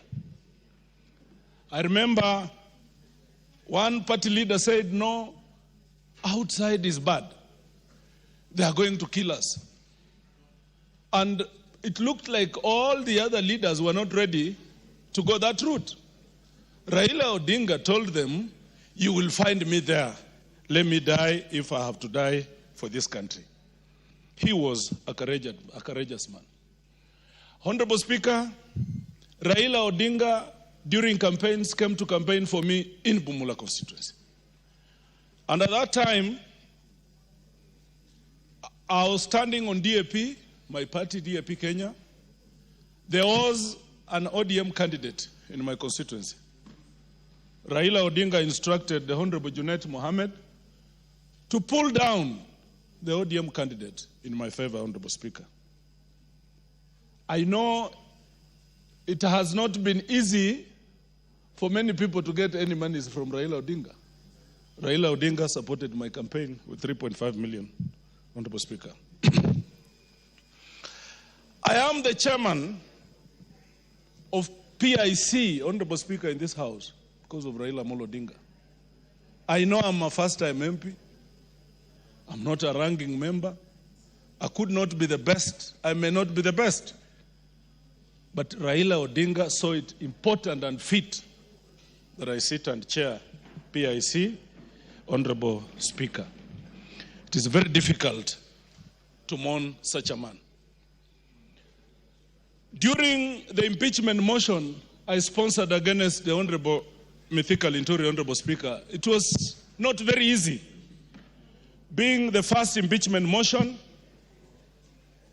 post-2010 Constitution, Honorable Speaker. It was a first in its kind. I didn't know where to start. I didn't know how to head. Raila Odinga gave me a lot of courage. Raila Odinga told me, young man, this is your first cup. I have so many cups. This is your first cup. He gave me lawyers to support me in the impeachment, Honorable Speaker. I want to believe that Raila Odinga is dead, but that which he stood for. Yes, Honorable Odanga, what's the point of order? Thank you, Honorable Speaker. I just want to remind my son here, you know he's my son and a member for Bumula, that his motion was, impeachment motion was not the first post-2010. I did sponsor one for the removal of, yes, Honorable Jacob Kaimenyi. Thank you, sir. Yes. Chair, add me one minute. 30 Thank you, seconds. Oja. Wind up. Wind up. Honorable Speaker, it is very difficult to mourn Raila Odinga. He has left very many orphans, and I'm one of them, Honorable Speaker. I feel it in my heart. But Raila Odinga, you are gone. We will not let you down. Fare thee well, Raila Amolo Odinga. Murugara, George. Thank you. Thank you very much, Honorable Speaker. Honorable Speaker, yesterday was a dark day. A dark cloud fell over our country, and by the time it started fading away, the sad news were broken to us that the former Prime Minister, the Right Honorable Raila Amolo Odinga, was no more, and that he had rested. The country was plunged into mourning, led by His Excellency the President, Dr. William Samoei Ruto, and everyone. And even as we convey these messages this morning, the entire country is actually mourning. The Right Honorable Raila Amolo Odinga is just about to be walked into this house so that he can lay in state and we are able to pay his last respects. But before we do that, allow me, Mr. Speaker, on my own behalf, on behalf of my family, and on behalf of the great people of Tharaka constituency, Tharaka Nithi County, to convey my deepest and most sincere condolences to the family of the late Right Honorable Amolo Raila Odinga, to his wife, Ida, his two daughters, Rosemary and Winnie, his son, Raila Jr., and the patriarch of the family, Dr. Oburu Oginga, and the sister, who is also our colleague here, Ruth Odinga. Indeed, we will remember the good days of the late Right Honorable Raila Amolo Odinga with nostalgia because of what he has done for this country up to the last day when he actually rested in peace. Allow me, Honorable Speaker, to draw some analogies between the father and the son.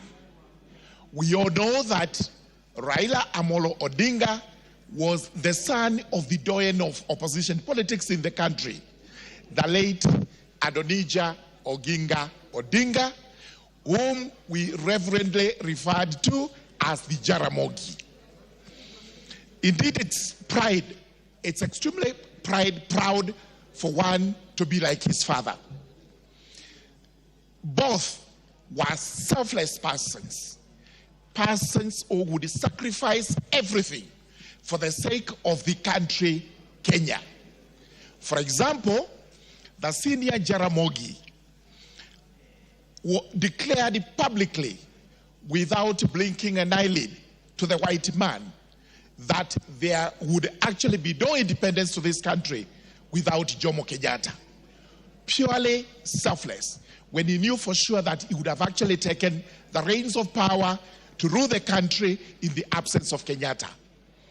On the same shoe, the Right Honorable Raila Odinga in 2002 declared Kibaki Tosha when he knew for sure he would have contested and possibly won the election. This is what is known as selflessness par excellence. Similarly, even the tribulations, the travails all went through were similar. Detained purely because they were advocating for good governance in the country. With those remarks, it is important to say that like father, like son, Raila Amolo Odinga strode the country, strode East Africa, strode the continent of Africa and the world like a colossus, advocating for good governance, democracy, human rights, and justice. We will remember the former Prime Minister, Raila Amolo Odinga, as the doyen of devolution and democracy in Kenya. Allow me to go back to your adage. Raila Amolo Odinga is dead today, but long live Raila Amolo Odinga, Tinga, Baba, and all the acronyms we have reverently given to the former Prime Minister. Cynthia Muge. Thank you, Honorable Speaker, for the opportunity not to just eulogize the Right Honorable Raila Amolo Odinga, but to also acknowledge his immense contribution that he made to this country in democracy, in the fight for unity and freedom. Honorable Speaker, the late Right Honorable Raila Amolo Odinga stood for many things, and I'm a beneficiary of some of the things that he stood for. In the Constitution of Kenya and the issues of devolution, Honorable Speaker, I was first elected in the County Assembly of Nandi, which is a creation of the late Honorable Raila Amolo Odinga, and he stood for it. Honorable Speaker, we mourn today a man whose immense contribution into the development of this country cannot be wished away. And Honorable Speaker, I want to remember the late Raila Amolo Odinga in his journey that he has demonstrated a number of times that leadership is not about privilege, but it is about service. And Honorable Speaker, I must remember the late Raila Amolo Odinga for inspiring and giving hope to the young people to fight for a freer nation, to fight for a better Kenya. Honorable Speaker, we reflect on his immense contribution, not only to honor this man, but to also ensure that we continue to nurture democracy and unity of this country. May his soul rest in peace, and may his family, the spouse, Mama Ida, the children, Honorable Speaker, and the people that he made. Raila Amolo Odinga made hundreds of politicians in this country, and he has held their hands through the political terrain, and we appreciate him for the immense contribution. On behalf of the people of Nandi, we say, fare thee well, Raila Amolo Odinga. Your spirit will continue living on in the generations that you taught and mentored in this country, Kenya. May his soul rest in peace. Member for Westlands. Thank you, Honorable Speaker. Let me take this opportunity also to eulogize and pay tribute to my great political mentor, Raila Amolo Odinga. Honorable Speaker, the year 2007, when Right Honorable Raila Odinga was running for the presidency, he nominated me as one of his proposers. Mr. Speaker, I was not known to him very much, but he picked me and gave me an opportunity to be among the few people who proposed him to be the president of Kenya. After that, Mr. Speaker, he also nominated me to Nairobi City Council, and when he was doing that, he assured me he wanted me to be the mayor of Nairobi. But Mr. Speaker, the rest is history. After that, that's how he nurtured my political career, and ever since, I have walked, I have listened to him, I have learned a lot from him. He's a selfless man. He loves this nation, Mr. Speaker. Raila Amolo Odinga can dine with the lowest and can dine with the mighty, as you mentioned in your speech, Mr. Speaker. Raila Amolo Odinga, you can find him in Bama eating nyama choma. You can find him in Shaurimoyo sitting on a bench drinking whiskey with a very common manage, and you can find him in Serena or any other place. He's a man who can attract, and he has attracted many, many people. 1997, Mr. Speaker, I know there were many Kenyans who will dismiss him, but 2002, when he pronounced Kibaki Tosha, a selfless man, he sacrificed his ambition and supported Honorable Mwai Kibaki even after he was involved in an accident and he was away from the campaign. Raila took up the mantle and championed the campaign of Mwai Kibaki, and Mwai Kibaki was elected as the president of this country. Honorable Speaker, Honorable Raila Amolo Odinga, several times I believe Honorable Raila Amolo Odinga won the election of 2007, and it was stolen from him. But Mr. Speaker, he sacrificed his ambition, stepped back, and worked with Honorable Mwai Kibaki. 2013, same thing, 2017, 2022. Honorable Raila Amolo Odinga has put this nation before anything else. And that is a man, Mr. Speaker, I know there's nobody who can sacrifice such opportunities. Even the people he was sitting with, Mr. Speaker, many of them could not believe in what he was saying. He makes very difficult decisions and sometimes very unpopular. And when he made the decision now to work with President Ruto, everybody dismissed him and said he is greedy, he is what. But Mr. Speaker, look what he did. He realized the country was going the wrong way and he wanted to get Kenya back on the road. Honorable Speaker, Raila Amolo Odinga is not just another person. He is a statesman. It's a Pan-Africanism. He has championed, if you look at our constitution today, devolution is his dream. And he kept on making sure that devolution is perfected. More money is given to the devolved governments. And Mr. Speaker, he was recently, when he was even pushing that the CDF also be given to the county government, I think it was uncomfortable with many people, but he didn't miss it words. He was very clear what he wanted. And Mr. Speaker, we, on behalf of the people of Westlands and my family, and on my own behalf and the family and the people of Westlands, I pay tribute to the great son of Kenya who has passed on. May his soul rest in peace.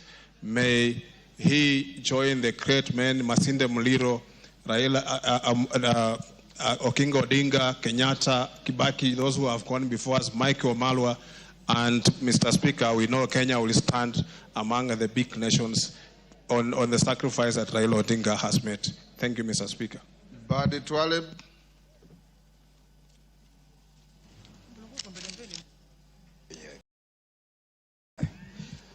Asante sana mheshimiwa, nipatia fursa hii pia ili na mimi kuweza kutuma rambirambi kwa kifo cha mheshimiwa Raila Amolo Odinga.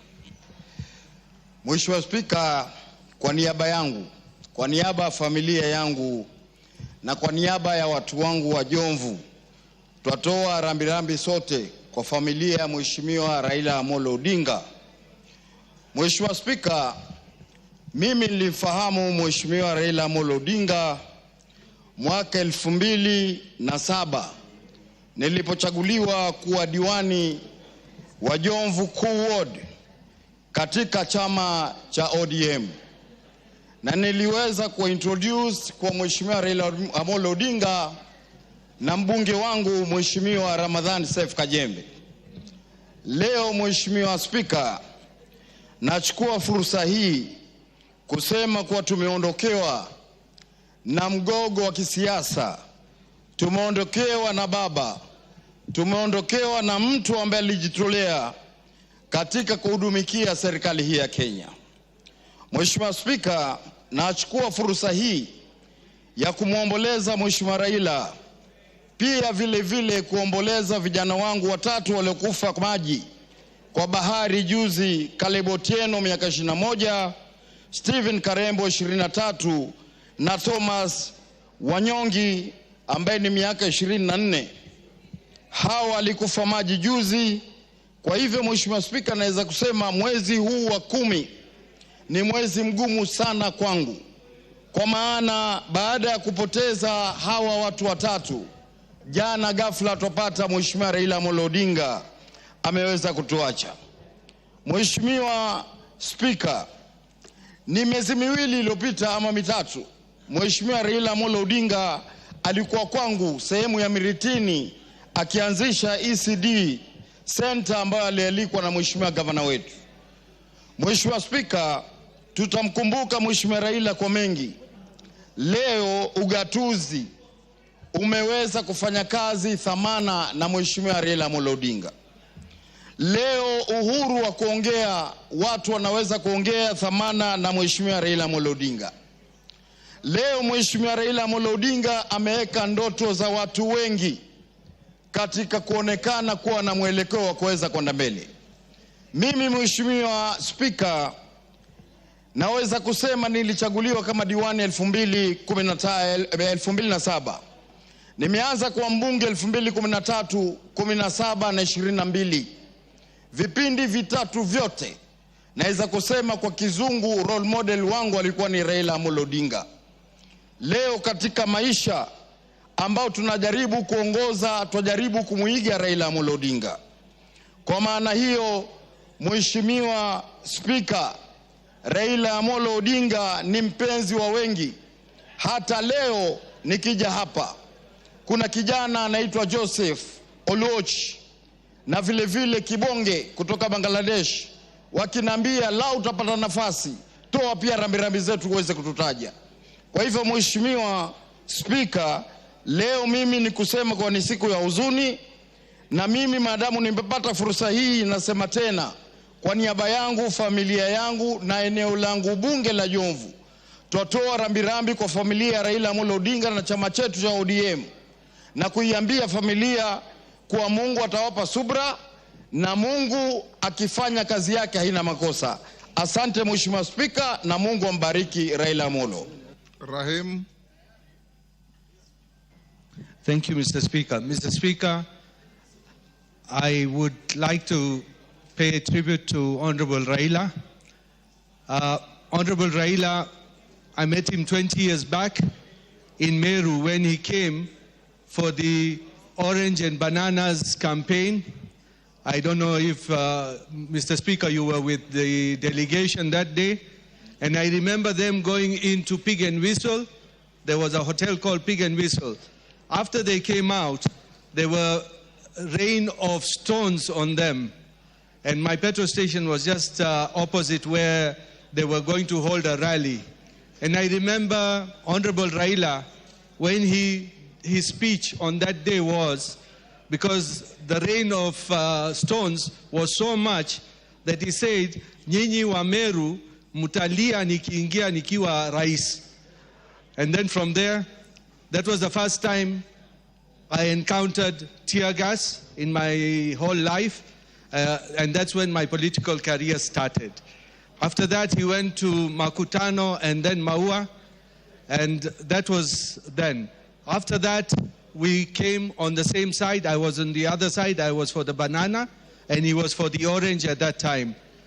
They beat us hands down in the referendum of 2005. But we got back again with Honorable Raila in the one we have, the Constitution 2010, in the referendum. We were on the same side. And again, we were on the same side when we did the BBI referendum, which we failed, but we were together then. And again, when in 2021, I was on his side. Mr. Speaker, Honorable Raila is an enigma, he's Baba, he's everything. And I believe to get somebody like him will take a long, long time. I don't think we will ever get somebody who has gone to detention, who has suffered for this country, and the way he has sacrificed himself. Had Honorable Raila not come through last year to form the broad-based government, I think we would have gone the Madagascar way or the Nepal way or anywhere else. So Honorable Raila did a big favor to this country. The Gen Zs should not think that he betrayed them. He made sure this country, we are safe, and where we are today, we owe it to Honorable Raila Odinga. And I believe with what is happening today, we need to give him a befitting standing. And I say, God bless him. Revelations 14:13 says, the dead who die in the Lord, they rest from their labors, and their deeds will follow them. Inna lillahi wa inna ilahi raji'un. Thank you, Mr. Speaker.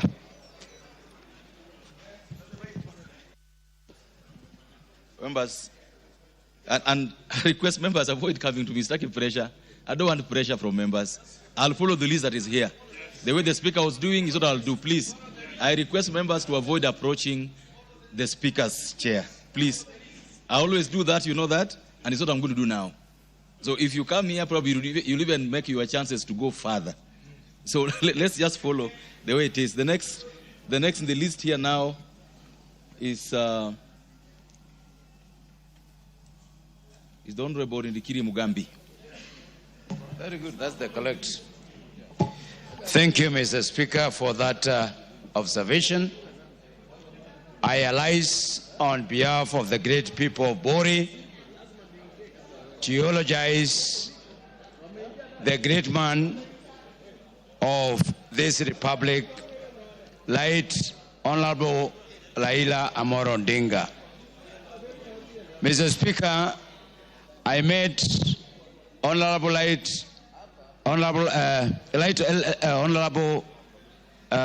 Prime Minister in 2007.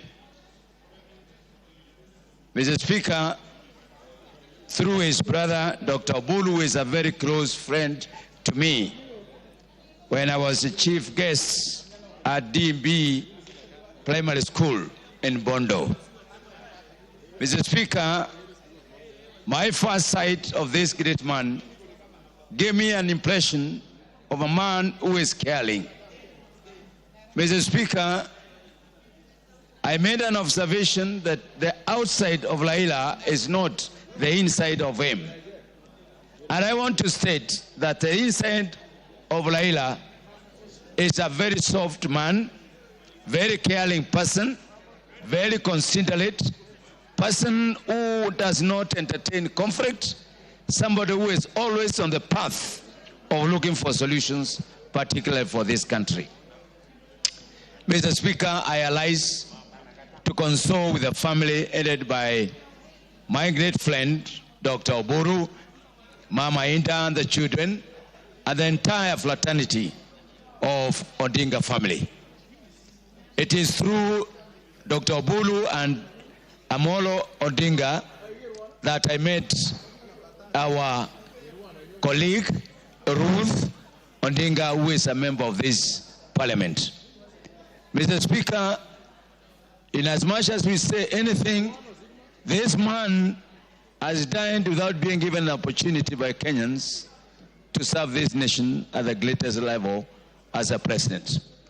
But what he has done and what he has stood for is something that we all of us need to emulate. We mourn this man whoso has already departed, but his legacy will remain forever. I ask my colleagues, I ask other people in the political leaderships on the parties that if we have a case study of a statement, it is carried by none other than His Excellency, the Right Honorable Prime Minister of the Republic of Kenya, Raila Odinga. I thank you, Mr. Speaker.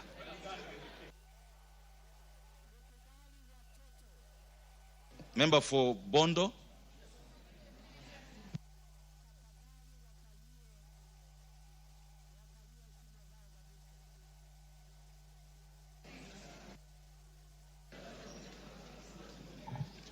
Thank you, Mr. Speaker. Mr. Speaker, as the nation and the world mourn the great Raila Odinga, let it be understood that that is my constituents by local appraisal. He is my mentor. He was my first employer in a row. So the kind of experience that I've had with Raila spans beyond 30 years, to be exact, 34 years. And we've been with him almost at a very personal kind of an arrangement and a relationship over the years. Honorable Raila didn't just get to Parliament the way many of us do.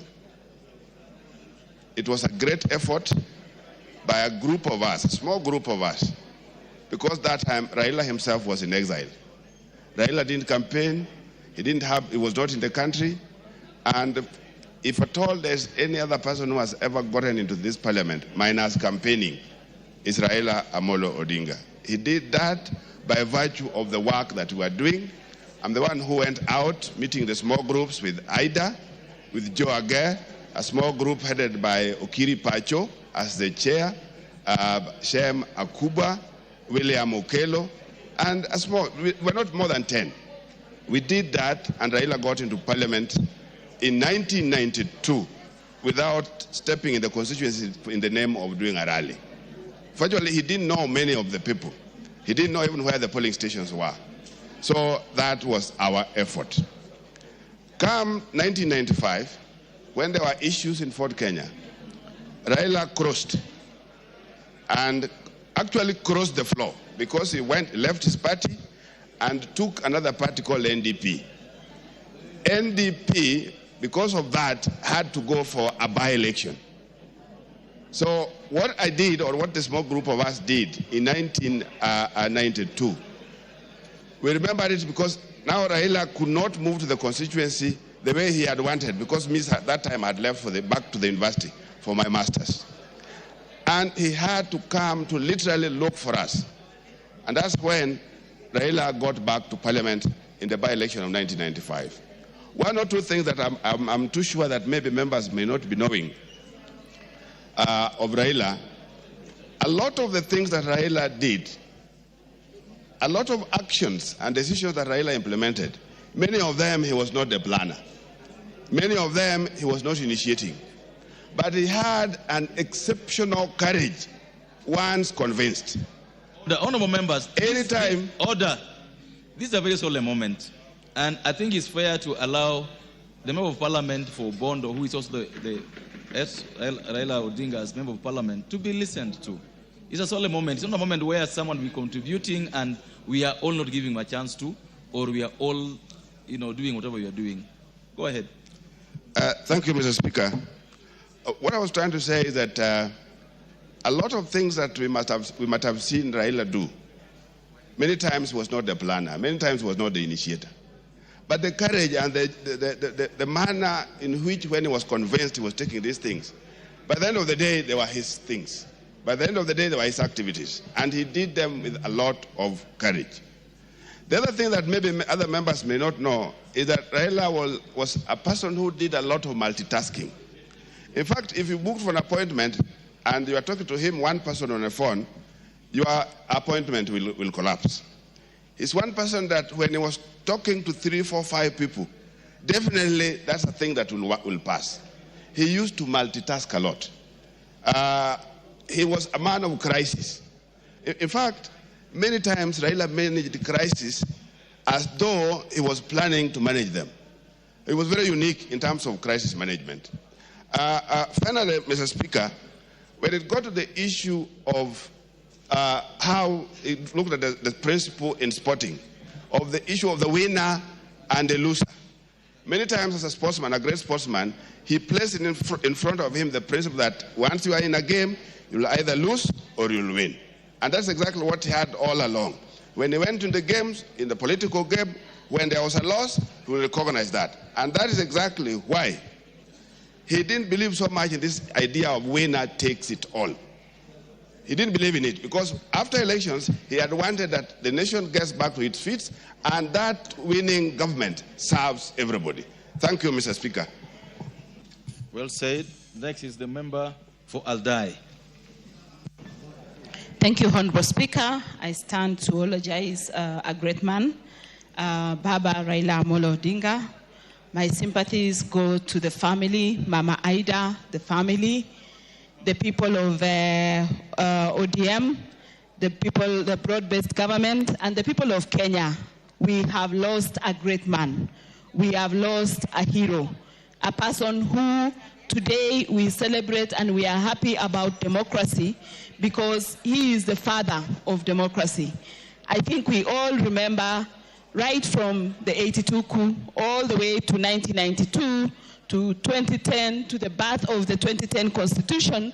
And in each time, Raila Odinga fought hard for the democracy of this country, for the freedoms that we today enjoy in this country. Many young people today talk about and are happy to participate in the democracies of this country, and they forget that the real person or the person who brought this democracy is Baba Raila Odinga. We want to say thank you for what he did, and we say that he did a great job. The history of this Kenya will be, when the history of this Kenya will be written, his name will be will forever appear in the history as being the person who fought for this country and fought for the nation.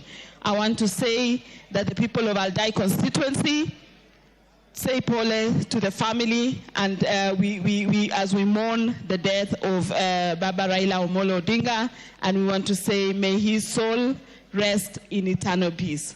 Goodbye, Baba. Thank you. Thank you. So that you know, the next people, the only one to speak are going to be the following, as per the board. Next is the member for Nambale, followed by the member for Dagoretti South, then the member for Butula. Those three in that order. Member for Nambale. Yeah, thank you, Mr. Speaker, for giving me the opportunity to speak to pay my tribute to Baba Raila Odinga. Mr. Speaker, as it has been said, Raila is a true father of democracy in this nation. Many people have said that indeed, sometimes in the year 1994, when Raila disagreed with the ideologies of Ford Kenya, he formed his party, NDP, and did the right thing, which was to surrender his seat and go back for a by-election. Mr. Speaker, this is a decision very few politicians, and actually is the only one since that time that has made this particular decision, so that you obey the institutions and the democratic space that is placed in our nation. Mr. Speaker, as many will remember, Raila has been a tower of politics in this nation. Whenever things are not moving right, Raila will always abandon his position and go for the position that suits the interest of the greater nation. Mr. Speaker, coming from Busia County, Raila was indeed a true father of our great county of Busia. Anytime we met, he had fond memories of how he would wish development reach Busia County. And he will mention to you things that he feels that are supposed to be done and carried out so that the great people of Busia can benefit from the leadership of the government. Mr. Speaker, it has also been said that he was indeed a beacon of courage. We know that very few leaders in this nation will speak their mind the way the Right Honorable Raila Odinga used to. He will always say the right thing, whether he's attacking the government or even to his fellow opposition leaders. So, Mr. Speaker, as a nation, we have lost, and on behalf of the people of Nambale and the great people of our nation, I lay my condolences to the family of the Right Honorable Raila Odinga. Thank you. Thank you. Member for Agri South. I thank you, Mr. Speaker. And Mr. Speaker, how do you even start to eulogize a man of the stature of the Right Honorable Engineer Dr. Raila Odinga? A man who, he himself, was a force of nature. A man who moved the crowds with a charisma unimaginable. A man who dedicated his entire life to his country. A patriot who you can place many charges on, but can never place the charge of unpatriotism on the man. Mr. Speaker, this man that we eulogize today must be known as the father of opposition in this country, taking over from his dad, who was his blood father, who is also known as the Doyen of opposition. Mr. Speaker, I stand here on behalf of my family and the people of the Dagoretti South constituency to pass my condolences to the family of this great Kenyan, because the world has lost an icon. Africa has lost an enigma. Kenya has lost a leader. To me personally, Mr. Speaker, I have lost a political father. Mr. Speaker, I met the late former Prime Minister as a very young man when he used to be a youth leader within the Ajip House, campaigning for his father, Mr. Speaker, when the original Ford was formed. When Raila was a young man is when I met him. Later on, Mr. Speaker, I went on to be a youth leader in his party. I was the first national president of the ODM Youth League. When I met Raila, he was at his prime. That Raila who would capture people just with his greetings. The man who would walk into these rallies and he would lift one hand and he would say, "Haya, haya," and the world would go silent. And he would lay out the history of the country to the people. And when he had captured the attention of these crowds, he would end it on a high. Tendawili, tendawili.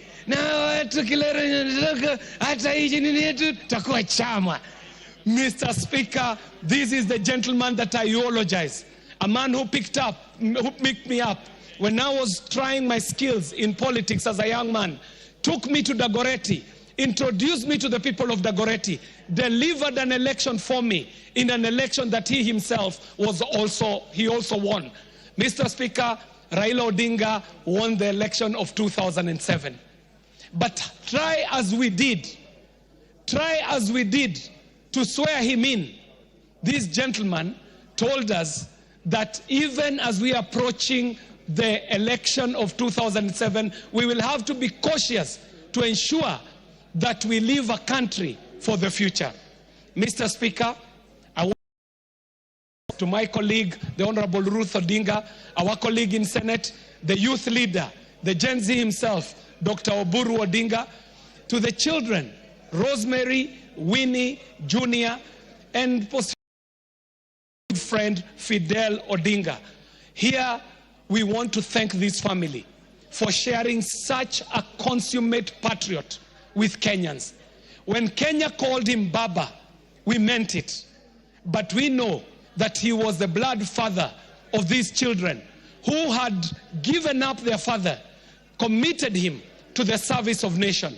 And today, we mourn a great Kenyan. And as I said, Mr. Speaker, the world mourns a great icon. Kenya will be mourning an enigma, and so will Africa. But for me, Mr. Speaker, I want to eulogize a great patriot who also happened to be my political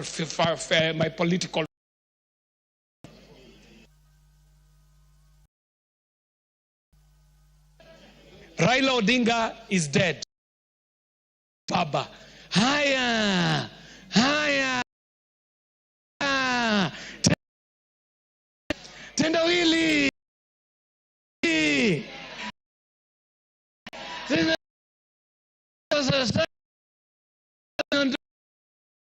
Baba.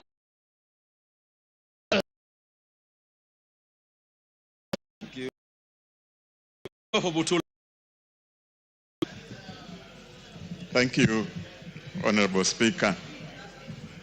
I stand here on behalf of my family, my great people of Butula, and the entire ODM fraternity. Is a great leader. Honorable Speaker, the late Raila was a leader, and he did guide some of us very well. Mr. Speaker, I first got into contact with the late Raila when he was the Minister for Roads and Public Works. That time I was in Treasury, Mr. Speaker, and he used to call me to give him certain information that he needed to enable him carry out his work as a minister in the ministry. Honorable Speaker, our relationship went on, and when I reached my retirement, Honorable Raila called me to his office and asked me if I could join the ODM party. So on my retirement, Honorable Speaker, I joined the ODM party through the advice of the late Honorable Raila Odinga. Honorable Speaker, Raila has helped us, the people of Butula, to get development. Any project that has been successful in my constituency, Raila's hand can be seen. Particularly when we were to get a road to be tarmacked. By that time, he was the Minister for Transport. He confirmed to me that he will make sure our road is tarmacked. By then, I was still in the office. So from there, he was very close. He was asking anything that we want in Butula, we give him, and for sure, he has helped us a lot to get the development, not only in Butula, but also in the entire Busia County. Honorable Speaker, the late Raila will be remembered dearly by the people of Butula and the people of Busia. Anytime there was arrangement for Honorable Raila to come to Busia, people came out in big numbers. Everybody wanted to be close to him. And he was calm, he addressed people, and everybody was happy with his guidance, his advice.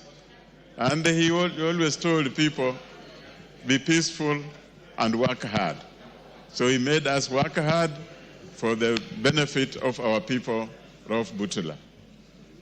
Honorable Speaker, we eulogize a great leader and an icon in African politics, and a person who is loved all over the country.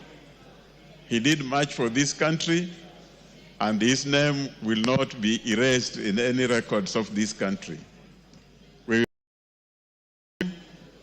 It will be difficult to erase the name of Raila from our people. We will continue remembering him, and I want to send my condolences to the family, particularly the wife, Ida, the children, and the brother, Honorable Dr. Buru Odinga, who is also my great friend, and the entire ODM fraternity. Thank you, Honorable Speaker. Thank you. Member for Matuga.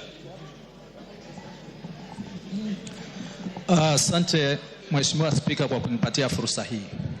Niruhusu kwanza nianze na aya ya Quran tukufu, sura Al-Imran aya ya 185 inayosema kulu nafsi zaikatul maut, kwamba kila nafsi iliyoko hai itaionja mauti. Tukiwa hapa sisi sote tutaonja mauti, na wale ambao pia tukiwa hapa tunajua kwamba wapo ambao Mwenyezi Mungu ameweza kuchukua nafsi zao.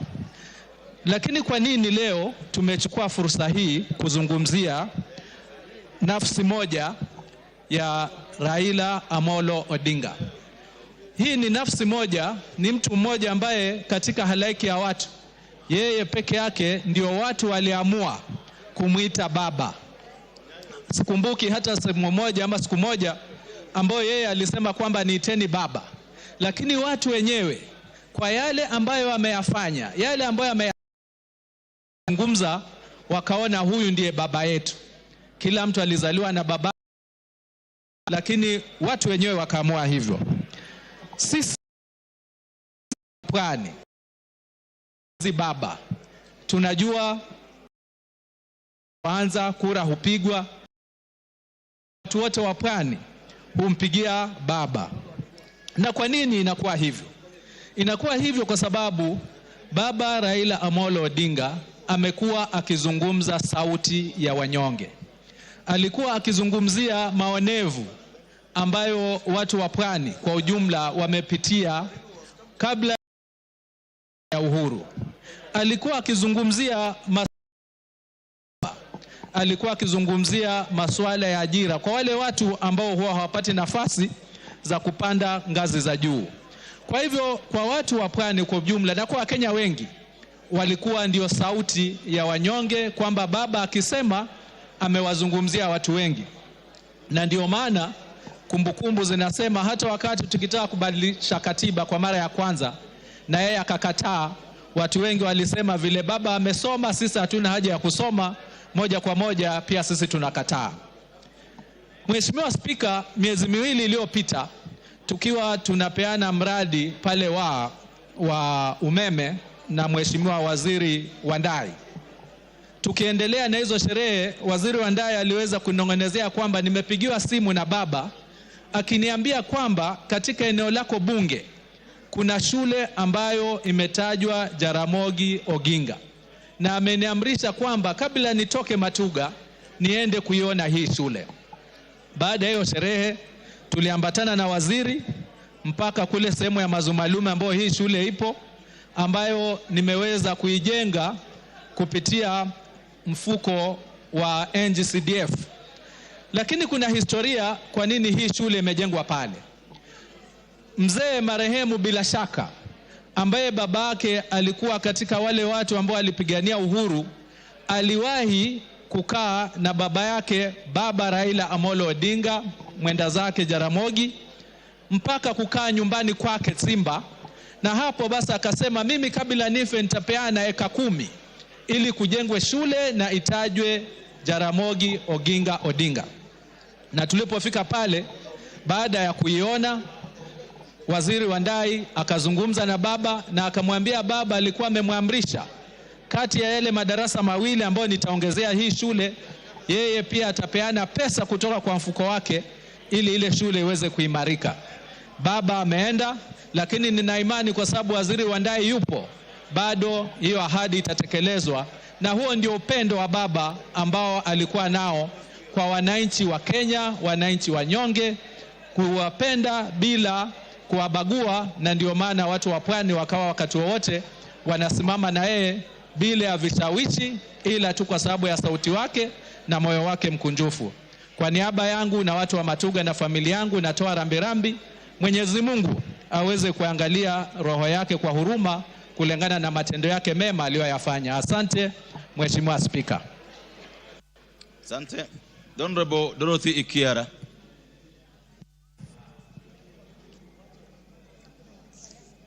Thank you, Honorable Speaker. Honorable Speaker, today... Order. Honorable members, don't block the aisle. The members blocking the aisle. Order. Order, the honorable members blocking the aisle. Take your seat. Thank you, Honorable Speaker. Honorable Speaker, today we gather to celebrate alumni whose steadfast devotion not only forged our nation's destiny, but also illuminated the world's stage. Rooted in an unyielding belief in justice, democracy, and unity, he faced every trial with fearless resolve and profound humility, embodying the true essence of exemplary leadership. Though his presence has passed from us, his legacy shines onwards, a radiant beacon engraved deep within the hearts of his people and echoing across the globe. As we honor his remarkable journey, we are compelled to carry forth his vision, a relentless pursuit of justice, peace, and unity for humanity.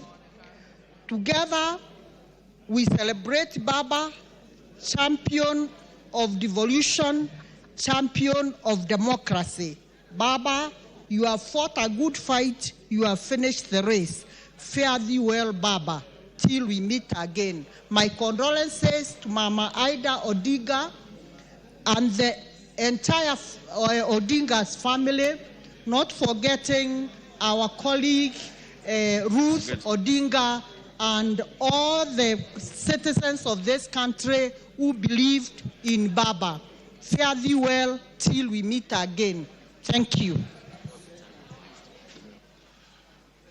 Honorable members, as I resume the seat, it's important to notify the House and the rest of the citizens that the viewing of the body of the Right Honorable Raila Odinga will no longer be at Parliament because of the overwhelming crowds that have literally overwhelmed our facilities.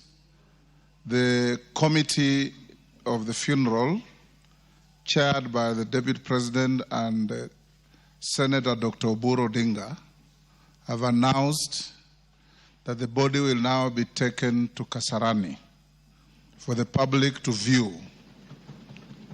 for the simple reason that it was even difficult to get the remains of the Prime Minister out of the airport. So Lee Funeral, understand, were contracted to go and embalm the body at the airport. And it will be airlifted now from the airport to Kasarani. And those of you, particularly Nairobi MPs, please take the responsibility as much as you possibly can to inform your constituents that they can slowly snake to Kasarani to go and view the body. Nyayo Stadium could not be an alternative because it's being prepared for the state funeral tomorrow. So let's go on with our debate. Any one of you who will want to go and view the body after I've spoken, you can also snake through to Kasarani. But tomorrow, like I informed you, the clerk and our protocol team are preparing to have sitting space for each and every one of you at the stadium tomorrow to join the proceedings for the state funeral. I'm told the next speaker was the member for Tarbo. Yes. Is he in the house? Yes, Janet Setienei. Yes. Go ahead. Thank you, Honorable Speaker.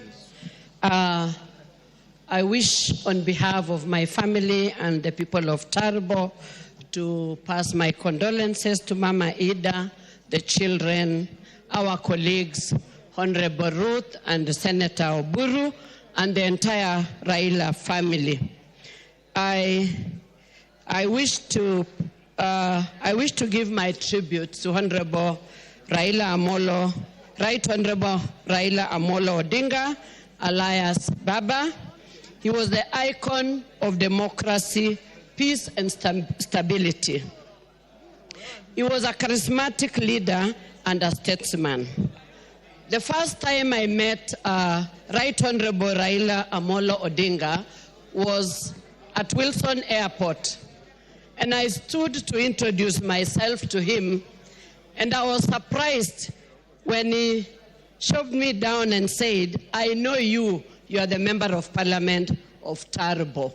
And I was very surprised because I didn't know that he actually knows many of the leaders. I wish to say he was a charismatic leader, and he is one of the people that fought for democracy in this country. I wish also, as I mourn him today, I wish to call upon all Kenyans to remember that they are the people that fought for democracy in this country, and therefore, as we remain, we pray for him as he rests in peace, and may we remember as Kenyans that this country is larger or bigger than all of us, and may we maintain peace and stability in this country, and may his soul rest in eternal peace. Thank you, Honorable Speaker.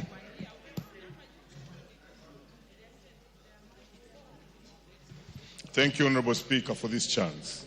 Honorable Speaker, I rise to eulogize the maverick, the enigma, the icon of Kenyan politics, the doyen just like his father, Raila Amolo Odinga. Raila Amolo Odinga can be remembered for many things, but I want to say I personally remember him for his honesty. He was a very honest politician. He was a politician who would not lie to you. If you are asking something and you can't get it, Raila Amolo Odinga will tell you that he's unable to give you that one, but you can get the alternative. I remember vividly when I vied in 2017 and had wanted to be in the ODM party. And my local ODM chairman, Sebetio Sabwa, brought me to Nairobi at Capitol Hill. And at Capitol Hill, we met Raila Amolo Odinga. And he actually believed I could make it. But back at home, there was leadership within the party that did not think so. And therefore, what he did was to make a public call and put it on speaker. And in front of Sebeto Sabo and others, the people who did not want me to be in the party said, "We don't want Omboko." And when the discussion ended, Raila told me, "You have heard, so you can see what to do." And that's how I left. Very honest person. I remember vividly, Honorable Speaker, in 2022, when we had the Azimio and the other collision, and we arrived and we met Raila Amolo Odinga together with Atuoli, together with Oparanya, and the former president, and we were being given chance to make a decision on what to do. I entered with Honorable Sabula. And he was so honest. When Sabula was asked, "What do you want?" He said, "I want to be governor." He was told, "No, I've already given out the ticket. Maybe you can be a deputy." I hope he's listening to me. That was so honest. I was asked my question, and when I gave my answer, which I'm guilty to say, I was just told the meeting was over, and it ended there.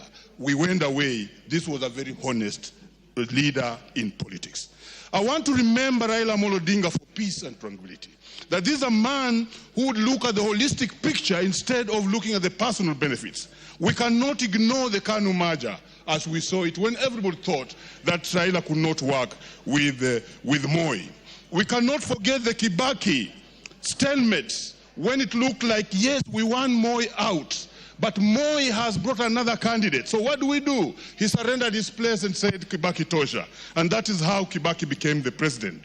And they worked together very, very, very well. And remember, even during that particular time, Honorable Speaker, he had had very tough wars with Kijana Wamalwa in Thika, but still he embraced Kijana Wamalwa because Wamalwa was now the deputy of Kibaki, and they still worked together. This guy had a big heart in politics. We cannot forget his handshake with Uhuru Kenyatta, and we cannot forget his handshake with Ruto.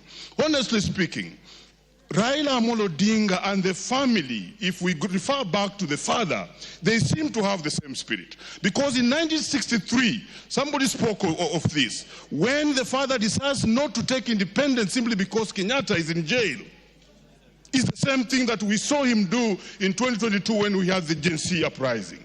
because every other player and cynics thought that maybe Raila should take a position of making sure that the government is not there and add force, but he decides not to do that. He decides to join government, strengthen it, and make sure that everybody can get his stake in the most correct way, in a more orderly way. That's Raila Amolo Odinga for you. And I want to say that this guy was a strong person of unity to our people and this country. I want to also indicate that we remember Raila for his works, that at one time he remained the only alternative for Kenyans. Look at the time of yes and no, the Chungwa movement. People did not believe in the constitution the way it was. And Raila took a position. That is the position that people followed. And finally were relieved. Teachers of this country were lucky to actually get an opportunity through the constitution not to be devolved, because originally the teachers were supposed to have been devolved. We thank Raila for his great positions he always took during tough times. I deliver my condolences to the family. Thank you. Thank you. The next in line is member from Sambweni. Asante sana Mheshimiwa Spika kwa kunipatia hii nafasi ili na mimi nitoe rambirambi na pole zangu.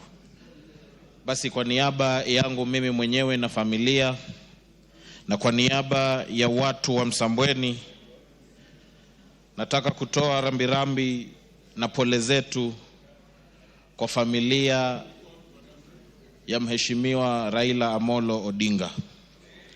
Mheshimiwa Spika, Mheshimiwa Raila Amolo Odinga atakumbukwa kuwa mstari wa mbele katika kupigania demokrasia na kutetea haki za Wakenya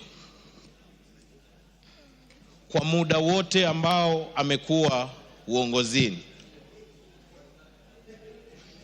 Matunda tunayojivunia hadi leo na kuendelea.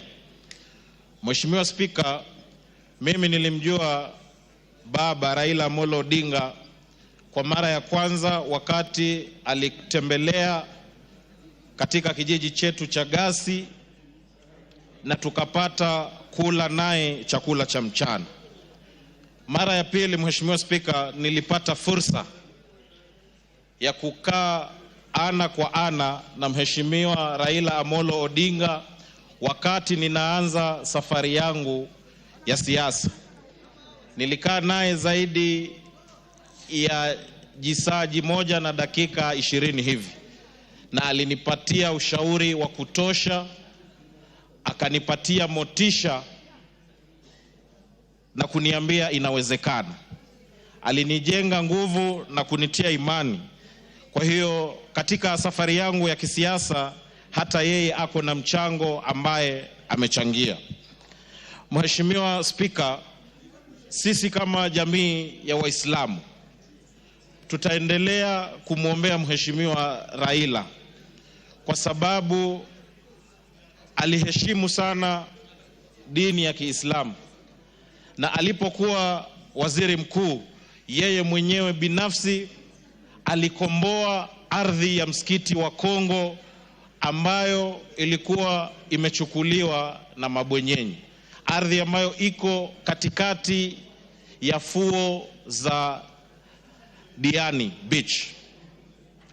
Mheshimiwa Spika, historia ya Kenya ikiandikwa, nafikiri zaidi ya chapter moja itakuwa inazungumzia kuhusu Mheshimiwa Raila Amolo Odinga. Basi wacha Mungu ailaze roho ya Mheshimiwa Raila Amolo Odinga mahali pema penye wema, na vile vile tunawaombea Mungu awapatie uvumilivu, awapatie subra, awapatie nguvu, hususan wakati huu wa maombolezi. Asante Mheshimiwa Speaker. The next in the queue is a member for Nyandarua. Thank you, Honorable Speaker. I rise to give my condolences on my own behalf and on behalf of the great people of Nyandarua, to the family of Right Honorable Raila Odinga.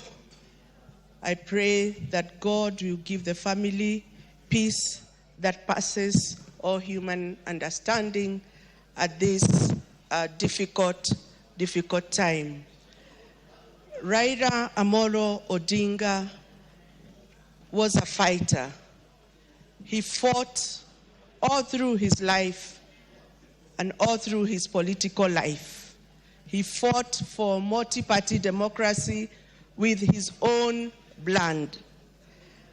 And his achievements in different roles as a prime minister, as a cabinet minister, as a member of parliament for Kibra, and also the leader of opposition was impeccable. He was an ardent supporter of sports, Arsenal being his team. We all enjoyed. It is my prayer that we shall emulate Honorable Raila Odinga.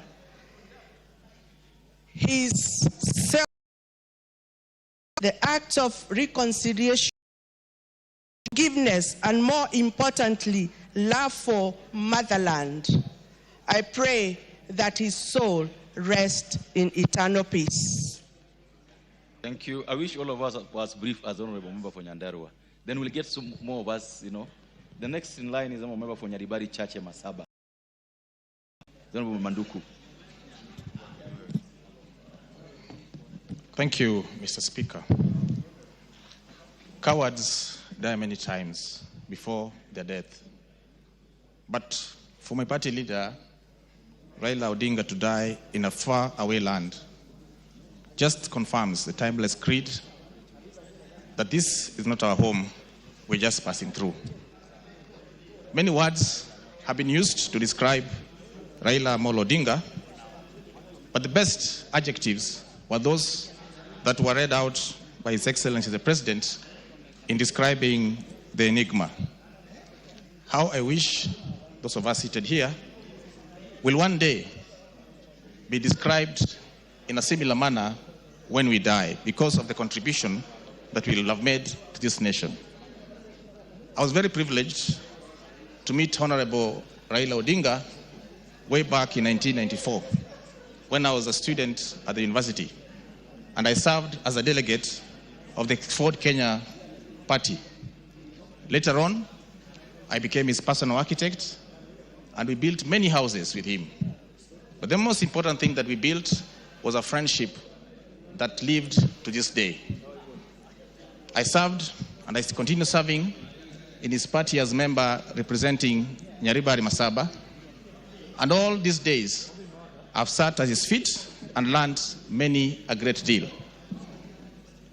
I want to inform the House that even in his death, we were planning to launch, in conjunction with the National Museums of Kenya, phase 2 of the Jaramogi Oginga Odinga Mausoleum, where he had tasked me to put together a team of architects and engineers so that when he came back from India, would visit the site and break the ground. I hope that that project, which was pet in his mind, would soon come to fruition. To Mama Ida Odinga, I want to tell you that you still remain our mother. Together with your children, we shall support you and we continue loving you. To all the family of Jaramogi, and by extension, the Luo fraternity, I pass my condolences on behalf of the people of Nyaribari Masaba and the Kisii County. May the enigma's soul rest in eternal peace. Thank you, Mr. Speaker. Thank you. The next one is member for Mandera South, Honorable Abdul Haro.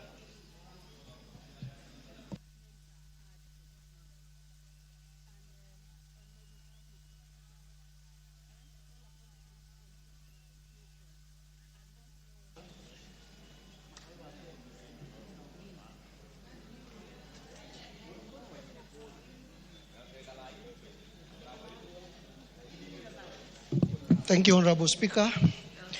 I stand here this morning to join my fellow colleagues in mourning a great icon, a great statesman, and a great son of this country.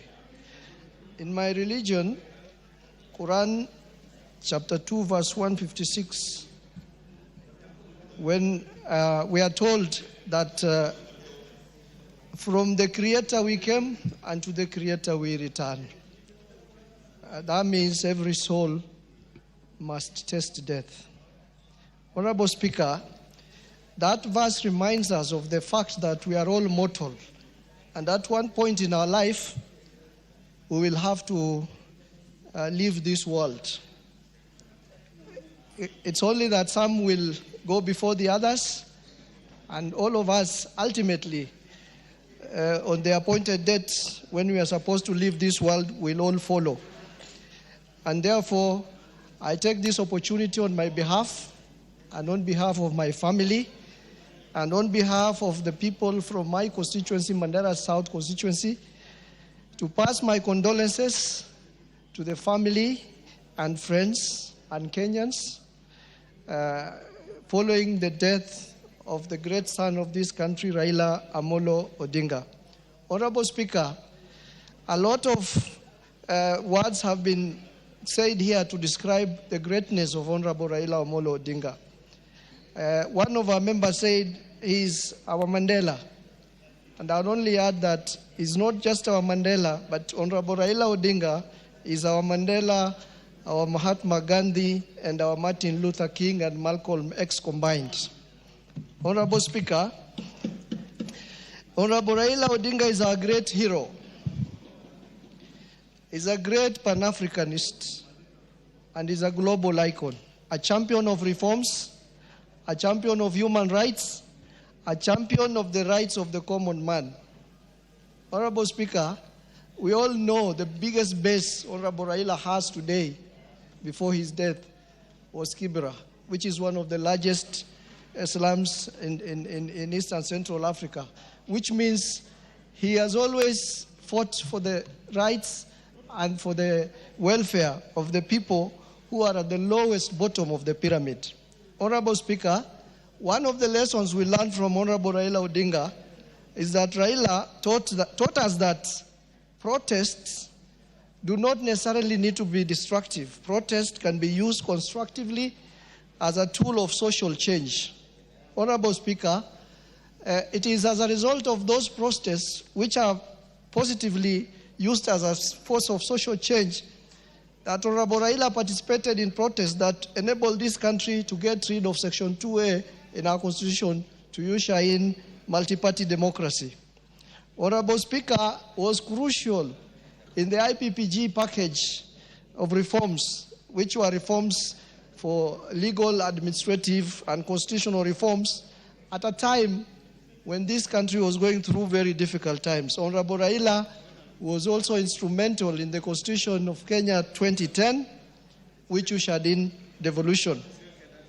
Honorable Speaker, I will crown it all or end my eulogy by reminding us of the first stanza of our national anthem, which says, "O God of all creation, bless this land and nation, justice be our shield and defender, may we dwell in unity, peace, and liberty." That stanza alone describes the legacy of Honorable Raila Amolo Odinga. Yes, indeed, Raila Amolo Odinga, the king, is dead, but Baba lives on. Thank you, Honorable Speaker. Next is member for Marakwet East. Thank you, Mr. Speaker, for giving me this opportunity to eulogize our former Prime Minister, the Honorable Raila Amolo Odinga. The political going today as members, and even those who to come before, is attributed late.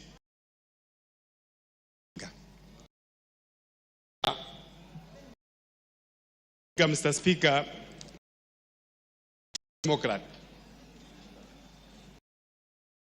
Speaker, he fought the liberation of this country during the one-party rule. The Honorable Odinga, Mr. Speaker, is the real architect and the father of our new constitution of 2010, which has given us many freedoms, Mr. Speaker, which were not there before. Speaker, on behalf of the people of Marakwet East, my own behalf and my family, I want to send my condolences to the family of Raila Odinga and his family, the friends, and also the ODM family. Mr. Speaker, we have lost a great man, a mentor who has mentored many of us, Mr. Speaker, including his own or our own President, William Ruto. We once said he was a student of Raila Odinga. Mr. Speaker, Mr. Odinga is a man who has stood for the country in many occasions. Mr. Speaker, when the country was at the brink of almost a civil war or ethnic clashes in 2007, the Right Honorable Raila Odinga, Mr. Speaker, sacrificed his ambitions for the sake of the country. He joined hands with the late Mwai Kibaki for the sake of peace of our nation. Mr. Speaker, we have seen the Honorable Raila shaking hands with the Honorable Uhuru Kenyatta after the 2013 general election. And the same also with the Honorable William Ruto. Mr. Speaker, we are mourning a great man. It is a big loss to our country as Kenyans, and also, Mr. Speaker, the Honorable Raila was a true Pan-Africanist. He stood across Africa, Mr. Speaker, and his political shadow cast across Africa, Mr. Speaker. Mr. Speaker, we want to call upon Kenyans. I know it is really very overwhelming. We have seen many Kenyans, they have gone to JKIA to receive him. Many Kenyans outside here in Parliament, Mr. Speaker. We want to ask our followers, our constituents, we want to ask Kenyans that let's mourn our hero in peace. Mr. Speaker, for us who were young at that time, when the Honorable Raila was a member of Parliament in this House, he inspired many of us because, especially when he was a Prime Minister and answering questions every Wednesday in this House, Mr. Speaker, how he was tackling those questions, which is affecting Kenyans. Mr. Speaker, I just want to say we are going to miss the Honorable Raila, and may his soul rest in peace. Thank you, Mr. Speaker. Thank you. Thank you, Mr. Speaker, for also allowing me this rare opportunity, Mr. Speaker, to eulogize our friend, our father, our great man, a man whose figure stood like that of a nation. Mr. Speaker, this gentleman who is lying today and who we are eulogizing today was a true enigma. He was a true icon. He was a true fighter for democracy, for constitutional change. Mr. Speaker, I will name all that I know, and all that I know, and all that we know is incomparable to this man who we are eulogizing today, the man Raila Odinga. Mr. Speaker, Raila Odinga is synonymous with courage, resilience, and unwavering dedication to the people of this country. Many people have talked about so many things about the great Prime Minister. that he dedicated almost 80% of his life to this country, Mr. Speaker. I think it is only maybe 20% that he dedicated to his personal life. Today, Mr. Speaker, we don't know how to say or what we can say or what we can think that can be enough to eulogize this man. I personally knew the Prime Minister in 2006 when I first started preparing to contest for the Kilgoris constituency seat, and that is when I met him. He took my hand, and from that time, Mr. Speaker, I never looked back. I worked with him. He taught me so many things. He changed my political course. He inspired me. He made me literally what I am today, Mr. Speaker. Raila Odinga was my great friend. I contested, I lost, I recontested in a by-election, which of course we also lost, but he stood with me, Mr. Speaker.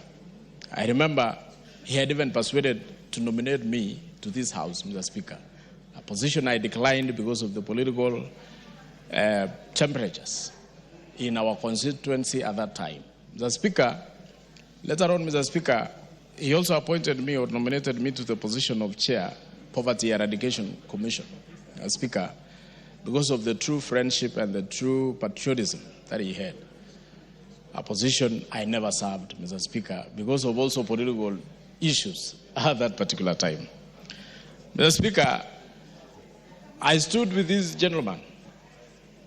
And even when I was doing my studies, when I was doing masters at the University of Nairobi, Mr. Speaker, he paid for my fees. He nurtured me. He taught me so many things. Mr. Speaker, I also remember when I was getting married, Mr. Speaker, though it was late, later in my life, he came. Even despite the temperatures at that particular time, Mr. Speaker, he came. And I remember him flying that whisk, that fly my head and my wife. Raila was my great friend.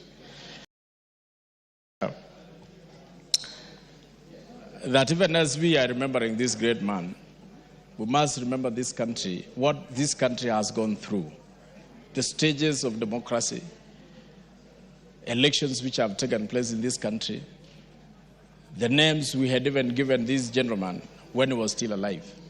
Today we want to say, Raila Odinga,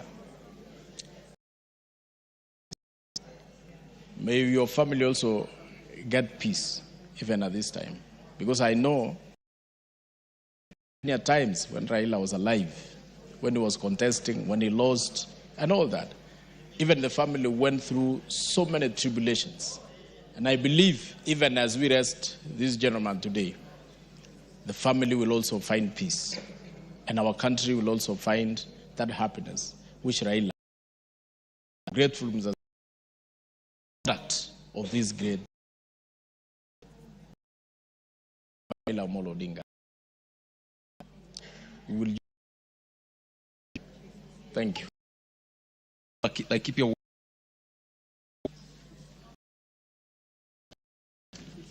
Thank you, Mr. This opportunity to also condolences to the late Honorable Odinga. This is a gentleman I really admired. I must admit I have never voted for him, but he's a gentleman I admire. Mr. Speaker, I've vied for 5 consecutive times, starting 2002, 2007, 2013, 2017, and 2022. I've won twice. I've lost 3 times. When I lost in 2017, I nearly went to depression. But I remembered this gentleman, that he has lost so many times, but he is ever joyful. So he encouraged me for his resilience, and that gave me a lot of encouragement. He was also a lover of sports. I remember in the last concluded Chan Games, I could see on Raila Odinga attending to all the matches that were being played. Even with his advanced age, he would go there very early and remain there until the matches are over. It is for that era for sports that I'm proposing that the newly built Taranta Hera Stadium in Dagoretti be named Raila Odinga and be named Raila Odinga Stadium, so that his name can be remembered for very long. Finally, eternal rest grant unto him, O Lord, and let perpetual light shine upon him. May he rest in peace. Thank you. Well said and very well briefed, very brief and to the point. That'll do well. Member for Mavoko.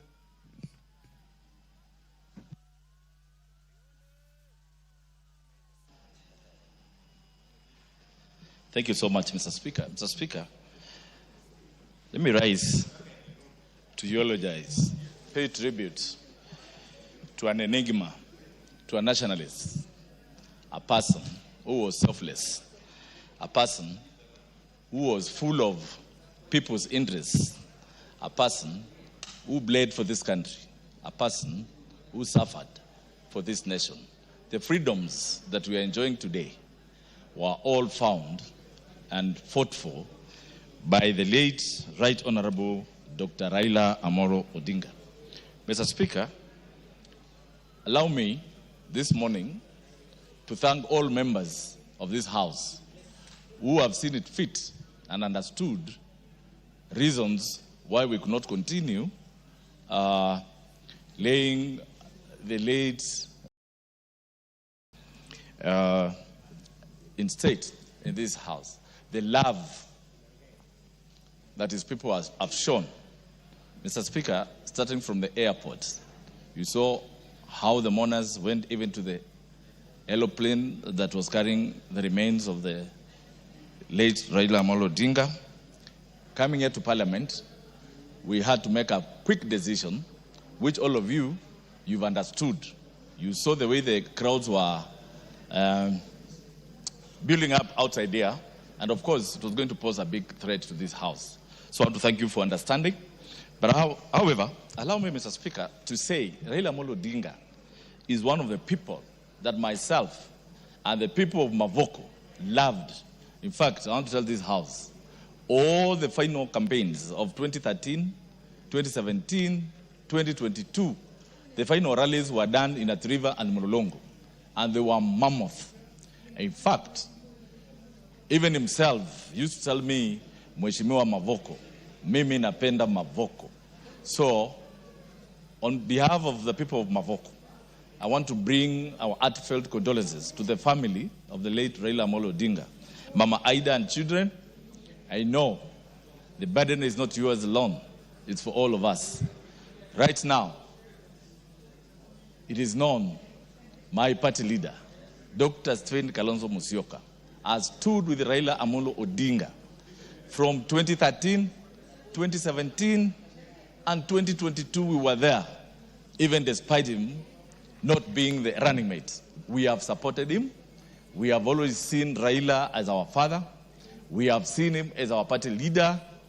And indeed, when we come to this House, from CORD to Asimio to NASA, we've all rallied behind him. And I have seen his true leadership. In fact, it's important for this House to know I am Commissioner courtesy the late Raila Amolo Odinga and my party leader. He is a man who convinced me, in fact, not to run for Machakos County governor, to let it go, then I come to Parliament. And that shows you how he had good negotiating skills, and Raila will never get annoyed at you. He will tell you the truth. He will advise you which position to run for.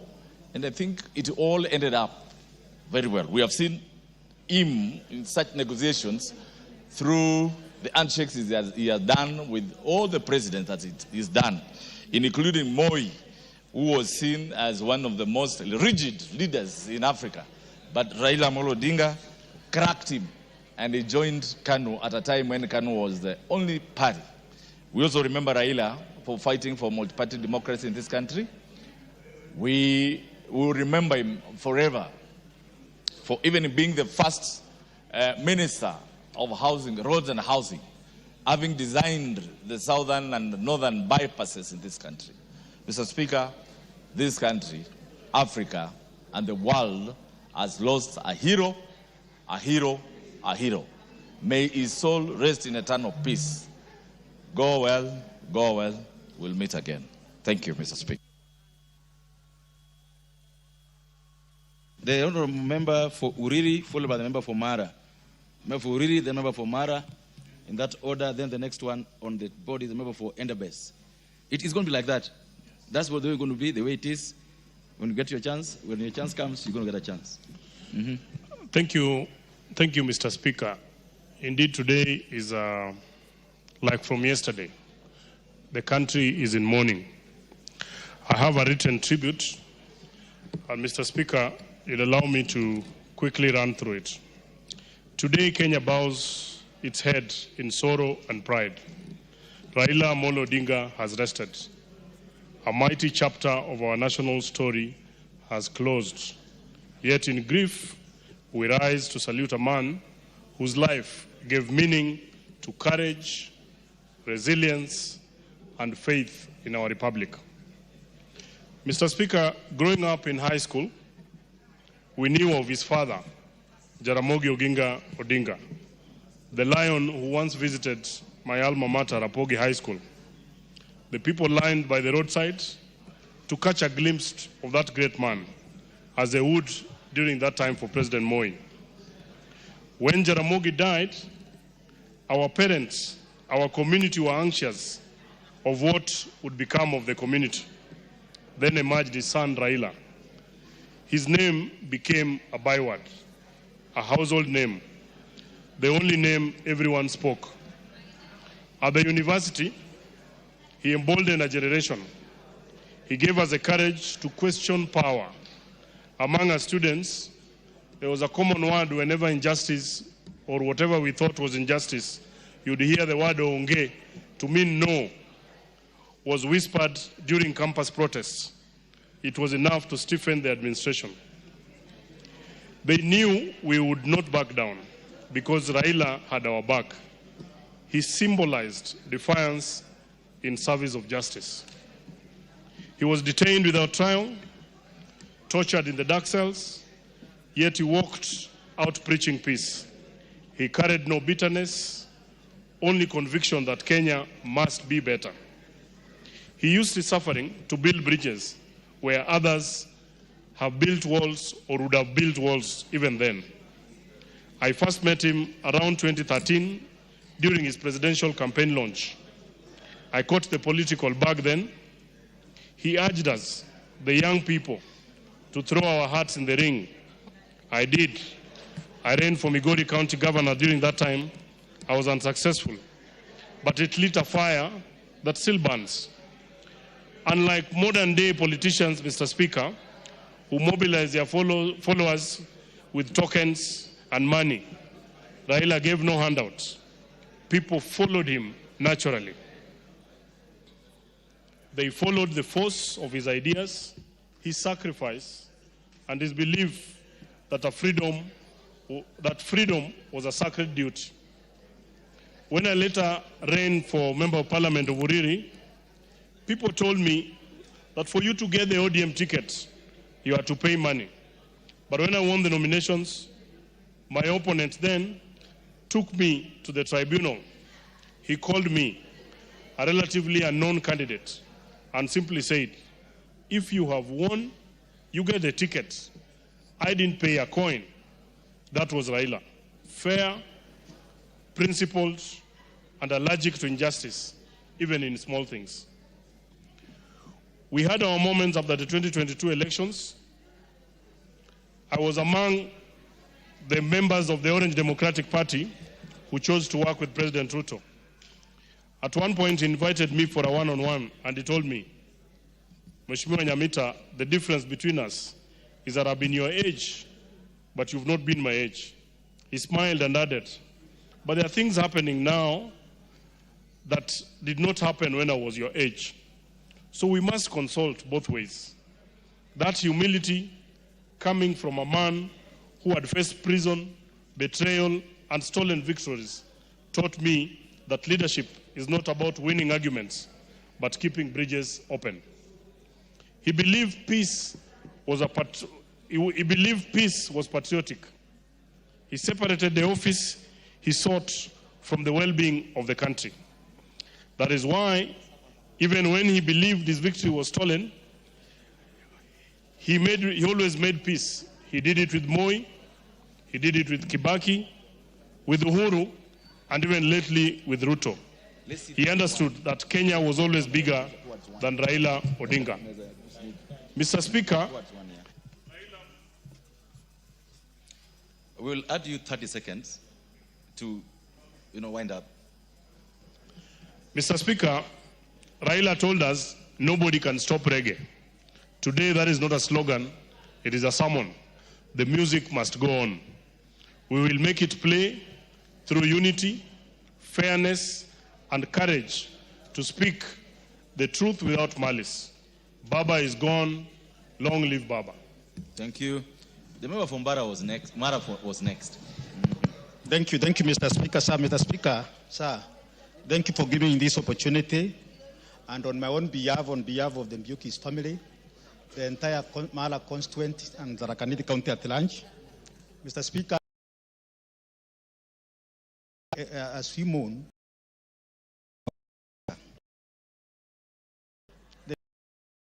enjoying today of the late Raila.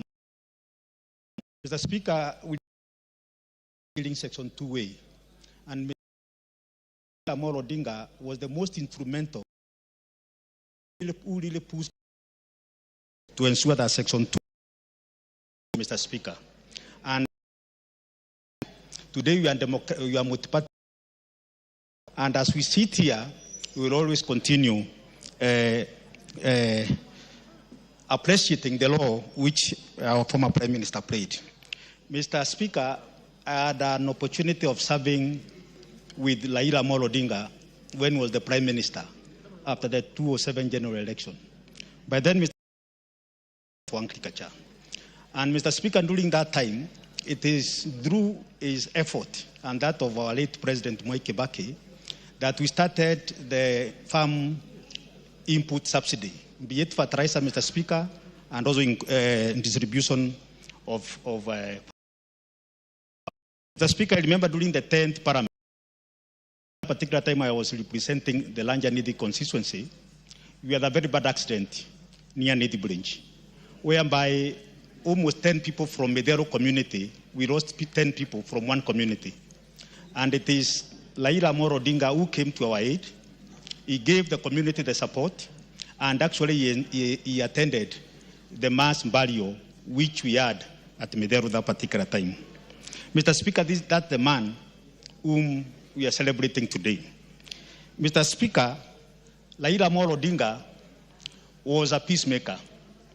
Even after several contentious elections from 2007, where he had an handshake with Moi Kibaki and he became the Prime Minister, come 2013, Mr. Speaker, he still had an handshake with Uhuru Kenyatta in 2017. And currently, Mr. Speaker, this country, it is enjoying the fruit of the broad-based government. And that is Raila Odinga for you. Mr. Speaker, Raila Odinga was a pillar of political stability in this country. And I would really like us as political leaders to emulate him, continue preaching peace, even the time of difficulties, Mr. Speaker.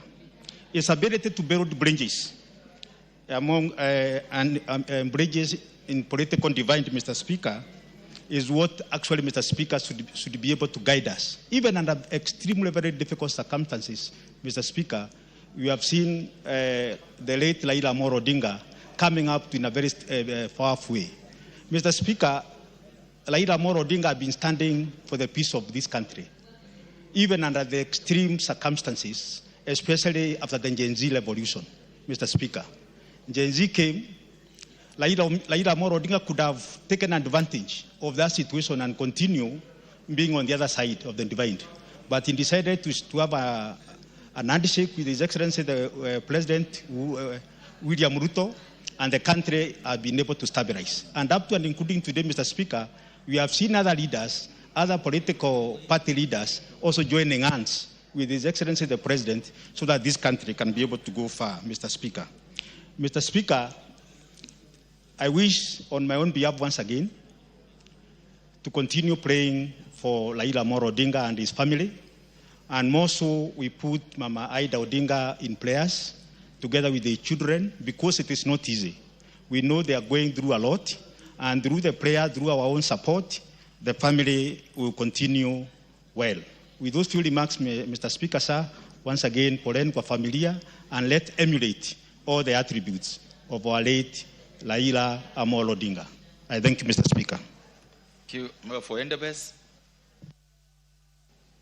Honorable Speaker, on my own behalf and that behalf of the great people of Endebess, I want to send my condolence to the family of the late former Prime Minister Raila Odinga, to his children, to his wife, and to my colleague, Honorable Ruth Odinga, who is a member of the Budget and Appropriation Committee. Honorable Speaker, Honorable Raila Odinga was a great man. I got to travel with him, with Honorable Mule Mutinda, member, and Honorable Mwadime, the current leader. We went together to Morocco, to a place called Dakhla. Honorable Speaker, at this stage, you know, Kenya does not, at that time, does not support occupation of Western Sahara. So at that time, the clerk even tried to recall us position, a place where the government does not support. Myself, we decided that so we went with the Honorable Raila to Dakhla. And Honorable Speaker, he proved to us that he's a great man.